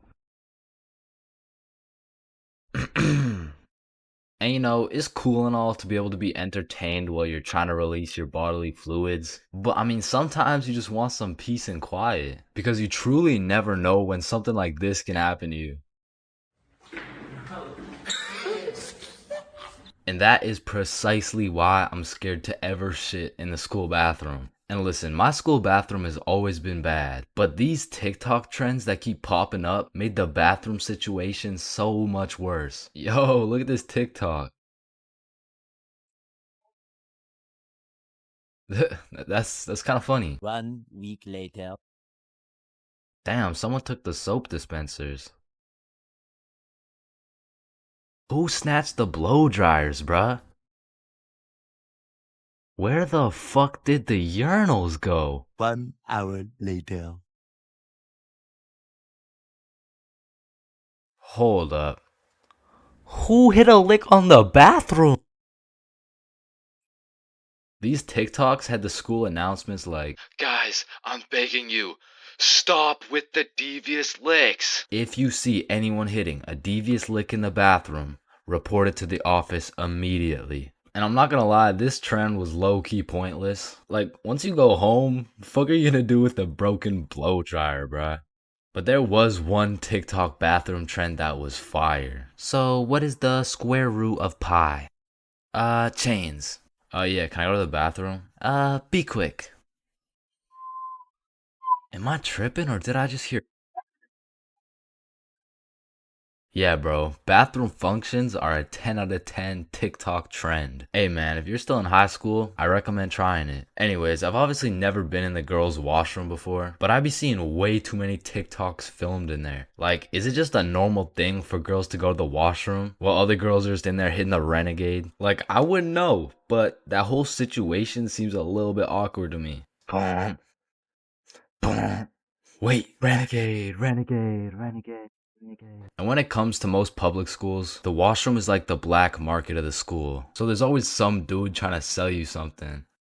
Yo, you need anything right now? I got that Gandalf OG, that Alaskan Thunder, some purple monkey balls, got those Girl Scout cookies. Hey man, just give me a second, I'm kind of busy right now. I got that sour diesel, that Granddaddy Purple Deluxe.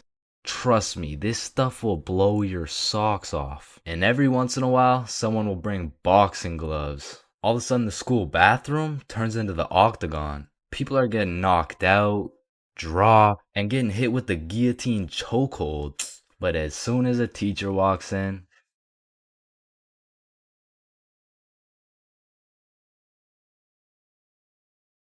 Huh, huh, huh. Pain. I've felt pain. He's felt pain. That dude's felt pain. What? No, I haven't felt any pain. We've all felt pain, because you know what they say, the only things truly guaranteed in life is death and pain. Wait, what about taxes? Wait, what? Is this chains for real? No. And I hate to be all controversial here, but pain? That shit hurts, bro. Specifically, the little shit that just does 1 damage has no business hurting so bad. Like stubbing your toe or biting your tongue or fucking paper cuts. Like, that shit shouldn't even hurt, bro. It's paper. It's not scary. Oh, shit. And I still remember the first time in my life I ever took some real damage and felt some real pain. And it was back when I was 4 years old. Which meant I was still learning the controls of life and shit. Like, yeah, I could run, but it was low-key like watching a dude play Fall Guys. If he was drunk and fried and asleep. But regardless, one day I was bored doing 4-year-old shit, and then I seen my arch nemesis, a fucking chair. And I instantly knew what had to be done. I had to assert my athletic dominance by running and jumping over this chair. So I take a deep breath, I run up, jump, and clear this chair clean as hell. Now keep in mind, I was 4 years old, so that was probably the coolest shit I'd ever done in my entire life. So you know I had to show my mom to make her proud of the man I've become. Hey mom, watch this. What the hell are you doing, Chains? Hey man, just watch and learn.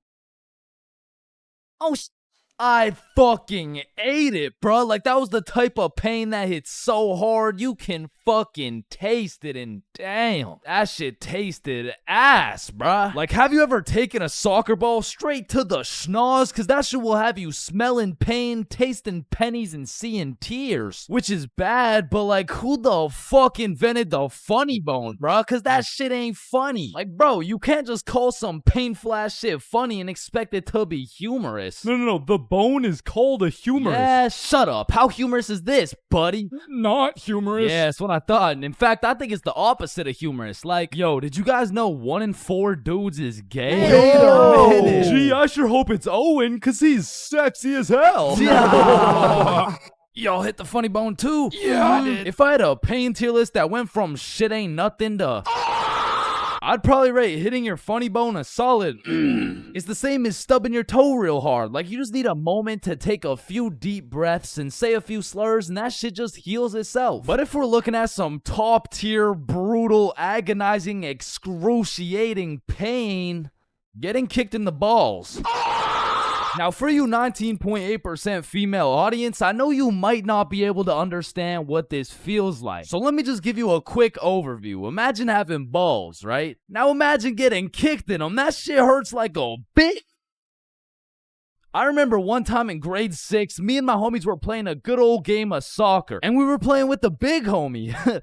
I mean the really big homie. Like, the dude had more chins than a Chinese phone book. Like, last time we went to a restaurant, bro looked at the menu and said okay. And I couldn't even tell you how big he really is, cause last time he stepped on the scale, it said 1 at a time, please. So what I'm trying to say is he was a big dude, and big dudes got big legs, and big legs produce hard kicks. And during this grade 6 soccer game, I unfortunately found myself legs spread wide open, freshly dropped testes exposed to this absolute unit, wound up to kick the ball, and well, pain.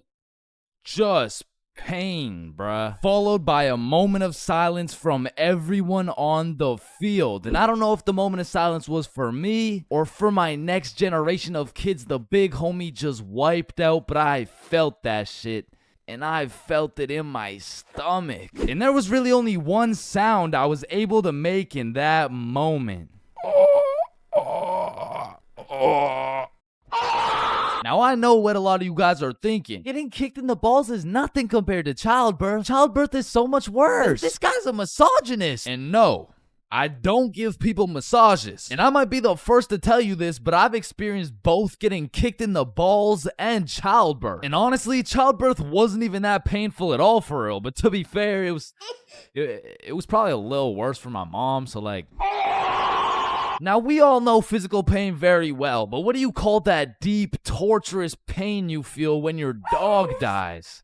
In Minecraft, that's that psychological pain, like the pain you feel when you're watching a banger YouTube video and an ad interrupts you out of knowledge. Or like the pain you feel when you just got done making some toast and peanut butter and that shit flops on the floor face first. It doesn't hurt physically, it hurts spiritually. Like, there really is levels to this shit, bro, because now when you start adding psychological pain onto the physical pain of things, we gotta start adding new tiers to this tier list. Because imagine peacefully sleeping in your bed and you get woken up to the pain of your girlfriend kicking you in the balls, which of course hurts physically, but then you realize you don't even have a girlfriend and you live alone. So just to knock a few more off this tier list, a razor scooter to the shin, stepping on Lego is a solid. Now, getting socked in the face is an interesting one, because that shit can range anywhere from all the way to getting the Sonic rings knocked out of you. And if that shit's a good enough punch, you might not even feel anything. Now, for the tier, I would say that's the shit where you just take one damage, like eating some food that's too hot, or getting a brain freeze, or when you're laying in bed with your phone and that shit slaps you across the face. Like, it's just minus 1 HP. And minus 5 IQ. And if anyone's seen that shit, it's probably a lifetime debt of aura. Now, I'm gonna keep it a stack. For something to be in the shit ain't nothing tier, it's just gotta be a good ass day, bro. Like, some days I'll just be feeling invincible, bro. Like, wake up, roll out of bed, shit ain't nothing. Eat a nice hot breakfast, shit ain't nothing. Stub my toe while simultaneously getting socked in the face, Shit ain't nothing. Get a bad phone call? Yeah, Chains. This is Dr. D's. I'm sorry to break the news to you, but you tested positive for chlamydia. Hey, man, shit ain't nothing. Oh, shit, who's this? Yeah, I wasn't finished. You also tested positive for herpes, syphilis, gonorrhea, hepatitis. You got a whole ecosystem on your shit. Honestly, at this point, our best bet is just to chop that thing clean off. What? Shit ain't nothing. No, it's definitely something. We're chopping your meat off. Yeah, but on some days, bruh, it's just like,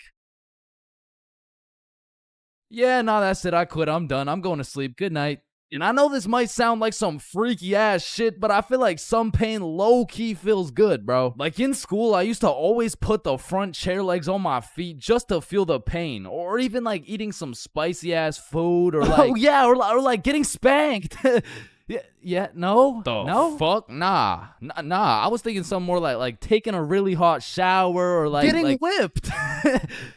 No? Yo, George, shut the fuck up, bro. I'm trying to make a video and Sorry, shit. my fault, pimp. My fault. Yeah, alright. Or what about when you like Getting slapped in the face? Bro, shut the fuck. Hey, yo.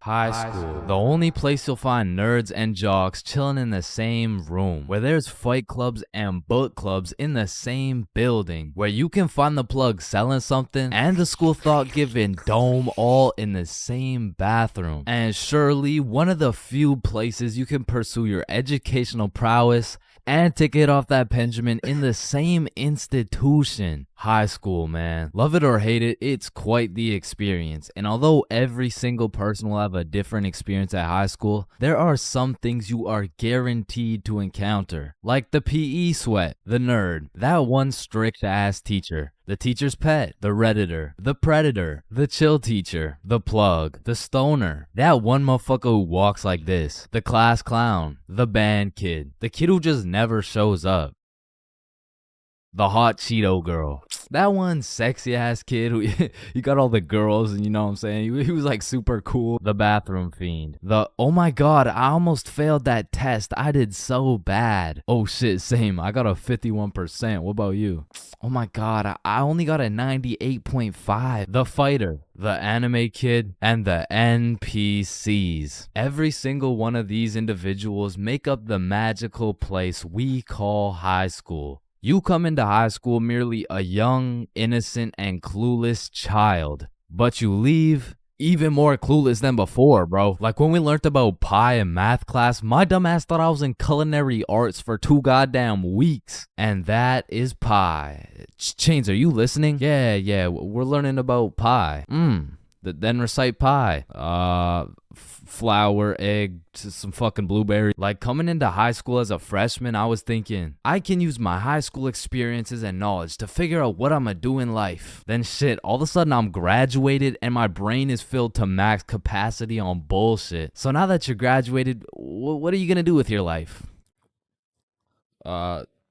The mitochondria is the powerhouse of the cell. But one of the most majestic parts of high school is the bathrooms, bro. Like it's a proven statistic that only 1 in 30 kids actually go to the bathroom to take a piss. And Lord knows what the other 29 are doing, bro. I mean, it could literally be anything from a secret fight club to a drug ring to a fucking Bible study. Like nothing is out of the picture when it comes to high school bathrooms, bro. But the bathrooms are not the only place where some fuck shit goes down. Cause you know high school students love to see fights, so when there's the slightest hint of beef, there's a motherfucker instigating that shit. Oh shit, my bad, bro. Nah, it's all good, don't worry. Yo, personally, I wouldn't take that shit, bro. What? Nah, it's fine. Like, he practically just called you a bitch. Wait, really? No, it was an accident. Wait, what's that? Oh shit, he just said he's smoking on your grandma's pack right now. Hey, don't be talking about grams like that. Shit. Wow. But tell me why when some entertaining shit happens, I just happen to miss school that day. Like I'll go every day of the month, but I get sick for 1 day. Damn, I'm glad as fuck I'm not at school right now. Yo. Holy shit. Chains, where are you? I'm in my bed right now. Why? Ooh. Jeremy and Tom are running the ones right now. Fuck, the one day I didn't go. What's that in the background? Oh shit, yeah. They got Lil Uzi performing at school today. What? Uzi's at our school? Yeah, check it out. Yo. Oh, and they brought in Gordon Ramsay cooking up free lunch today as well. What? Oh, and I almost forgot. Elon's pulling up and giving everyone Teslas. So, No. I'll see you later, man. But listen, high school is nothing like these movies paint it out to be. Like, all these movies portray the same shit, where Victoria and her goon squad make fun of Ruby, and where Chad and the football team shove Arthur in a locker. Like, I've only seen a motherfucker get shoved into a locker once in my life, and to be honest, I couldn't even see much of it. I mean, it was pretty fucking dark in that locker, bro. But for real, in high school, you don't have to worry about some big body taking your lunch money or some football kid slapping the books out of your hand. The worst thing you'll encounter on your average day at school is your local Redditor. I don't know how they do it, but somehow every joke they make is so unfunny that it just ruins my day, bro. Do you smell that? Yeah, Jeremy, that's what happens when you don't shower in 2 months. No, it smells like sussy baka, like Among Us. But not to confuse Redditors with Discord mods. I mean, they're pretty much the same thing, but Discord mods shower even less. To be honest, there is truly only one thing mustier than a Discord mod, and that's the cafeteria food, bro. I mean, this food is completely and utterly ass. Like, somehow these motherfuckers manage to get the food cold and the drinks warm. Like, how the fuck does that shit happen? And my high school would serve some daily specials, and to be honest, that shit was unidentifiable. Like, you'd see this pile of mysterious substance, and I'd ask the person who made it what it is. Like, what's the special today? You're holding it right now, dumbass. No, but like, what is it? Oh, I don't fucking know. And my school refused to pay people to make good food, so they had students making all the food. So you'd be eating a burger and look up at the person making them, and they'd just be casually scratching their ass. And even with all this free labor, tell me how these motherfuckers have the audacity to be charging $6 for 3 chicken strips, bro. That's $2 for one small soggy piece of some shit that's probably not even chicken. I mean, that shit is a robbery. And speaking of robbery, the high school change rooms are shockingly similar to Detroit. And we all know, you can't have shit in Detroit. Like, if you leave anything not locked up, it's gone, bro. Your iPhone, gone. $5, finessed. 2-week-old rotten sandwich. Someone's taking that shit. And to be honest, even if you lock that shit up, it's still at high risk. Like, let me paint the picture a little bit. This is PJ. PJ locks all his beloved belongings in his good old PE locker before heading to play some soccer. After scoring a hat trick, PJ comes back to the change room to reacquire his belongings, only to find out someone took PJ's whole goddamn locker. PJ was devastated. Until he remembers, he can check the school's security cameras. Yeah, take a look. Yeah, take that shit, take that. Yeah, we'll. PJ never got his shit back. Now, I don't know about your guys' high schools, but mine was equipped with security cameras everywhere, covering every square inch of the school. But these cameras had the resolution of a fucking toaster. Like, you could have a motherfucker commit a heinous crime. He could proceed to put his face in the camera, state his government name, address, and date of birth, and you would still have no clue who did it, bro. And of course, the teachers. Teachers have the ability to make or break your high school experience. So real quick, let me go over some of the teachers you will encounter in high school. The angry teacher, the chill teacher, the lazy ass teacher, the funny ass teacher, the teacher who doesn't know how to teach shit, Miss Cakinson, the teacher who wants to be the chill teacher, but shit just doesn't work. That teacher that plays videos all class. The gym teacher with several allegations. The weird science teacher. And the teacher who subscribed to ChainsFR. Wow, what a G. And that's high school in a nutshell.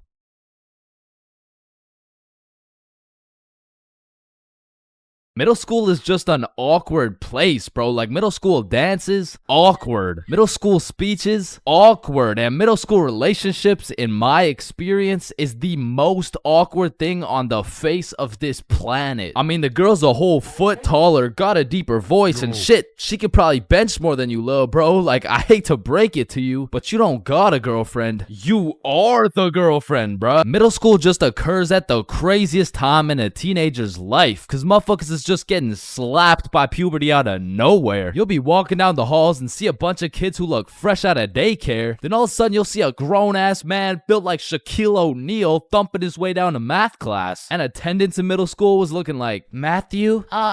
Here. George? Present. Daisy? Here. Owen? Here. Dude's balls would be dropping halfway through presenting their speech, like, and this is specifically why dinosaurs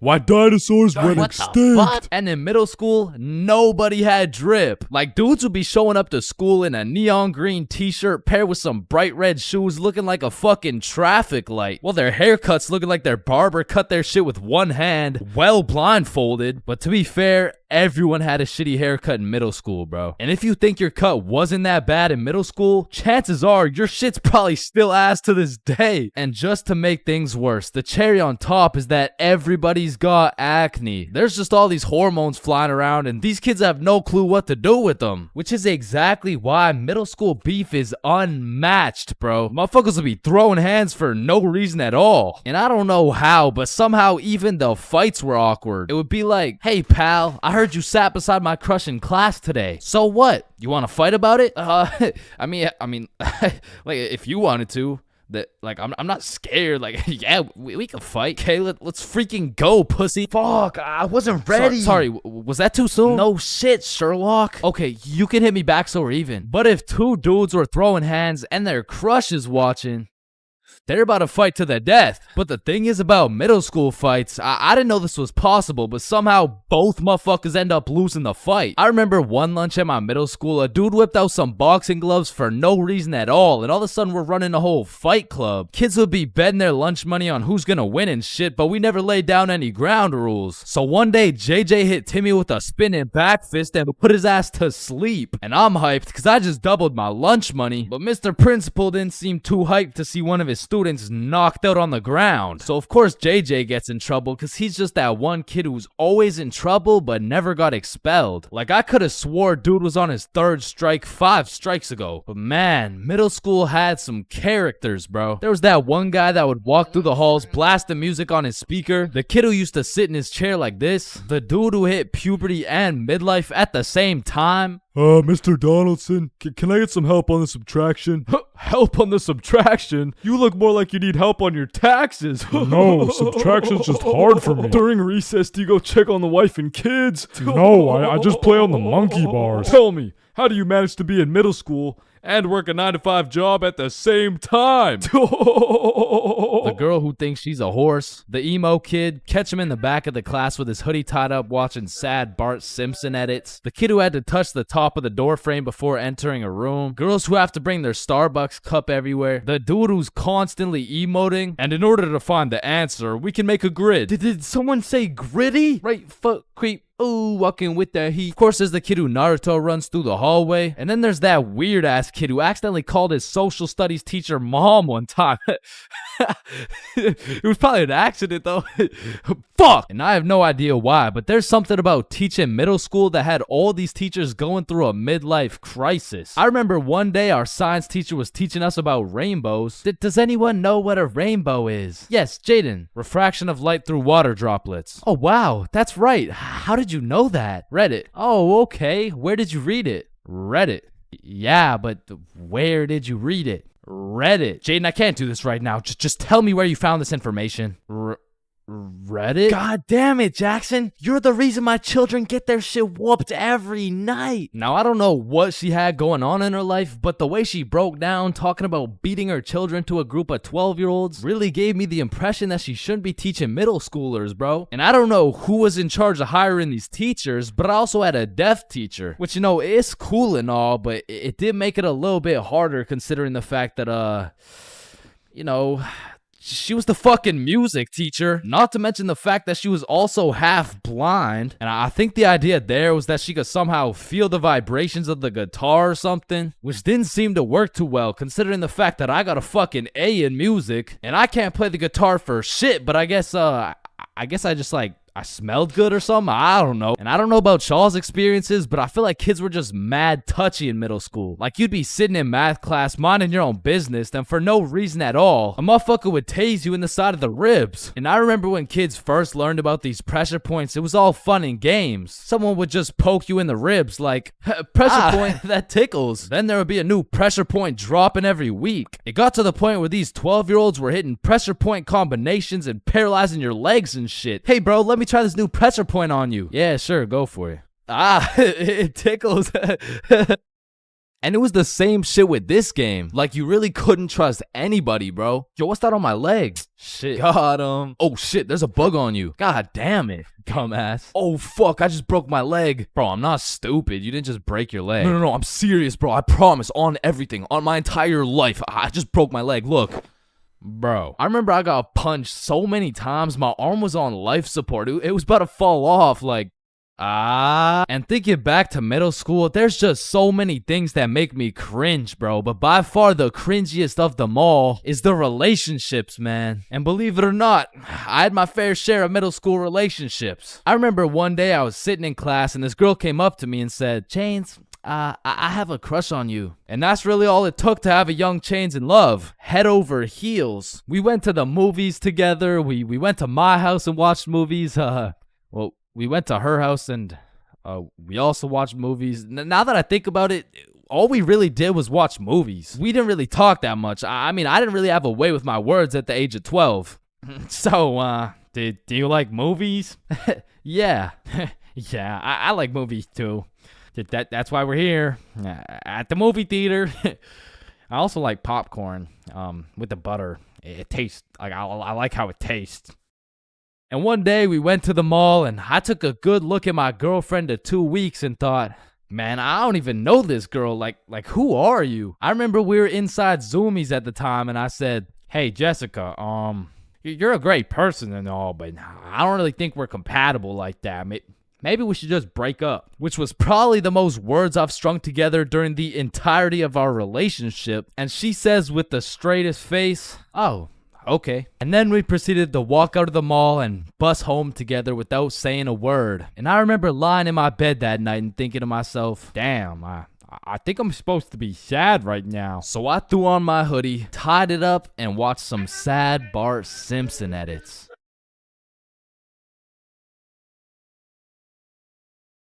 Bro, in life, there's so many things you can cheat on. Like, you can cheat on your diet, you can cheat on your girlfriend, you can cheat on your barber, you can cheat on your girlfriend with your barber. Shit, you can even cheat on your taxes. So compared to everything else, cheating on a little math test is not that bad. Like, compared to your taxes, you know what I'm saying? Like, oh shit. Hey, we've all cheated on our barber, but you cannot cheat on this math test. Oh shit. Damn, bro. I know we've all cheated on our girl, but you cheated on me, dog. Oh shit. Babe, I know we cheated on our taxes, but you cheated on me? Oh shit. Listen, in our entire lifespan, we've all cheated on something. Whether it's a game of Uno, your girlfriend, or your other girlfriend, it's usually not worth it, because congratulations, bro, you won the game of Uno, but now you have to look yourself in the mirror knowing you're a cheater and a liar that has 3 Uno cards up his ass. But when it comes to school tests, cheating is 100% worth it, bro. And I'm not condoning cheating at all, but let's just think about this logically. Like why are we at school in the first place? We're at school to learn things and skills that we can use in real life. Now, are we really using trigonometry in real life? Well, effectively, this depends on what career. Hell nah, bro. It was a rhetorical question. We are not using trigonometry, but you know what we will use? Creative thinking, communication, social awareness, logic and reasoning, and most definitely our fucking phones. All 5 of which are strongly developed through the act of cheating on a school test. And on top of becoming a better human, better grades, it's the ultimate win-win. Your teacher feels like they did a good job teaching, your parents think they didn't raise a dumbass, and if you're good enough at cheating, you might just fuck around and get into Harvard. But once again, I am not condoning cheating, just throwing that out there, But yeah, as I was saying, you shouldn't cheat, right? Like it's bad. Cheating is not good, but you do know what they say. If you're not cheating, you're not trying. Facts. Yeah. Wait, no. What? So if cheating in school is so valid, why doesn't everyone do it? And that's because if you get caught, let me tell you, bro. This story takes place in grade 9 when me, Bob, and Billy were some straight freshmen, bro. And coming into high school, you get your shit absolutely clapped by double the workload. But lucky for me, Bob and Billy were both in my math class, which meant we had triple the studying power. But we also had triple the fucking around power, and we used that shit to its maximum capacity, bro. But you know what they say, the more you fuck around, the more you find out. And when we got our first test back, shit, we found out. We found out we're a bunch of dumbasses who were about to fail grade 9 math, and we couldn't let that shit happen. So for the next test, we studied extremely hard. Off George's math test during the test. I mean, we were cheating with maximum efficiency. Like, we had a whole assembly line where Bob would look at George's test, throw up the number, and Billy would pass it along. And all of a sudden, our grades are making the meanest comeback Mr. Matheson had ever seen. I mean, life was great. We went to school, cheated, played some Fortnite, succeeded, browsing history, deleted, and then repeated. I mean, we were just living life with no worries until the polynomials test. I walked into this test thinking, I know what a polygon is, I should be chilling. And when the teacher handed out the test, I was bewildered to see all these fucking letters on my test. Like, is this math class or English, bruh? Yeah, I think I got the wrong sheet. Huh? No, that's the right test. Well, what's the deal with this? I mean, that's just polynomials. Dog, I can name every single polygon, but who the fuck wrote Elon Musk's son name on my goddamn math question? Yeah, Chains. That's what we call a variable. It's called a variable. Yeah, I know. I know that, and I knew it before you said it too, cause we learned about it in class. Yeah, right. Right. Now, this would have been extremely bad if we didn't have the ultimate method we like to call George. Because George was one of those dudes who loved studying. Like, he'd wake up and go to school, then come home and study till he dropped, bro. Like, if you kidnapped George's whole family and told him you'd only give them back if he answered this equation, this motherfucker would just be happy he got more homework, bro. And cause of this, we had a little deal going with George. If he let us cheat off his math test, we would teach him how to be a normal dude. We were teaching this kid how to dap someone up, how to use slang, and all I'ma say is, this motherfucker should have just stuck to math, bro. Yo, Chains, sauce me a bite, big dog. I got you. Shit, Chains, you just busted in my throat, gang. Hey, yo. George, what you just said right there sounded gay as hell. Type shit. No. So as I was saying, I'm looking at this math test with more letters than numbers, and it would have been raps for me if it wasn't for the George method. So I'm looking at Billy, Billy's looking at Bob, and Bob's looking at George's test, and we're absolutely flying through this polynomials test. And about halfway through, I look up to get the next answer, and I get jump scared by Mr. Matheson mean mugging my shit. And you can see it in his eyes. He knew exactly what was going down, and he took me, Billy, and Bob's tests and took us to the hallway. What do you guys think you're doing? Polygamy. I'm pretty sure it's like Why did I see you three throwing up your fingers during our test? Well, you see, Mr. Matheson, we're gang affiliated. No, bro, what the fuck? All right, you three, cut this shit. I caught you cheating. All 3 of you are getting zeros on this test, and I don't want to see it happen again, or I'm contacting your parents. All right, it won't happen again. You're right. We're not in a gang, by the way. Yeah, I know, buddy. Well, shit. Yo, what happened to you, Jits? Are you chilling? Bro, Mr. Mathinson caught us lacking real bad. Yeah, he gave us all zeros on the test. Holy shit, it sounds like Mr. Mathinson just absolutely railed you guys. No cap. Oh right now. And all three of us proceeded to absolutely shit the bed on all of our next tests. And it was at the point where our grades were on life support and our math final was coming up. So if we didn't get our shit together for this final, our parents were about to put us on life support with that leather belt. So we put our cheating ways in the past and locked in, bro. We were focused in class, and after we went to Bob's crib and kept studying there. And then it clicked. We all finally understood polynomials. And so the next day we walked into class confidently, knowing we were equipped with hours of studying. We lock in, sit down, and then the teacher gives us our test. And as soon as we lay our eyes on that very first question of the test, we were fucked. Now, don't get me wrong, we could do polynomials all day long, but we forgot this was a final. Meaning we forgot to study numeracy, exponent laws, rational numbers, linear relations, inequalities, geometry, probability, and statistics, and in other words, we didn't know shit. And before I can even make eye contact with the boys to tell them I'm fucked, these motherfuckers already hopping back on the George method. And listen, bro, as you can tell, I'm no mathematician, and I did not study probability or statistics, but from what I'm seeing at this very moment, I have two options. I can do the test legitimately and have a 99% chance of failing grade 9 math and getting my shit whooped while simultaneously having my entire family realize they raised a dumbass who won't go anywhere in life and is destined to draw stickman for all of eternity, or I could cheat.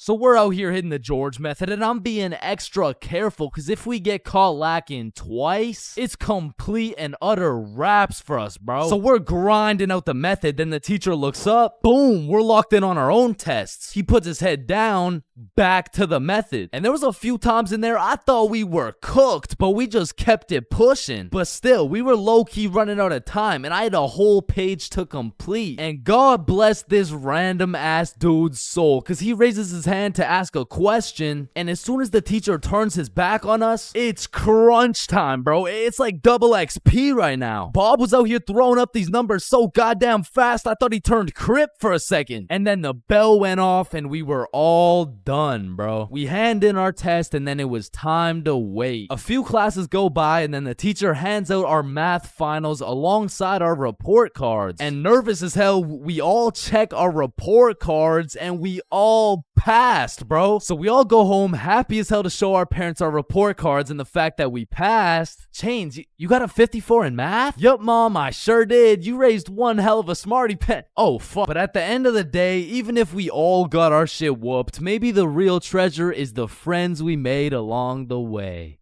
Yo, homies, I'm bricked up right now. Oh, no.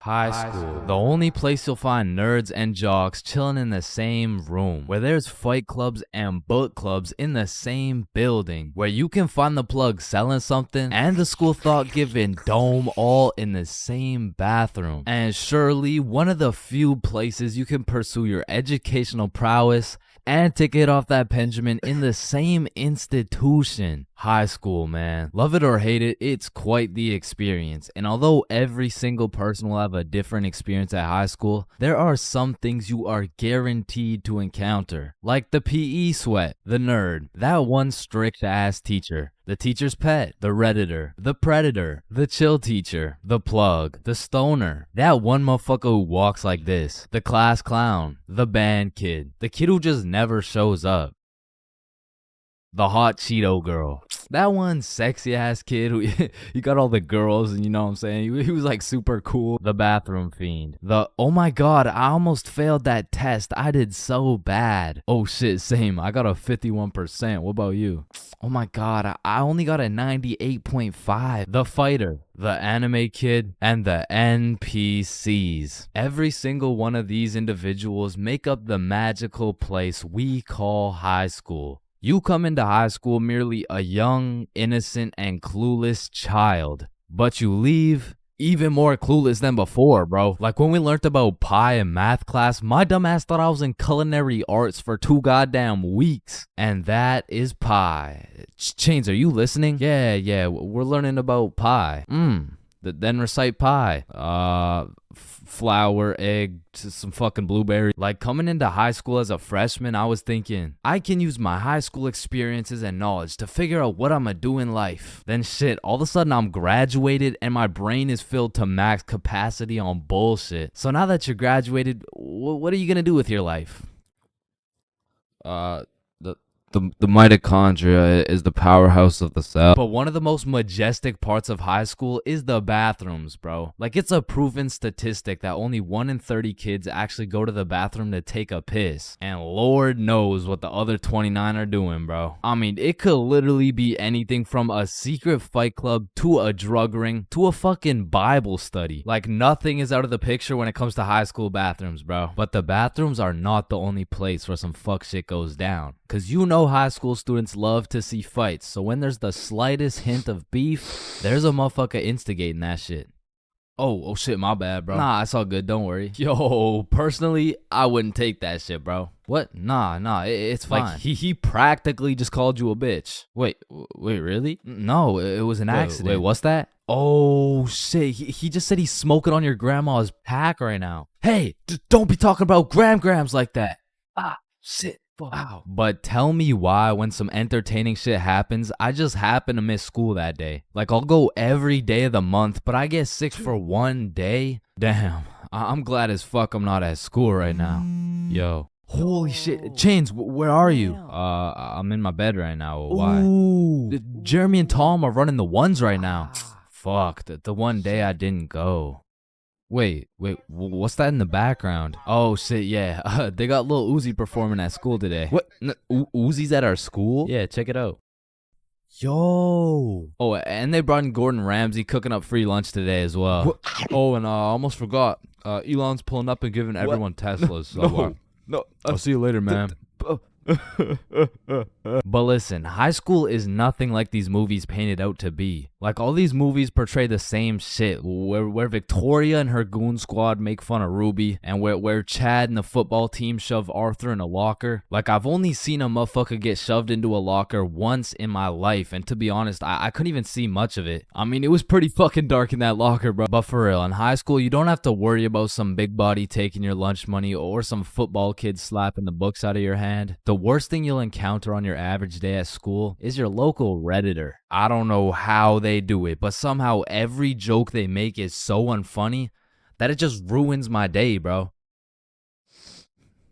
Do you smell that? Yeah, Jeremy, that's what happens when you don't shower in 2 months. No, it smells like sussy baka, like Among Us. But not to confuse Redditors with Discord mods. I mean, they're pretty much the same thing, but Discord mods shower even less. To be honest, there is truly only one thing mustier than a Discord mod, and that's the cafeteria food, bro. I mean, this food is completely and utterly ass. Like, somehow these motherfuckers manage to get the food cold and the drinks warm. Like, how the fuck does that shit happen? And my high school would serve some daily specials, and to be honest, that shit was unidentifiable. Like, you'd see this pile of mysterious substance, and I'd ask the person who made it what it is. Like, what's the special today? You're holding it right now, dumbass. No, but like, what is it? Oh, I don't fucking know. And my school refused to pay people to make good food, so they had students making all the food. So you'd be eating a burger and look up at the person making them, and they'd just be casually scratching their ass. And even with all this free labor, tell me how these motherfuckers have the audacity to be charging $6 for 3 chicken strips, bro. That's $2 for one small soggy piece of some shit that's probably not even chicken. I mean, that shit is a robbery. And speaking of robbery, the high school change rooms are shockingly similar to Detroit. And we all know, you can't have shit in Detroit. Like, if you leave anything not locked up, it's gone, bro. Your iPhone, gone. $5, finessed. 2-week-old rotten sandwich. someone's taking that shit. And to be honest, even if you lock that shit up, it's still at high risk. Like, let me paint the picture a little bit. This is PJ. PJ locks all his beloved belongings in his good old PE locker before heading to play some soccer. After scoring a hat trick, PJ comes back to the change room to reacquire his belongings, only to find out someone took PJ's whole goddamn locker. PJ was devastated. Until he remembers, he can check the school's security cameras. Yeah, take a look. Yeah, take that shit, take that. Yeah, we. PJ never got his shit back. Now, I don't know about your guys' high schools, but mine was equipped with security cameras everywhere, covering every square inch of the school. But these cameras had the resolution of a fucking toaster. Like, you could have a motherfucker commit a heinous crime. He could proceed to put his face in the camera, state his government name, address, and date of birth, and you would still have no clue who did it, bro. And of course, the teachers. Teachers have the ability to make or break your high school experience. So real quick, let me go over some of the teachers you will encounter in high school. The angry teacher, the chill teacher, the lazy ass teacher, the funny ass teacher, the teacher who doesn't know how to teach shit, Miss Cakinson, the teacher who wants to be the chill teacher, but shit just doesn't work. That teacher that plays videos all class. The gym teacher with several allegations. The weird science teacher. And the teacher who subscribed to ChainsFR. Wow, what a G. And that's high school in a nutshell.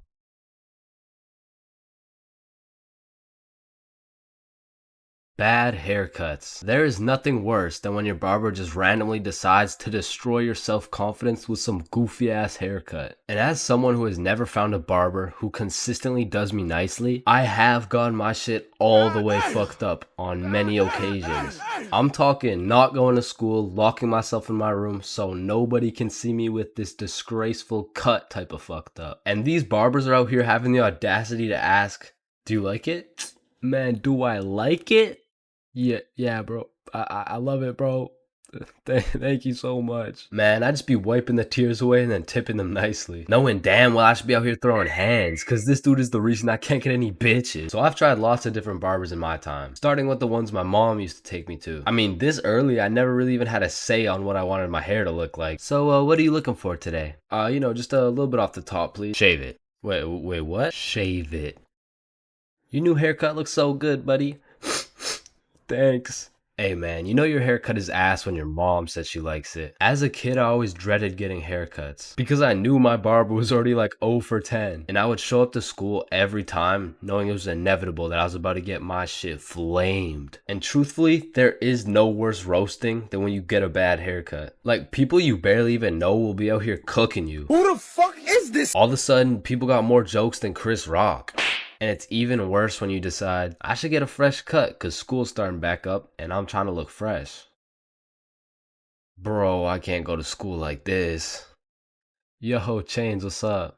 Yo, what's good? Bro, are you alright? Why do you got this hoodie on? Yeah, I'm chilling. I'm just kind of cold, you know? Bro, it's 32 degrees. And man, there was this one time that I still think about every time I fall asleep. Me and my friend go to this barbershop that I'd been to once before, and last time they did me quite nicely. So we head in, I sit down in the chair. Hey, how you doing? I'm good, how are you? Yeah, I'm good. Have you been here before? Yeah, I have actually. Oh, I remember you. Same cut as last time? Yeah, exactly. So what's new, man? Nothing much really. What about you? You know, I've just been working. Oh yeah, respect. So, how's your dad doing? This is when I knew something was terribly wrong. Bro, I don't got a dad. He's good. This motherfucker was giving me some random kid's haircut. This dude must have thought I was Manny or some shit, cause he gave me that middle part cut, and he pushed my hairline back a little bit. And everyone in my city knew this barber, so everyone at my school followed his Instagram too. Can I get a picture from my Instagram? Nah, bro, I don't really like being posted. Don't worry, it's quick. Nah, I don't really want to.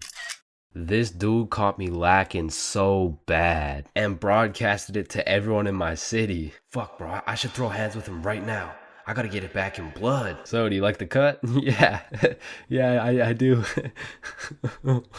And when I checked my Instagram, I was out here getting flamed so hard. Borderline cyberbullying. And I'm not joking when I say this. This motherfucker fucked me up so bad. I learned how to cut my own hair and never went back to a barber ever again.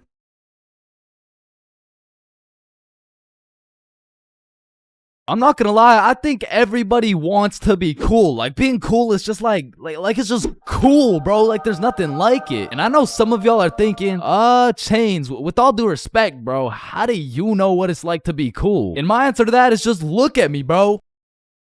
I fucking don't, okay? But I do know someone who is cool. He's a certified cool guy, and his name is Bob. Now, what makes Bob so cool? Is it the sunglasses? Is it the sexy ass face? No. Tell him the answer, Bob.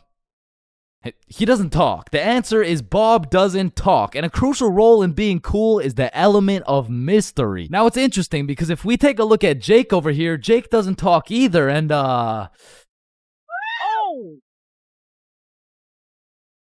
I don't think, I mean, like, me personally, you know, I don't really think Jake's that cool. So that means to be cool, you can't just stop talking. I mean, I remember one time I thought if I threw in some earbuds and stopped talking to motherfuckers, everyone would see me as some cool, mysterious guy in the shadows. And I'm not even gonna lie, I was walking through the halls feeling like Batman. I could even see the people talking about how cool I was. Come to find out, it was more like, does this kid even talk? Nah, I don't think so. Yo, what's up with this kid? I'm pretty sure he's autistic or something. Because the truth is, there's a very distinct difference between Bob's silence and Jake's silence. I mean, Jake didn't talk because he would probably get his ass beat for literally anything that comes out of his mouth. But Bob, on the other hand, doesn't talk because he doesn't have to talk. Like, watch this. Oh my god, Bob. Love you, Bob. Now, just for science reasons, let's just see what happens when I do the same thing, you know? Why not? What's the worst that could happen? Hello? Can I help you? Oh my god, help. There's this creepy guy. At least she didn't. Get on the ground. Hands behind your back, buddy. Now, it's important to note that being cool is subjective. Like, for example, some people think I'm cool, you know? Like, in this big-ass world, surely there's someone out there. No, there isn't. Nobody thinks you're cool. Shut up, loser. Okay, well, what I was trying to say is you're gonna find someone cool who I don't find cool, and I'm gonna find someone cool who you don't find cool, and that just leaves us with the question, what is cool? So to answer this question, I need you to think of the coolest dude on the earth, and I'm about to guess, okay? You got it? Yeah, alright. I'm not the fucking Akinator. I'm not about to guess who you're thinking of, but I can guess with 100% accuracy who you're not thinking of, and that's Mark Zuckerberg, okay? How did I know that? Because if you think of Mark Zuckerberg as the coolest guy in the world, you're fucked, alright? Like, there's no helping you. Like, click off the video. It's wraps for you, bro. But how could Mark Zuckerberg possibly help us get cooler? I mean, look at the guy. He's practically oozing uncoolness as we speak. But that's important because if being cool is subjective, we need something objective to look at, and objectively, Zuckerberg gets no bitches. Like, let's just look at the numbers here. I mean, this guy's the CEO of Meta, but he's also the CEO of being a uncool lizard nerd guy. And if there's one thing I've learned in my studies of coolness, it's the art of minding your own goddamn business, okay? Like, let's compare George to Bob, who, let's just say, both aced the math test. Hey, Chains, what'd you get on the test? Fuck, I got like a 65%. Oh, that's really good for you. That's good for you, yeah. I actually got 100% plus the bonus question. Oh, wow, nice, bro. Billy, what'd you get on the math test? Math test? The dog. I could have swore that shit was chemistry. Nope, it was math, and I got 103%. Bob, what'd you get? God damn. 110. There was only one bonus question. That's impossible. Oh, kissy face. Bob, did you pipe the teacher? And that's probably why Zuck over here is so uncool. He's minding a million people's businesses, probably looking through their cameras and shit like, yeah, fuck you, Mark. And the most important trait for being cool is having confidence. You just can't be cool while shivering your timbers, bro. And I know some of you are thinking, oh, well, I guess it's over for me then. And no, it's not over for you, bro, because confidence is the most fake it till you make it shit ever. Like, you're not gonna say the perfect thing every time. Lord knows I don't. I'm pretty sure I say the wrong thing every time, but if you say that shit with your chest, people let it slide, bro. And I said, no, I wouldn't suck your dick for 20 $20. Oh, well, that makes one of us.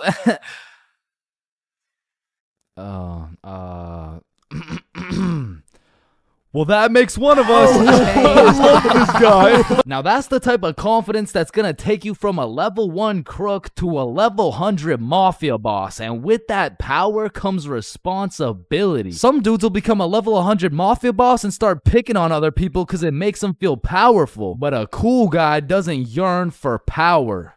He yearns for, fuck, what do you yearn for, bruh? Damn, he's so cool. Now, being cool comes along with being calm and collected. Like, if someone walked up to you trying to fight and you started running away screaming for your life, I don't think anyone's looking at you like, damn, that's one cool-ass motherfucker, bro. Yeah, bro, the way he hit that high note was cool as hell. Shit, maybe I could be like him someday. Now, I'm not saying you gotta go all Jackie Chan on the guy, but you do gotta stay calm and think logically. Like, let's see how cool you are. What would you do in this situation? A, strike first, strike hard, no mercy. B, just walk away. C, give him a little kiss on the forehead. Or D, do the stanky leg. And the correct answer is any of the above, bro, because it's not about what you do, it's about how cool you do it. Except maybe the stanky leg one. I don't think anybody can look cool doing the stanky leg.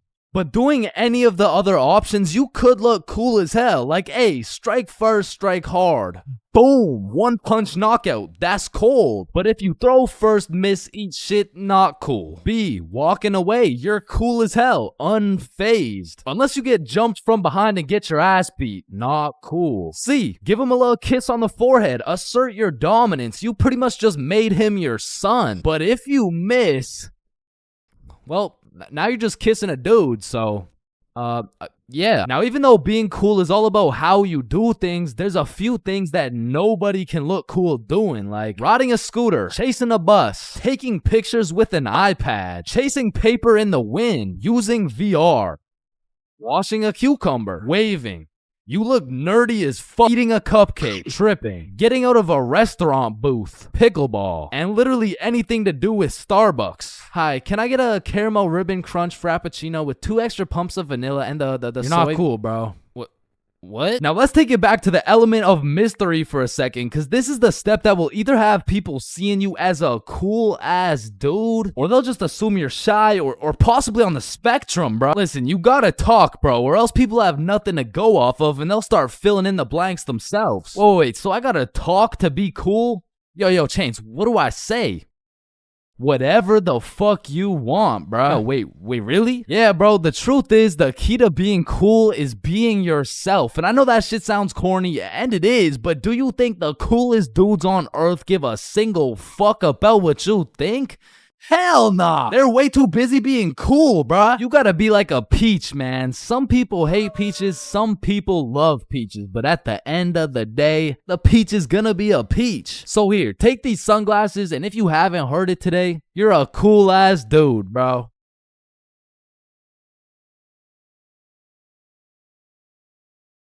Oh, Yo. shit. Ooh. Damn. That's why you don't mess with me. Yo, I'm chill. Jordan Johnson. Mr. Johnson, why did you beat Kyle's ass? Mr. Principal, I never touched Kyle. In fact, I've never seen this kid my entire life. How do you presume he received a concussion, 2 broken ribs, a black eye, a broken nose, and a dislocated shoulder? I mean, he must have fallen down the stairs or something. Okay, Mr. Johnson, how do you explain this? That's why you don't mess with me. I'm Jordan Johnson. But I mean, you got the wrong Jordan Johnson. Then, what happened to your knuckles there?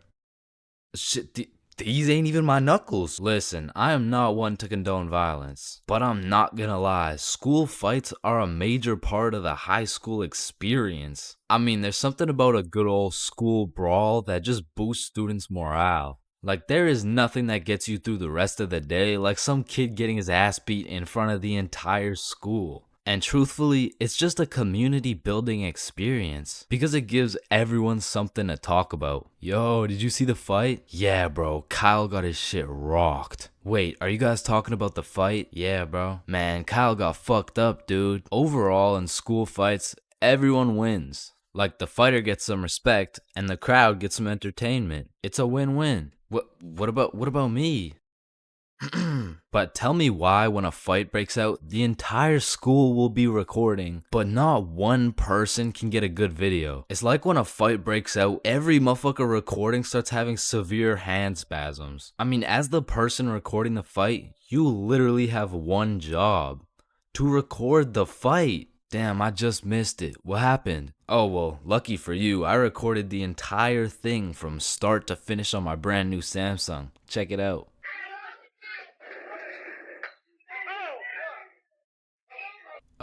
Did anyone else record the fight? Oh shit, yeah, I did on my brand new iPhone 14 that actually records in 4K. Okay, bet. Ooh, Oh. damn. Let's go, JJ.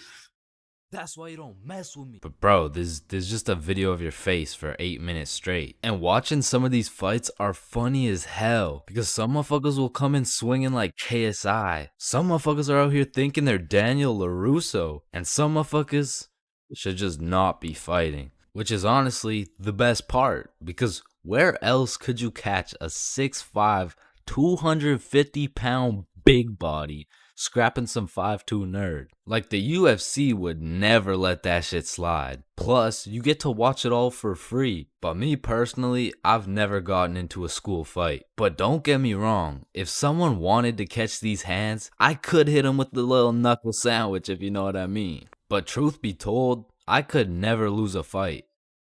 Not because I know how to fight, but because for Bob, shit was on sight. And trust me, you don't fuck with Bob. Bob's got a better record than Floyd Mayweather. And I even heard one time he got into a little altercation with Mike Tyson. All I'ma say is, he dealt with him. But with that being said, we all know that one kid in school who was born to simply beat people's ass. Like, this dude's life purpose was to run people's fade. And of course, I had someone like this at my school. He was the type of dude who had nothing to lose, so he would instigate a fight wherever he could. We'll just call him Jordan. And honestly, he was holding a solid record. I mean, he was probably 12-0. But one day, Jordan picked on the wrong kid. Hey nerd, take off those stupid glasses. And Bob was a man of little words, so Jordan's buffoonery did not faze him. Hey nerd, I said take off those stupid glasses. Hey, stop ignoring me.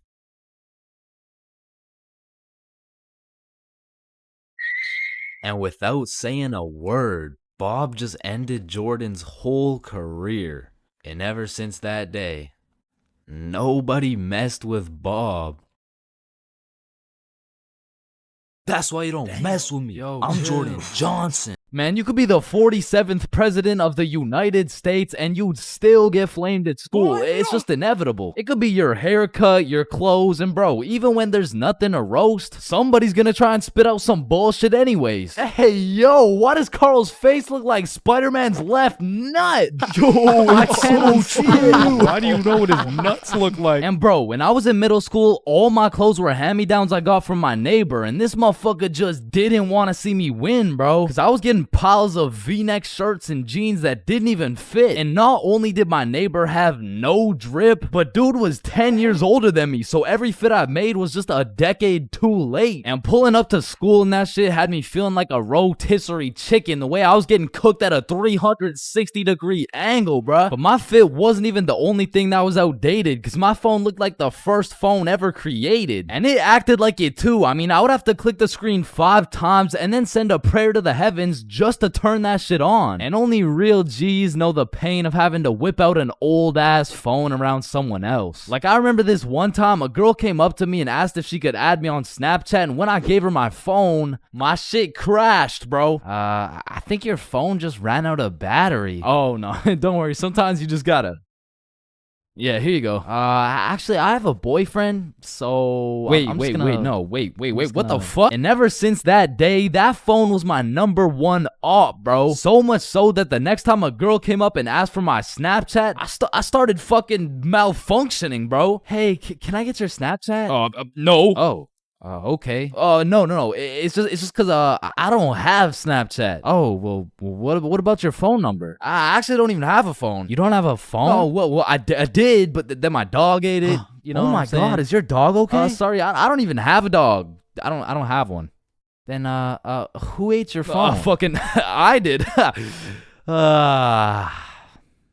Wait, was that? Nope. Like, I do appreciate all the hand-me-downs, because without them, I would be walking through the school butt-booty naked. But to be honest with you, if it was a choice, I would have rather been butt-booty naked, because these V-necks were straight girl-repellent. Like, there's birth control, there's condoms, and then there's V-necks, bruh. Well, shit, I mean, you could still pull a lot while wearing a V-neck, but it's just like...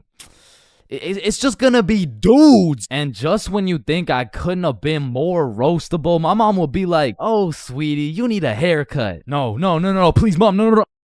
My mom used to take me to this shop that gave out $1 haircuts, bro, and these motherfuckers were straight speed running these cuts. They'd be asking what kind of cut you want while cutting your hair. And by the time you get to show them the cut you want, your shit is already done, bro. And my mom must have not been tipping them either, considering the fact that every time I went back, the cuts kept getting worse and worse. Until one time, I walked out there with my head bleeding, like I asked for a 2 on the sides, and she hit me with a -2. Now, don't get me wrong, when I pulled up to school wearing the most abominable fit known to man with the atrocious haircut and shitter phone combo, I got my shit roasted, flamed, grilled, sauteed, deep fried, and then thrown into the goddamn microwave. Like the type of flaming that has you going home and just taking an extensive look in the mirror, questioning if you should legally change your name to Albert and flee the country. But somehow, this motherfucker Carl got flamed even harder than me just for being Carl. Like, whenever a friend group is created, there's just one dude selected to be the punching bag for the entire group. And you know, I feel bad and shit, but like... it's better Carl than me, bro, so I'ma slip a few jabs in if I have to. Yo, what the fuck is Carl eating, bro? Oh, hell nah. Wait, whoa, Chains is eating the exact same thing. Nah, what? Your shit looks like it tastes like cardboard with honey mustard. Wow, how did you know? Like, Carl can't even get a little chuckle out without getting crucified, bruh. Damn, he's fucking that shit up. Looks like he hasn't eaten in weeks, bro.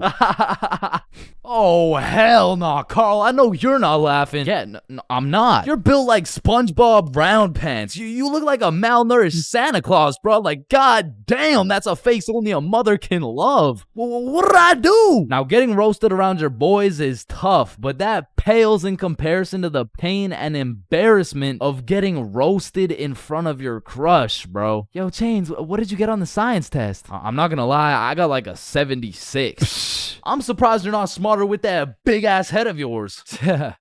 Good one, Joe. No, like for real, your shit is massive. Like the sheer amount of brain you could fit in that bitch should make you Einstein. You look like you should be pulling 10,000 IQ plays right now. You look like you got the solution to world hunger somewhere hidden in that big ass noggin. Like how do you even stand up straight with that absolute cranium for a head? But I remember this one time I got my shit flamed so hard in front of an entire audience that I was brought to tears. But I mean, I was 6. I was 6 years old. And the day was December 24th, Christmas Eve. So my mom brought me and my brother to this improv play, and as we sat and waited for the show to begin, this little elf walked up to us like, hey, do you guys want to be a part of the show? Yeah, let's do it. Okay, yeah, I'll do it. And once the show began, they called me and my brother up to the stage and asked us a very simple question. So, what do you guys want for Christmas? Oh, I want a Minecraft sword and a creeper stuffy. And, what about you, little man? And as I looked into that crowd with dead silence, my brain stopped braining, bro. Hey, don't worry, it can be anything.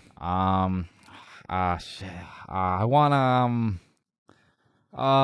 Just, kid, what do you want? I wanna... Man, I wanna... I don't really know what I want. Yo, who brought this fucking dumbass on stage, bro? Get the fuck out of here. Now I'm paraphrasing. I mean, I was 6. I don't remember exactly what he said, but that's what it felt like. And as we walked back to our seats, I was super embarrassed. But as the show started, it was actually pretty funny, and people had probably forgot about it by now. But 10 minutes into the show, a character walks on stage with some goofy ass buck teeth. Yo, this guy looks stupid as hell. Oh shit. And this dude proceeds to absolutely cook 6-year-old me with no remorse. Hey, what's your name? I don't know. What? Okay, how's your day? Day? Day? What the fuck is a day? I don't know. Well, what do you know? No. That's just it. I don't know. I just don't know. Shit, I don't think I know anything. And that shit had the whole audience laughing harder than ever. And as I looked around, my brother was laughing and even my mom was laughing. And it was this very moment that I had hit rock bottom. And at the age of 6, I realized I would be put on this earth simply to suffer. And it made me cry, bro. I cried in the middle of this theater. Then the next morning I woke up and it was Christmas. And under the Christmas tree, I saw the best gift of all. It was a Bob pocket tee from ChainsClub.shop. That's right, it's brand new. You can wear it around your homies. You can wear it at school. You can wear it around your mom, your grandma, your great-grandma, maybe not your great-grandma, but damn near anywhere else, and Bob will be posted in your pocket the whole time. Wow, what a perfect thing to get someone for Christmas, am I right? yeah, I'm right.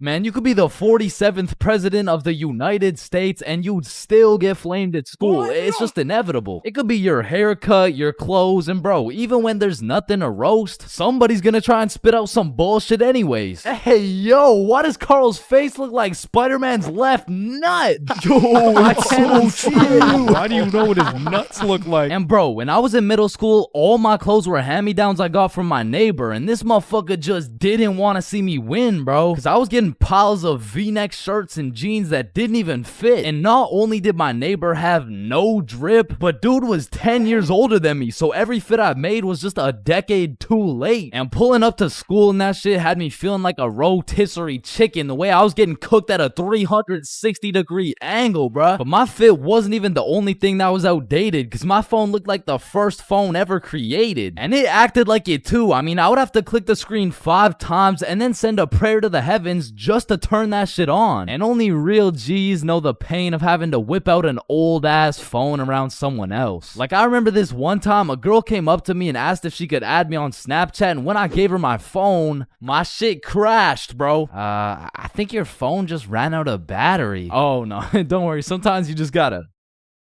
Yeah, here you go. Actually, I have a boyfriend, so... Wait, what the fuck? And ever since that day, that phone was my #1 op, bro. So much so that the next time a girl came up and asked for my Snapchat, I started fucking malfunctioning, bro. Hey, can I get your Snapchat? No. Oh. Okay. No. It's just because I don't have Snapchat. Oh, well, what about your phone number? I actually don't even have a phone. You don't have a phone? Oh, well, I did, but then my dog ate it. You know? Oh my God, is your dog okay? Sorry, I don't even have a dog. I don't have one. Then who ate your phone? Fucking I did. Wait, was that? Nope. Like, I do appreciate all the hand-me-downs, because without them, I would be walking through the school butt-booty naked. But to be honest with you, if it was a choice, I would have rather been butt-booty naked, because these V-necks were straight girl-repellent. Like, there's birth control, there's condoms, and then there's V-necks, bruh. Well, shit, I mean, you could still pull a lot while wearing a V-neck, but it's just like... It's just gonna be dudes. And just when you think I couldn't have been more roastable, my mom will be like, oh, sweetie, you need a haircut. No, please, mom, no. My mom used to take me to this shop that gave out $1 haircuts, bro, and these motherfuckers were straight speed running these cuts. They'd be asking what kind of cut you want while cutting your hair. And by the time you get to show them the cut you want, your shit is already done, bro. And my mom must have not been tipping them either, considering the fact that every time I went back, the cuts kept getting worse and worse. Until one time, I walked out there with my head bleeding, like I asked for a 2 on the sides, and she hit me with a -2. Now, don't get me wrong, when I pulled up to school wearing the most abominable fit known to man with the atrocious haircut and shitter phone combo, I got my shit roasted, flamed, grilled, sauteed, deep fried, and then thrown into the goddamn microwave. Like the type of flaming that has you going home and just taking an extensive look in the mirror, questioning if you should legally change your name to Albert. and flee the country. But somehow, this motherfucker Carl got flamed even harder than me just for being Carl. Like, whenever a friend group is created, there's just one dude selected to be the punching bag for the entire group. And you know, I feel bad and shit, but like, it's better Carl than me, bro, so I'm gonna slip a few jabs in if I have to. Yo, what the fuck is Carl eating, bro? Oh, hell nah. Wait, whoa, Chains is eating the exact same thing. Nah, what? Your shit looks like it tastes like cardboard with honey mustard. Wow, how did you know? Like, Carl can't even get a little chuckle out without getting crucified, bruh. Damn, he's fucking that shit up. Looks like he hasn't eaten in weeks, bro. Oh, hell nah, Carl. I know you're not laughing. Yeah, no, I'm not. You're built like SpongeBob Round Pants. You look like a malnourished Santa Claus, bro. Like, god damn, that's a face only a mother can love. What did I do? Now, getting roasted around your boys is tough, but that pales in comparison to the pain and embarrassment of getting roasted in front of your crush, bro. Yo, Chains, what did you get on the science test? I'm not gonna lie, I got like a 76. I'm surprised you're not smarter with that big ass head of yours.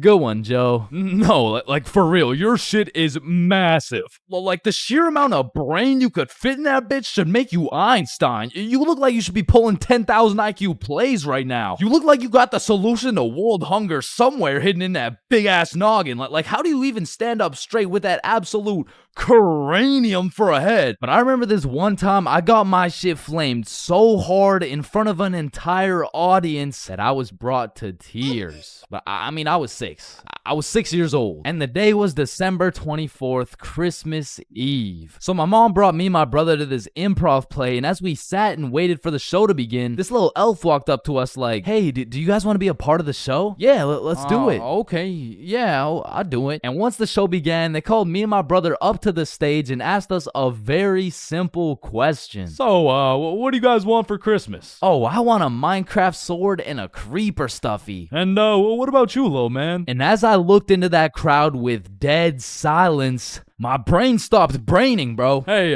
don't worry, it can be anything. Shit. I want, Just, kid, what do you want? I wanna... Man, I wanna...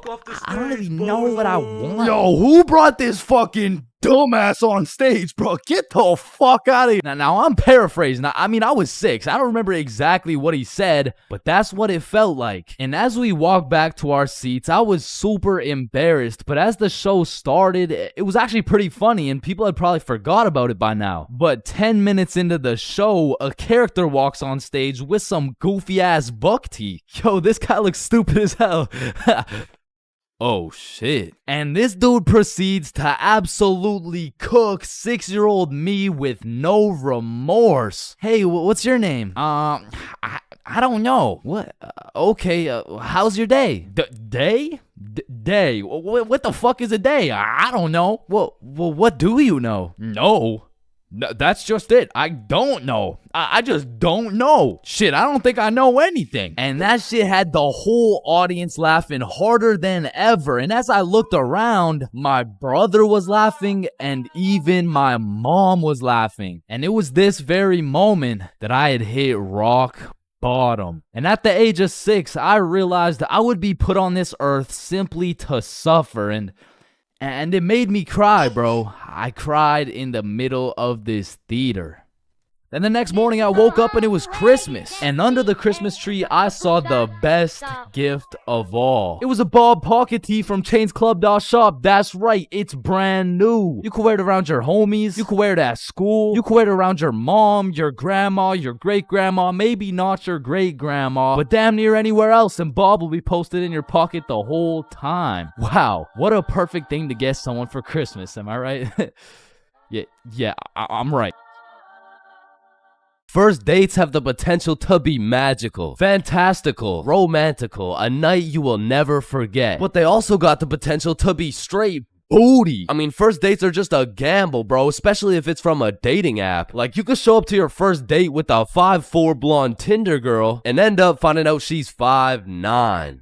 And she's brunette. And she's a dude. I mean, first dates from dating apps is kind of like buying one of those SpongeBob popsicles from an ice cream truck. Like, you know it's not gonna look the same as the advertisement, but the question is, how fucked up can it really be? And let me just say, extremely fucked up. I'm talking massive buck teeth, eyes crossed with a bite taken out of it, and I'm not talking about the popsicles. And these are the exact reasons my very first date was not from Tinder. Also because I was in grade 7. And that would be illegal. And when I was in grade 7, I was 12, as most grade 7s were. And for whatever reason, me and my homies loved going to the mall after school, which was weird because we had no money. So after another successful day of walking around and being too broke to buy anything, we walked back to the bus terminal by the mall. And as we walked up to our bus stop, we see these 2 girls waiting there. And the closer we got, the more familiar these girls started looking, until we realized one of them was in our class. And so we walk up to them like, yo, are you Kate? Oh shit, Billy, Bob, and Chains. What's up? Oh, nothing much. How are you guys doing? Oh, I'm good. This is Jessica. She's new to our school. Hi. What's up? Hello, Jessica. What brings you guys to the mall? Oh, nothing much. Just walking around and not buying anything because we don't have any money. Yo, us too. And so we all get on the bus and we're just talking and shit for a good 20 minutes until my stop comes up. So I'll pull the thingy, but before I get off the bus, I ask Jessica, yo, Jessica, do you Snapchat by any chance? Yeah, I do. Let me add you. What's your Snap name? And I remember I had some shitty ass username like, oh shit, it's MLG Pro No Scoper Illuminati confirmed. Yo, kid, get the fuck off the bus.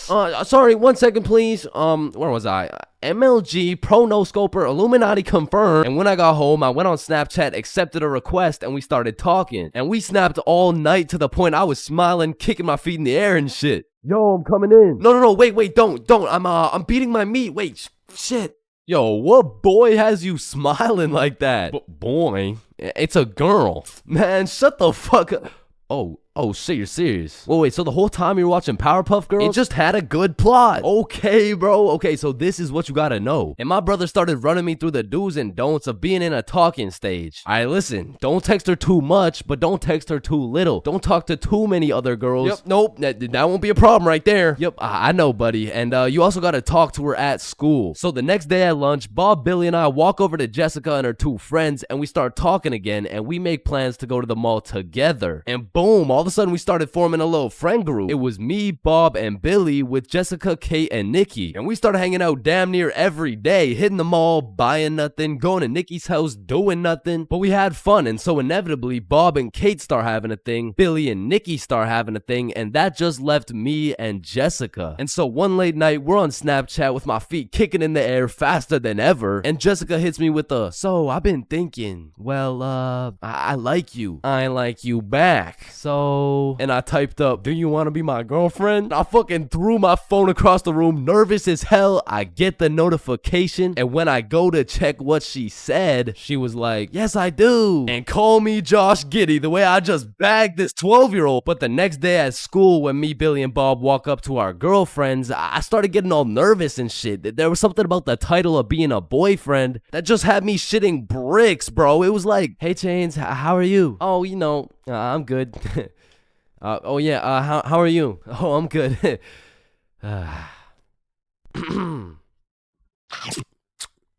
But now that all 3 of the boys had acquired girlfriends, Billy was like, hey, why don't we all see a movie this weekend? Like it'll be a triple date. Yeah, that's a great idea. Yeah, let's do it. It's a date, triple date.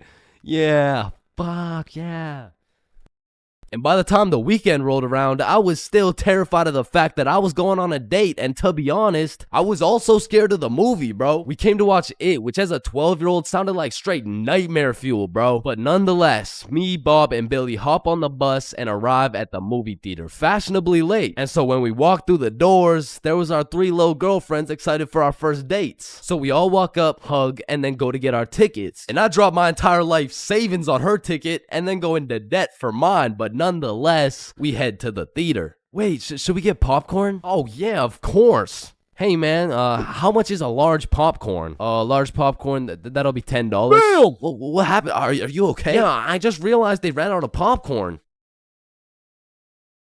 Are you fucking stupid? Yeah, no, don't worry. Thank you, man. Is it no problem? Have a good day. And we got to our seats and sat down, and the movie began. And as the movie progressed, I realized it wasn't even too scary, but about 20 minutes deep, I get a tap on my shoulder from Bob. And he gestures to me the fact that him and Kate are holding hands. And I look over to Billy and Nikki, and they're all cuddled up and shit. Which meant I had to make a move, bro, which inconveniently made my hands start sweating bullets. So now I was in a position where I couldn't just grab her hand while my shit was sweaty as hell, cause then she'd think I'm weird. But then I also couldn't just sit there and do nothing the whole time, cause then she'd also think I'm weird. So I just started doing the only thing I could think of, which was blowing on my hand like some hot soup, and believe it or not, made me look fucking weird. But at least my hand was dry, so I go and hold her hand, but when I do, I make a grave mistake. A tactical error, bro. When I held her hand, my hand was on top and hers was underneath against the armrest, and my dumbass was scared I was gonna crush her arm or some shit. And I don't know where I got the idea that I even could crush her arm from, bro, because those 12-year-old stickman arms couldn't crush a fucking pretzel if they tried. But for whatever reason, I decided my best option would be to hover my arm slightly above hers so my 1-pound arm couldn't come down and fucking demolish her forearm. And you know, this was cool for about 60 seconds until I started feeling the burn, which started hurting so bad that I forgot I was even watching a movie. I was just 100% focused on thugging this shit out. And about an hour into the movie, I was just fucking shaking relentlessly. I mean, at this point, it wasn't even about not having this girl think I was weird, because Lord knows it was too late for that shit. But now it was about proving to myself that I could finish the movie this way, and sure enough, I did. But at what cost? Wow, you were so scared you were shaking, huh? No, I wasn't scared at all, actually. Oh my god, are you sweating? No. So, you know, looking back, it wasn't my best performance, you know what I'm saying? But with that being said, after that triple date, Billy's girlfriend Nikki ended up breaking up with him and gave up on dating dudes as a whole. So, I mean, it could always be worse, bro. Man, I don't know about y'all, but for me, having an older brother is like... Oh, chin check! Damn, bro. L chin, am I right? Nah, I got you a gift, though. Damn, for real? Yeah, open them up. Oh, these are tough. Let me try them on. Yup, you know what these are good for, bro? Yeah, what is it? Wedgie! I'm not gonna lie, bro. I still love having a big brother. Like, yeah, you get your ass beat bi-weekly. Yeah, these motherfuckers will steal your food, and they be frying your shit for no reason whatsoever. ChainsFR, not as Chipotle for real. Because he's wrapped like a burrito. But let's think about it, bro. What is the alternative? A big sister, bro? Hell nah. These motherfuckers will force you to do your makeup and shit. All right, yeah, pull the plug. But it looks good. Pull that shit. Like, pull the plug. So I don't think pull we can do plug. that. Pull the Damn, plug. are you Pull serious, the bro? man. Pull the fucking plug. Like, having a brother's an interesting situation, because I would trust this motherfucker with my life, no questions asked. But I'm not trusting him with my Chipotle for a second, bro. Like, I was born with my very own #1 hater and my #1 supporter who just happens to have the same mom as me, bro. But listen, nowadays, I'm a grown-ass man. My brother, a grown-ass man. Now that we're both grown, we get along like PB and J. Yo, that's what I was about to say, bro. For real, though, we get along like chicken And waffles. Okay. Yes, sir, bro. We get along like salt and Vic. Nah, I don't get it, bro. I don't know what you're trying to say. Nah, I mean, what I'm trying to say is if I'm eating, Right. worried, Oh, and yeah. if he gets into a fight, we get into a fight, yeah. If someone reads Uh. my search history, we searched up Lola Bunny furry buns, lubed up, shaking it wild Bro. style, yeah. Nah, hell nah. What are you doing, bro? We didn't do that? Fuck no. Okay, yep, no, that's fine. But a lot of shit has changed throughout the years, man. Back in the day, me and my brother were ops, bro, because this motherfucker's sole reason for living and breathing was to rage bait my ass. And I was like 5 years old, still figuring out who's milking the chocolate cows and shit. And big bros hit me with shit like, yo, what's 9 plus 10? It's 19. Get a load of this dipshit. Bro, it's literally 19. Man, what the fuck? Okay, why are you so mad, bro? Bro, you literally. Tired. Relax, bro. Just sit down, take a deep breath. Who's a good boy? Yeah, Man, who's fuck. Now, me and my homies used to wrestle all the time, and my record was decent. We're talking like 50-10, and at the time, my signature go-to finisher move was the guillotine choke. It had seriously never let me down once until I tried that shit with Big Bro, and I started guillotining my ass beat, dog. My brother's 3 years older than me, so that shit was like a boss battle that you just don't have enough XP for, bruh. Like, when I would pull up on him, I hear boss battle music, my health bar pops up, and I start unloading the clip on this motherfucker, but he's done beat my ass so many times. He's got my moveset memorized and shit, bro. Like, this motherfucker's the Picasso of beating my ass specifically. Like, every time I was getting folded like an omelet, folded like origami. I was getting folded like I was playing poker, the way he just dealt me these hands, bro. And maybe you're thinking, Big Bro got the strong genes, so I got the smart genes type shit. Nope. Nope, not. This motherfucker took those genes too, bro, and he put them to use. Because he used to manipulate the shit out of me, bro. Like, I remember one Halloween a long time ago when I was like 4. My mom came up to us with 2 costumes, right? One was Spider-Man with the fake muscles and everything, and the other was Shrek. It was Shrek. Yo, I call Spider-Man. No, but I want Spider-Man. Actually, you know what? I want Shrek, man. Shrek is cool as hell. Like, what'd he say? What'd he say? What are you doing in my swamp? Wait, no, I want Shrek. Oh, you think he's supposed to be like Mike Wazowski or some shit? I don't even know. What are you doing in my swamp? And this can't just be me, bro. But when we were younger, my brother would teach me some lingo or advanced intellectual informational shit. And I would go around school just spewing out words I don't even understand, bro. Damn, what y'all got for lunch? Shit, it's just a little PB&J. That's savage. Yeah, yeet. Yeah, man, I guess. I mean, my mom made Okay, it. Bob, I see some pizza. YOLO. What about Bevs? Bevs, what are we saying? I got some apple juice. Okay. Yeah, man, I love apple juice. I don't. Bro, what? Who doesn't love apple juice? Yeah, well, it's because my brother says that juice has a secret society where all the juices, I'm talking apple, orange, fucking pineapple, get together and they control the bank. Shit! Now, me and my brother would go at it, bro. It was a seemingly never-ending rivalry between us of me getting my ass beat, him beating my ass. Okay, maybe it wasn't a rivalry. Shit, I think I was getting bullied. But one day when I was 7 years old, everything changed for both me and my brother when we got a stepsister, bro, because she was annoying as fuck. Her name was Alicia, and she was spoiled, bro. Every time she didn't have her way, she would just call up her pops, and it was raps for me and bro. Alicia was getting the princess treatment, and we were getting the fucking peasant treatment, dog. Like, let me tell you a story from my childhood, bro. I was 7 years old, and me and Alicia shared a small room, and it was split right down the middle. The left side was blue, Spider-Man bed, teddy bear, boy shit, right? And the right side was pink, Disney princess posters, Barbie dolls, all the girl shit. And one night, I was in dreamland, counting sheep, having a wonderful time, and when I woke up, I realized I done pissed the bed, bro. Grown-ass man at the big age of 6 pissing in the sheets. Hell nah. I was like, shit, man, I gotta get my act together, bro. So throughout that day, I drank a little bit less water, hopped into my cozy Spider-Man bed sheets, and went to sleep.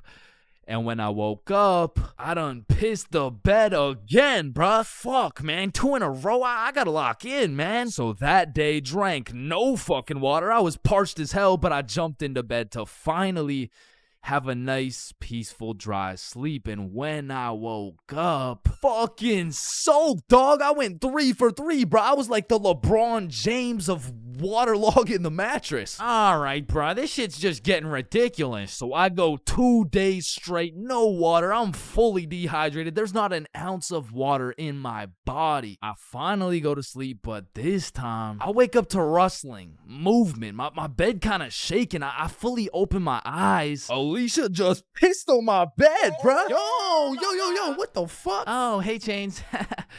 They will never believe you. Bro, I hop off the DIY water mattress, run over to my mom's room, and you gotta think about how guilty and schizophrenic I sounded, bro. Mom, Alicia's pissing on my bed. Chains, it's possible you wet your own bed while you were sleeping. No, come here. Look, she's probably doing it right now. Chains. Alicia's dead asleep. No, but every single day I wake up and there's just piss all over the Spidey blankets. All right, Chains, what's next? Alicia's just gonna shit your pants too, bro? And to this day, nobody believed me except my motherfucking brother, bro, because he's a G. And when he realized how annoying a little sibling can actually be, He was like, shit, I low-key fuck with you, little bro. Hey, I fuck with you too, twin. So we started playing some Mario Kart together. He taught me how to play basketball. He introduced me to Minecraft. He even taught me how to make a YouTube channel. And as we got older, big bro got a car. And that shit felt like when Greg and Roderick finally started fucking with each other, bro. We were running around, hitting late night Sev runs, eating straight Roderick-ass meals. We were in that bitch like, brain freeze. And ever since that day, my big brother's been like my second half, bro. My twin in him. Truly, I can say my big brother's my vinegar, bro. It was salt and vinegar. It was on the tip of my tongue, bro. How did I not get that?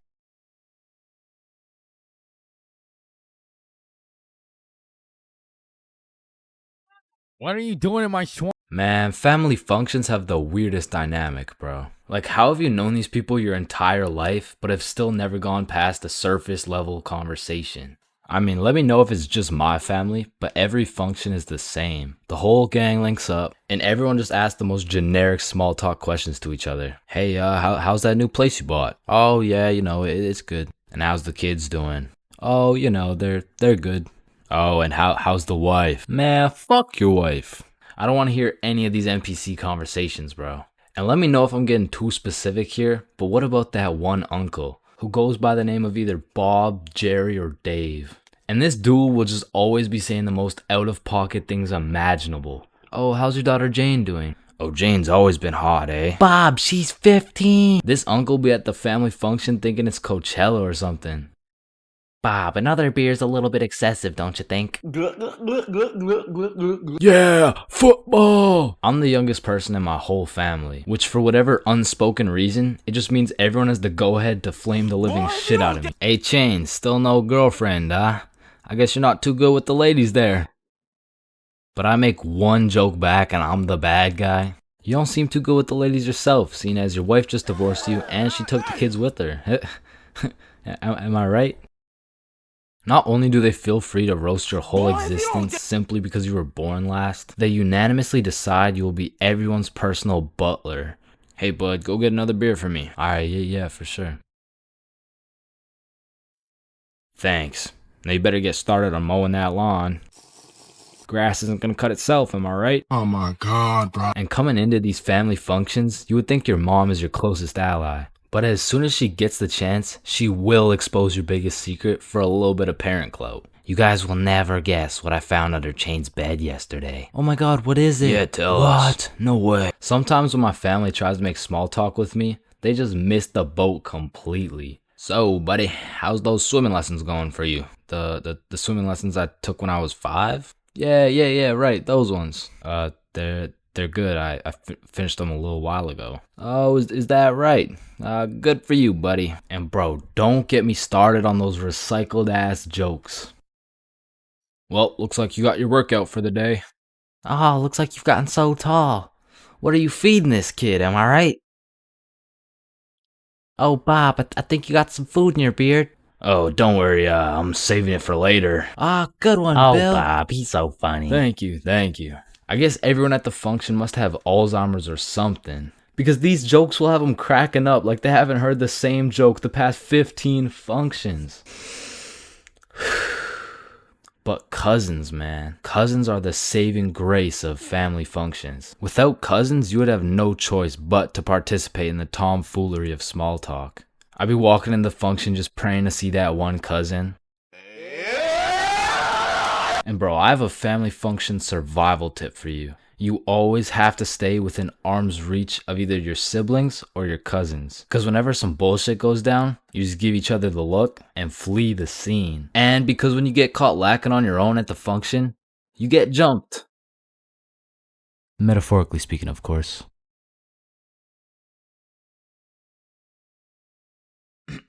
Alright, class, today we're going outside for a run. But it's literally 0 degrees. Oh, Chains, don't be a bitch. It's not even that cold. See? I told you guys it's not even that cold. Yeah, for you. Cause you're out here dressed like the Michelin Man. High school PE is something different. And every PE class has 5 different types of people. Like the group of kids who just stand in the corner and occasionally get sniped in the head with a dodgeball. Or the kids who participate and make sure everyone is included. Or the legend who's chilling on Instagram. Yeah, he follows at ChainsFR. There's also the dude who just never shows up. And of course, we got the sweats. These motherfuckers treat PE like they're in the military. These motherfuckers treat PE like they're training for the Olympics. These motherfuckers treat PE like they're gonna get scouted to the league. Which is honestly just funny as hell because, let's be honest, 85.7% of the class doesn't even want to be there. So you'll have some innocent soul zoning out during a basketball game, and all of a sudden they'll be getting posterized like they're playing against Ja Morant. Yeah, bitch! I mean, these kids will come out of PE drenched in sweat, breathing heavy, and with a smile on their face, knowing they dropped 104 points on some kids who have never touched a basketball in their life. And listen, don't hate me, but I do understand the appeal of sweating your balls off in PE, because I too once participated in the sweaty activities. Ow. I know, but there's just something so exhilarating about hearing the snapping of an unsuspecting freshman's ankles. But as I matured, I realized there was only one thing better than shitting on random students, and that was shitting on sweats. I became the anti-sweat. I would act like an innocent soul waiting to get posterized, but when the sweat would come in trying to end my career with a windmill dunk, I stuffed that boy like a Thanksgiving turkey. Pause. And don't get me started on the fitness gram pacer. Whoever created this legal form of torture will catch these hands. Oh, Chains, no, I heard he sadly passed away a little while ago. You could be having a good day and you pull up to PE like, hey bro, you know what we're doing today? I'm not sure, but I think we're playing soccer. No, it can't be. Alright class, today we will be doing the beep test. Fuck.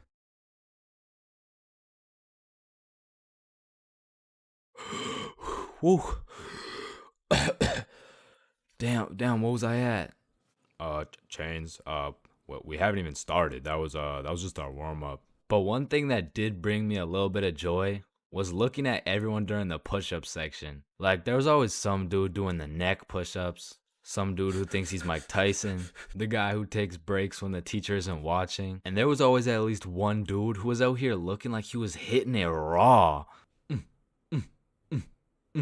James, I don't think that's how you do it. Oh, yeah, you're right.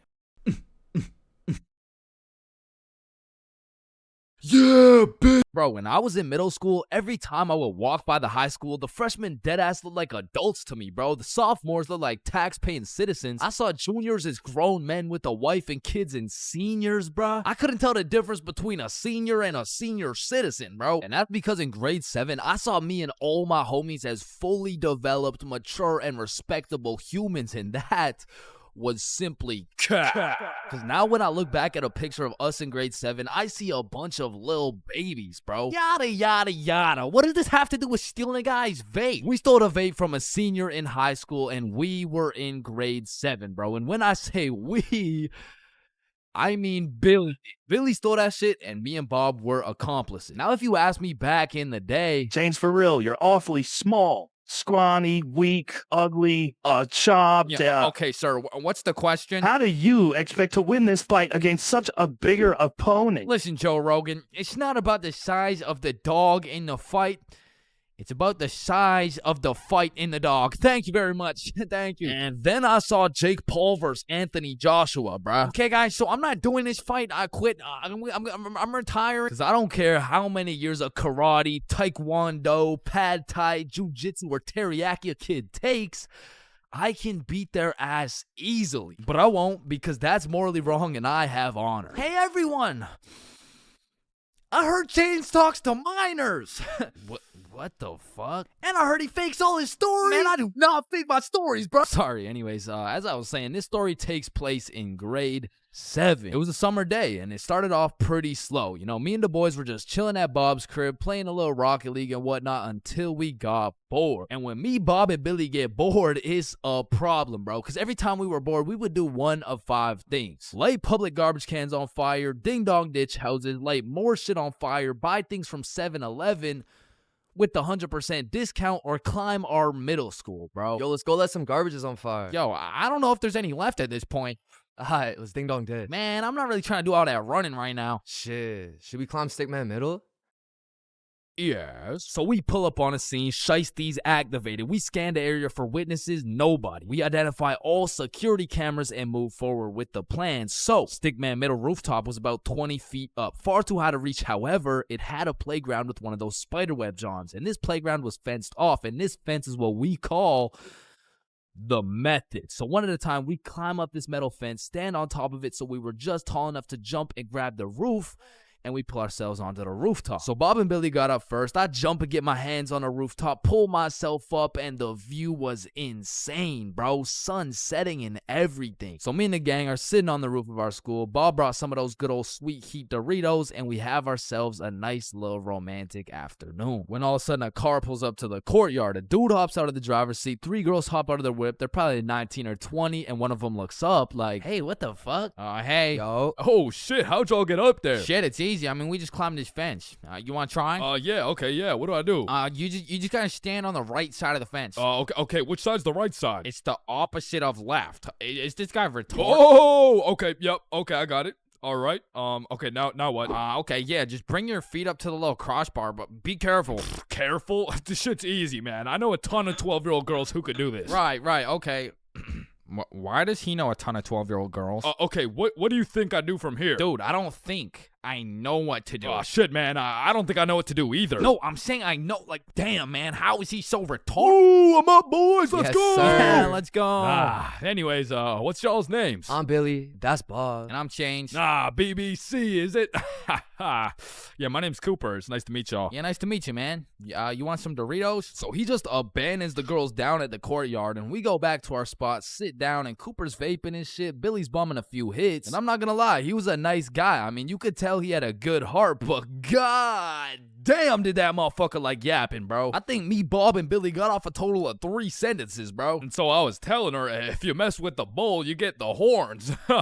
Damn, that's crazy. Bruh, for real? Dead ass? I mean, bro yapped the day away. The sun went down. It was getting cold, so Billy was like, Yo, y'all trying to head back? yeah, bro, it's getting cold. Yeah, yo, great conversation though, boys. Right. So we all climb down the roof, make it to the courtyard, and say our farewells. Peace out, Alright, see Cooper. you, bro. Yeah, y'all have a good one, man. We head back towards Bob's crib, and to get there, we gotta walk up this small path with a super steep uphill, and as soon as we get to the top of the hill, Billy stops, and he looks back. Yo, what's up? I should have taxed his vape, bro. What? Yeah, like I should have finessed his vape. That shit was nice. Bro, like, you're not doing that. Let's go back to Bob's crib. Say I won't do it right now. Bro, you won't. Bob, you know I would do that shit. Keep it a buck. Alright, watch this then. So Billy, completely alone, walks back down the hill to the courtyard and starts talking to the dude through the driver's window. Yo, Cooper, you think I can have one more hit for the road, bro? Damn, man, you really came all the way back? You're a fiend, huh? Yeah, nah, I got you, man. Bless. And because me and Bob were up on this hill, I vividly remember we got like a bird's eye view of this shit. And obviously, y'all don't know Billy the way I do, but I was 100% convinced he did not have the balls to do this shit, bro. There was no way. Hey, Billy starts hauling ass, and instantly Cooper punches that bitch in reverse. And my heart dropped so fast. We had a bird's eye view of Billy running for his fucking life, and Cooper's right on his ass, and they are both headed right towards me and Bob, bro. So we take our head start and get our ass right back to Bob's crib. But Billy couldn't just run to Bob's crib and have Cooper knowing his address. So instead of taking the path to Bob's crib, this motherfucker runs straight into the prickle bushes, bro. Adrenaline pumping. He's powering through these bushes, getting cuts all over his arms, legs, face, until all that adrenaline crashes and he realizes he can't make it through to the other side. He was stuck. Oh, no. You fucking idiot! Come back down here and give me my fucking vape! So Billy walks back out of the bushes, walks over to Cooper, hands over the vape. The girls in the back are all laughing and pointing and shit. Billy's aura is decreasing by the second, and just as Billy cuts his loss and starts walking away... Hey, yo, come back. What? Bro, the coil's missing from the vape. You owe me $70. I know what school you go to, man. You got a week to pay me back.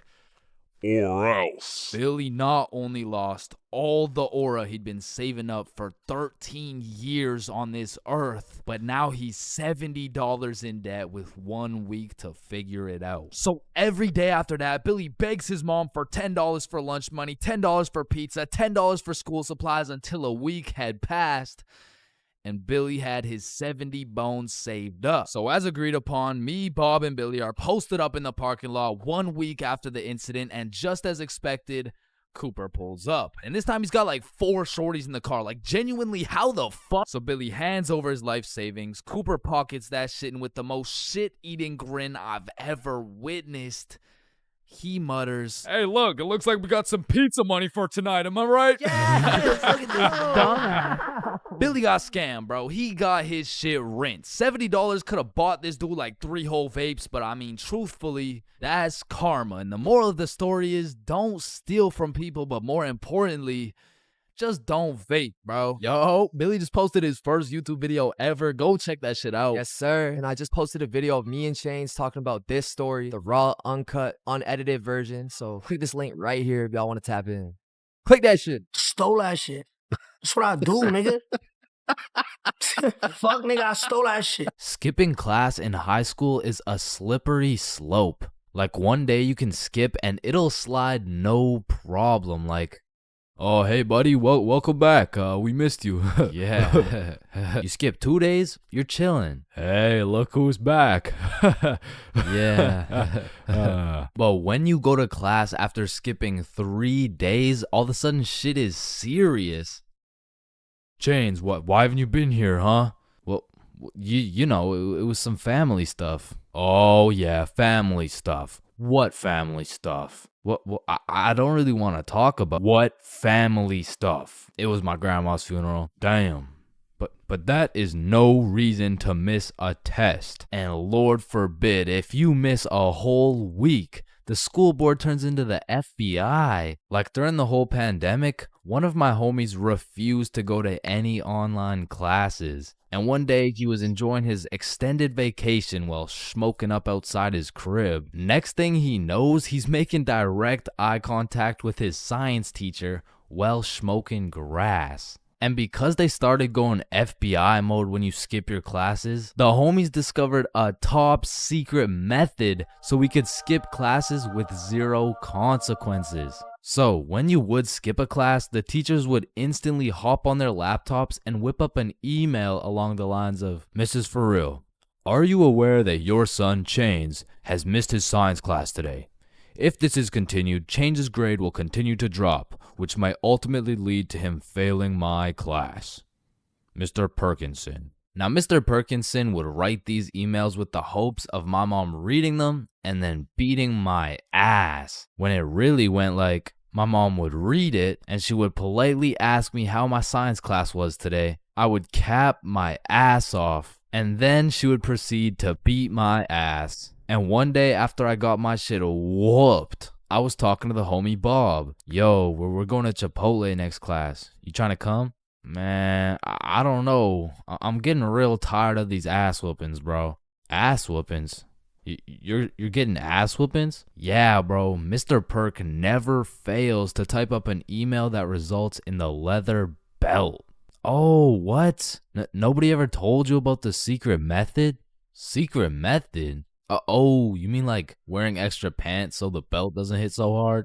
No, I'm talking about the secret method so Mr. Perkinsons can't email your mom.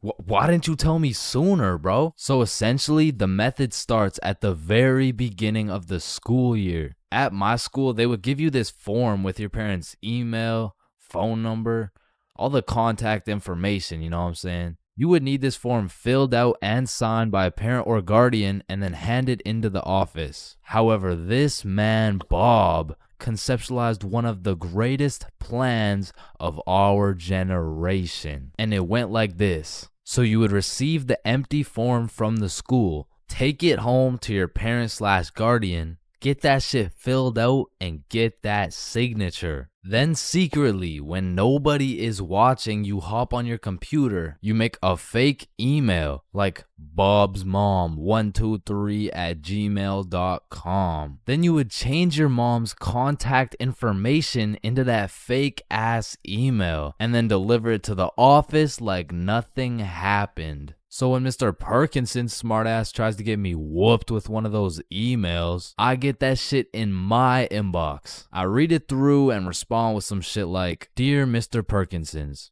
Thank you very much for bringing this to my attention. I was unaware of my son's absence in pursuing his educational prowess. I will discipline him with a punishment that may or may not involve me whooping the absolute shit out of his tushy. Thank you, Mr. Perkinsons. And I already know this dude, Mr. Perkinsons, was reading that email like, oh, yup, he is definitely getting his ass beat tonight.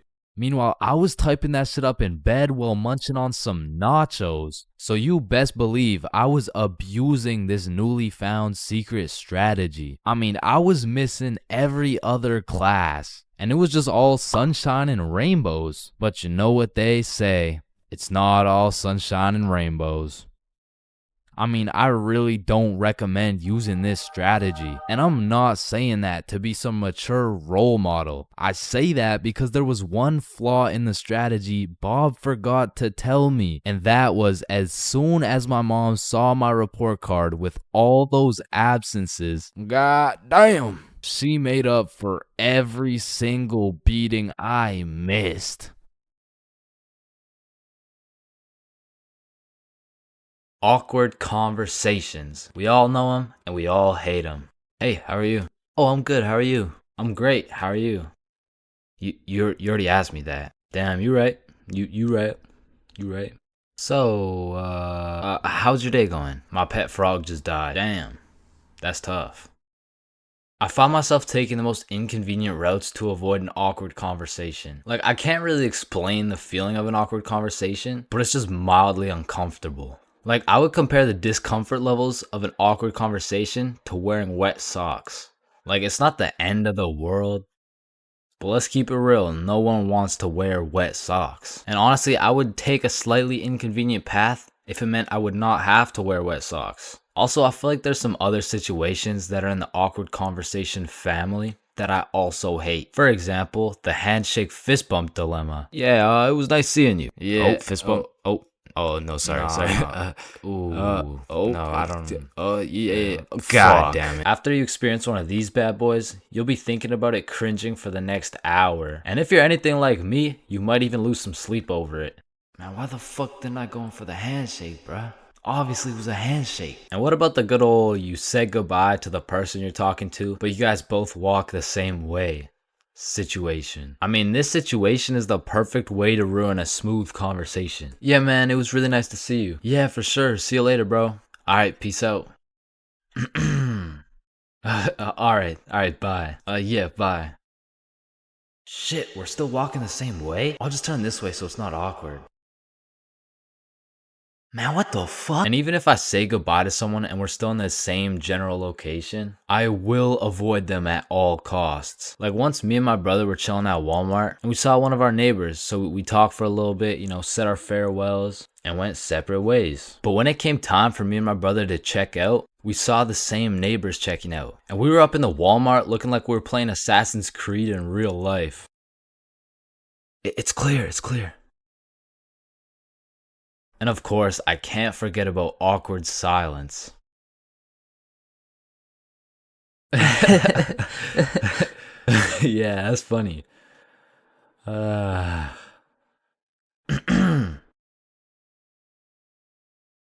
Me personally, I have some procedures in place to avoid awkward silence no matter what. For example, my philosophy is to just say things.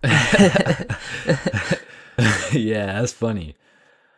So do you play Minecraft? What kind of question is that? In the end, they may think I'm a dumbass, but at least there's no awkward silence, you know what I'm saying?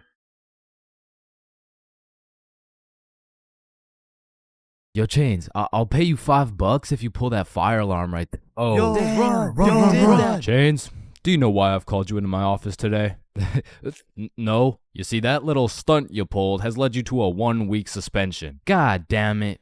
What does suspension mean? It means for the next week you are prohibited from coming to school. Fuck. What does prohibited mean? Chains, you can't come to school for the next week. Hold up, so you're telling me because I pulled the fire alarm I don't have to go to school for a week? Yes, it's a suspension. You are Man, I got a love-hate relationship when it comes to getting suspended from school. Like on one hand, shit, you just don't have to go to school. But on the other hand, suspended? Oh, I'm about to suspend that ass. Ah, fuck. Ow. Shit.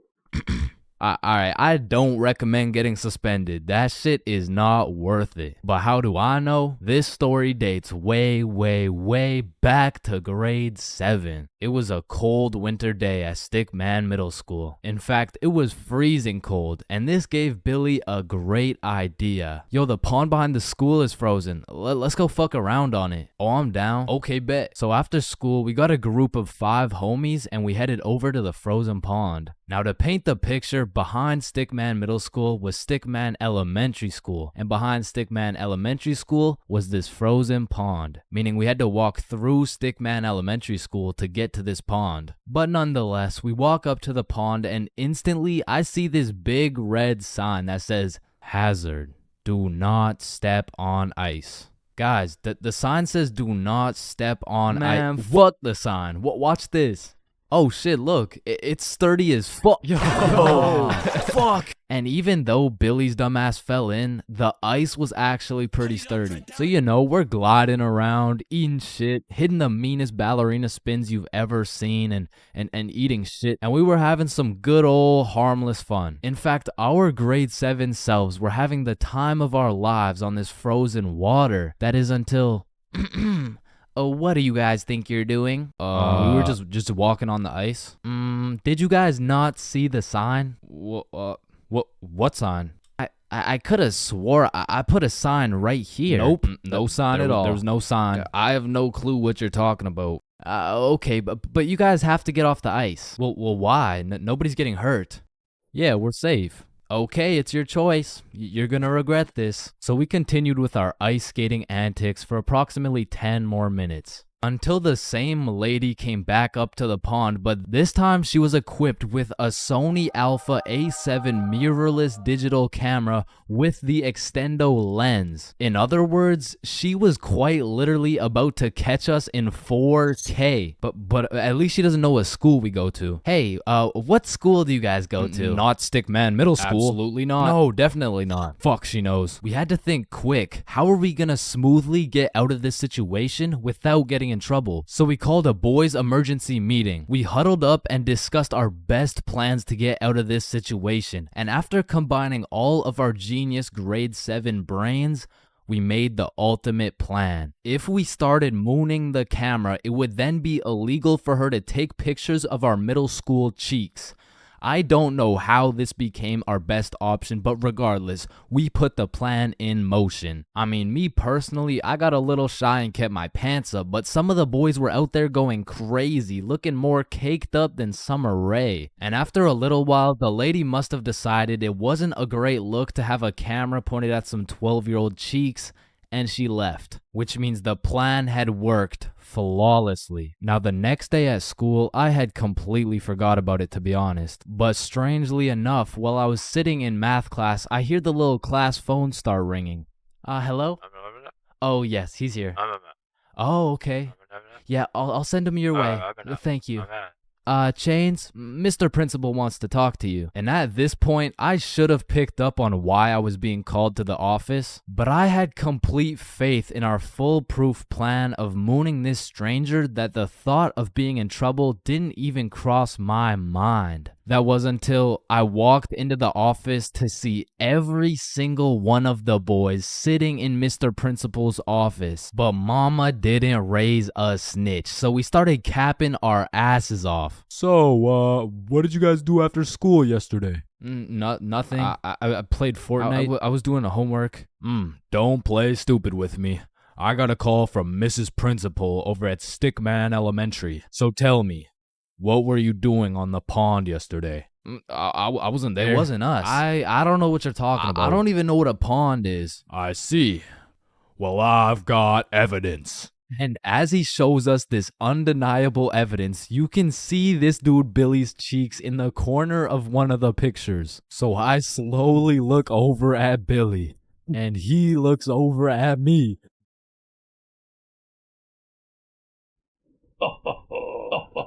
If you don't stop laughing right now, You're all suspended.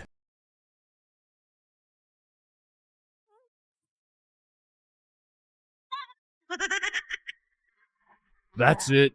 You're all suspended. And as I explained the situation to my mom, let's just say Mama Chains was not happy.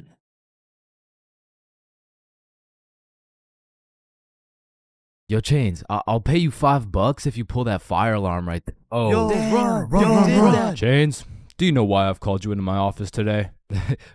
No. You see, that little stunt you pulled has led you to a 1-week suspension. God damn it.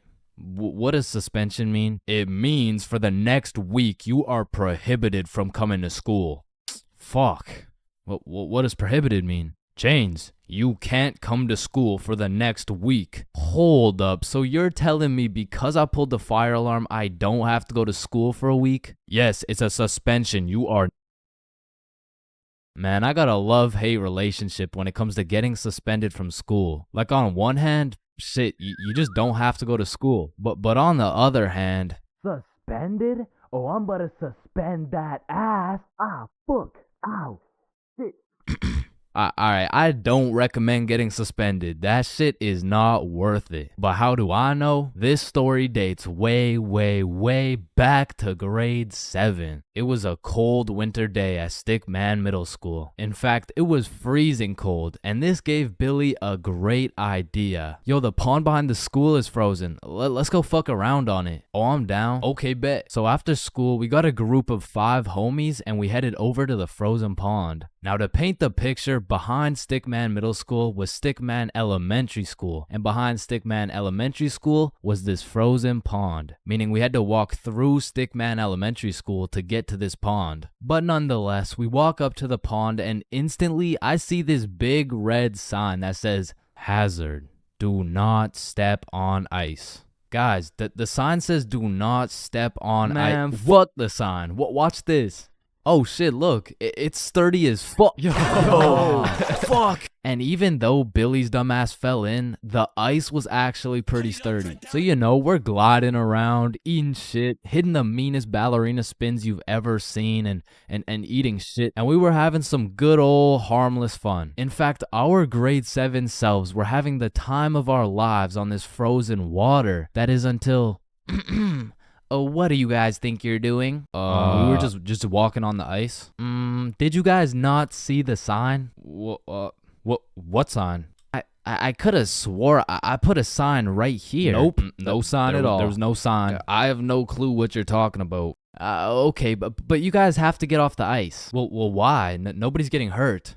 Yeah, we're safe. Okay, it's your choice. You're gonna regret this. So we continued with our ice skating antics for approximately 10 more minutes. Until the same lady came back up to the pond, but this time she was equipped with a Sony Alpha A7 mirrorless digital camera with the extendo lens. In other words, she was quite literally about to catch us in 4K. But at least she doesn't know what school we go to. Hey, what school do you guys go to? Not Stickman Middle School. Absolutely not. No, definitely not. Fuck, she knows. We had to think quick. How are we gonna smoothly get out of this situation without getting in trouble? So we called a boys emergency meeting. We huddled up and discussed our best plans to get out of this situation. And after combining all of our genius grade 7 brains, we made the ultimate plan. If we started mooning the camera, it would then be illegal for her to take pictures of our middle school cheeks.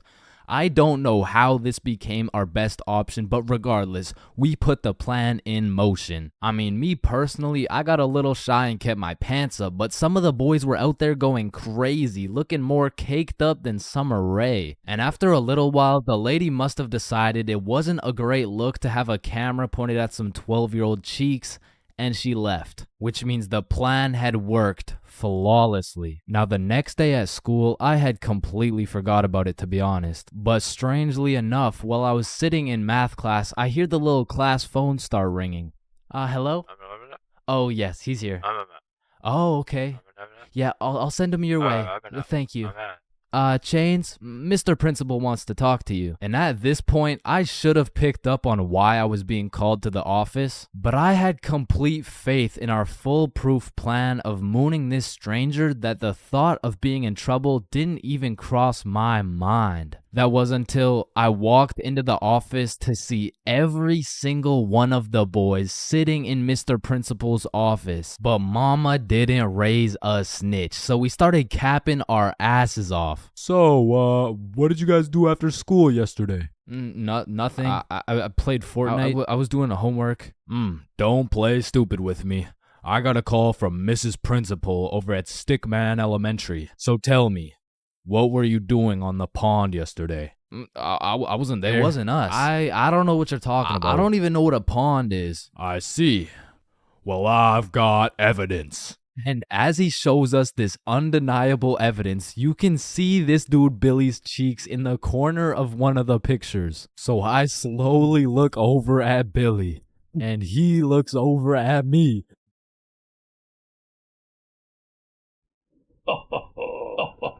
If you don't stop laughing right now, you're all suspended.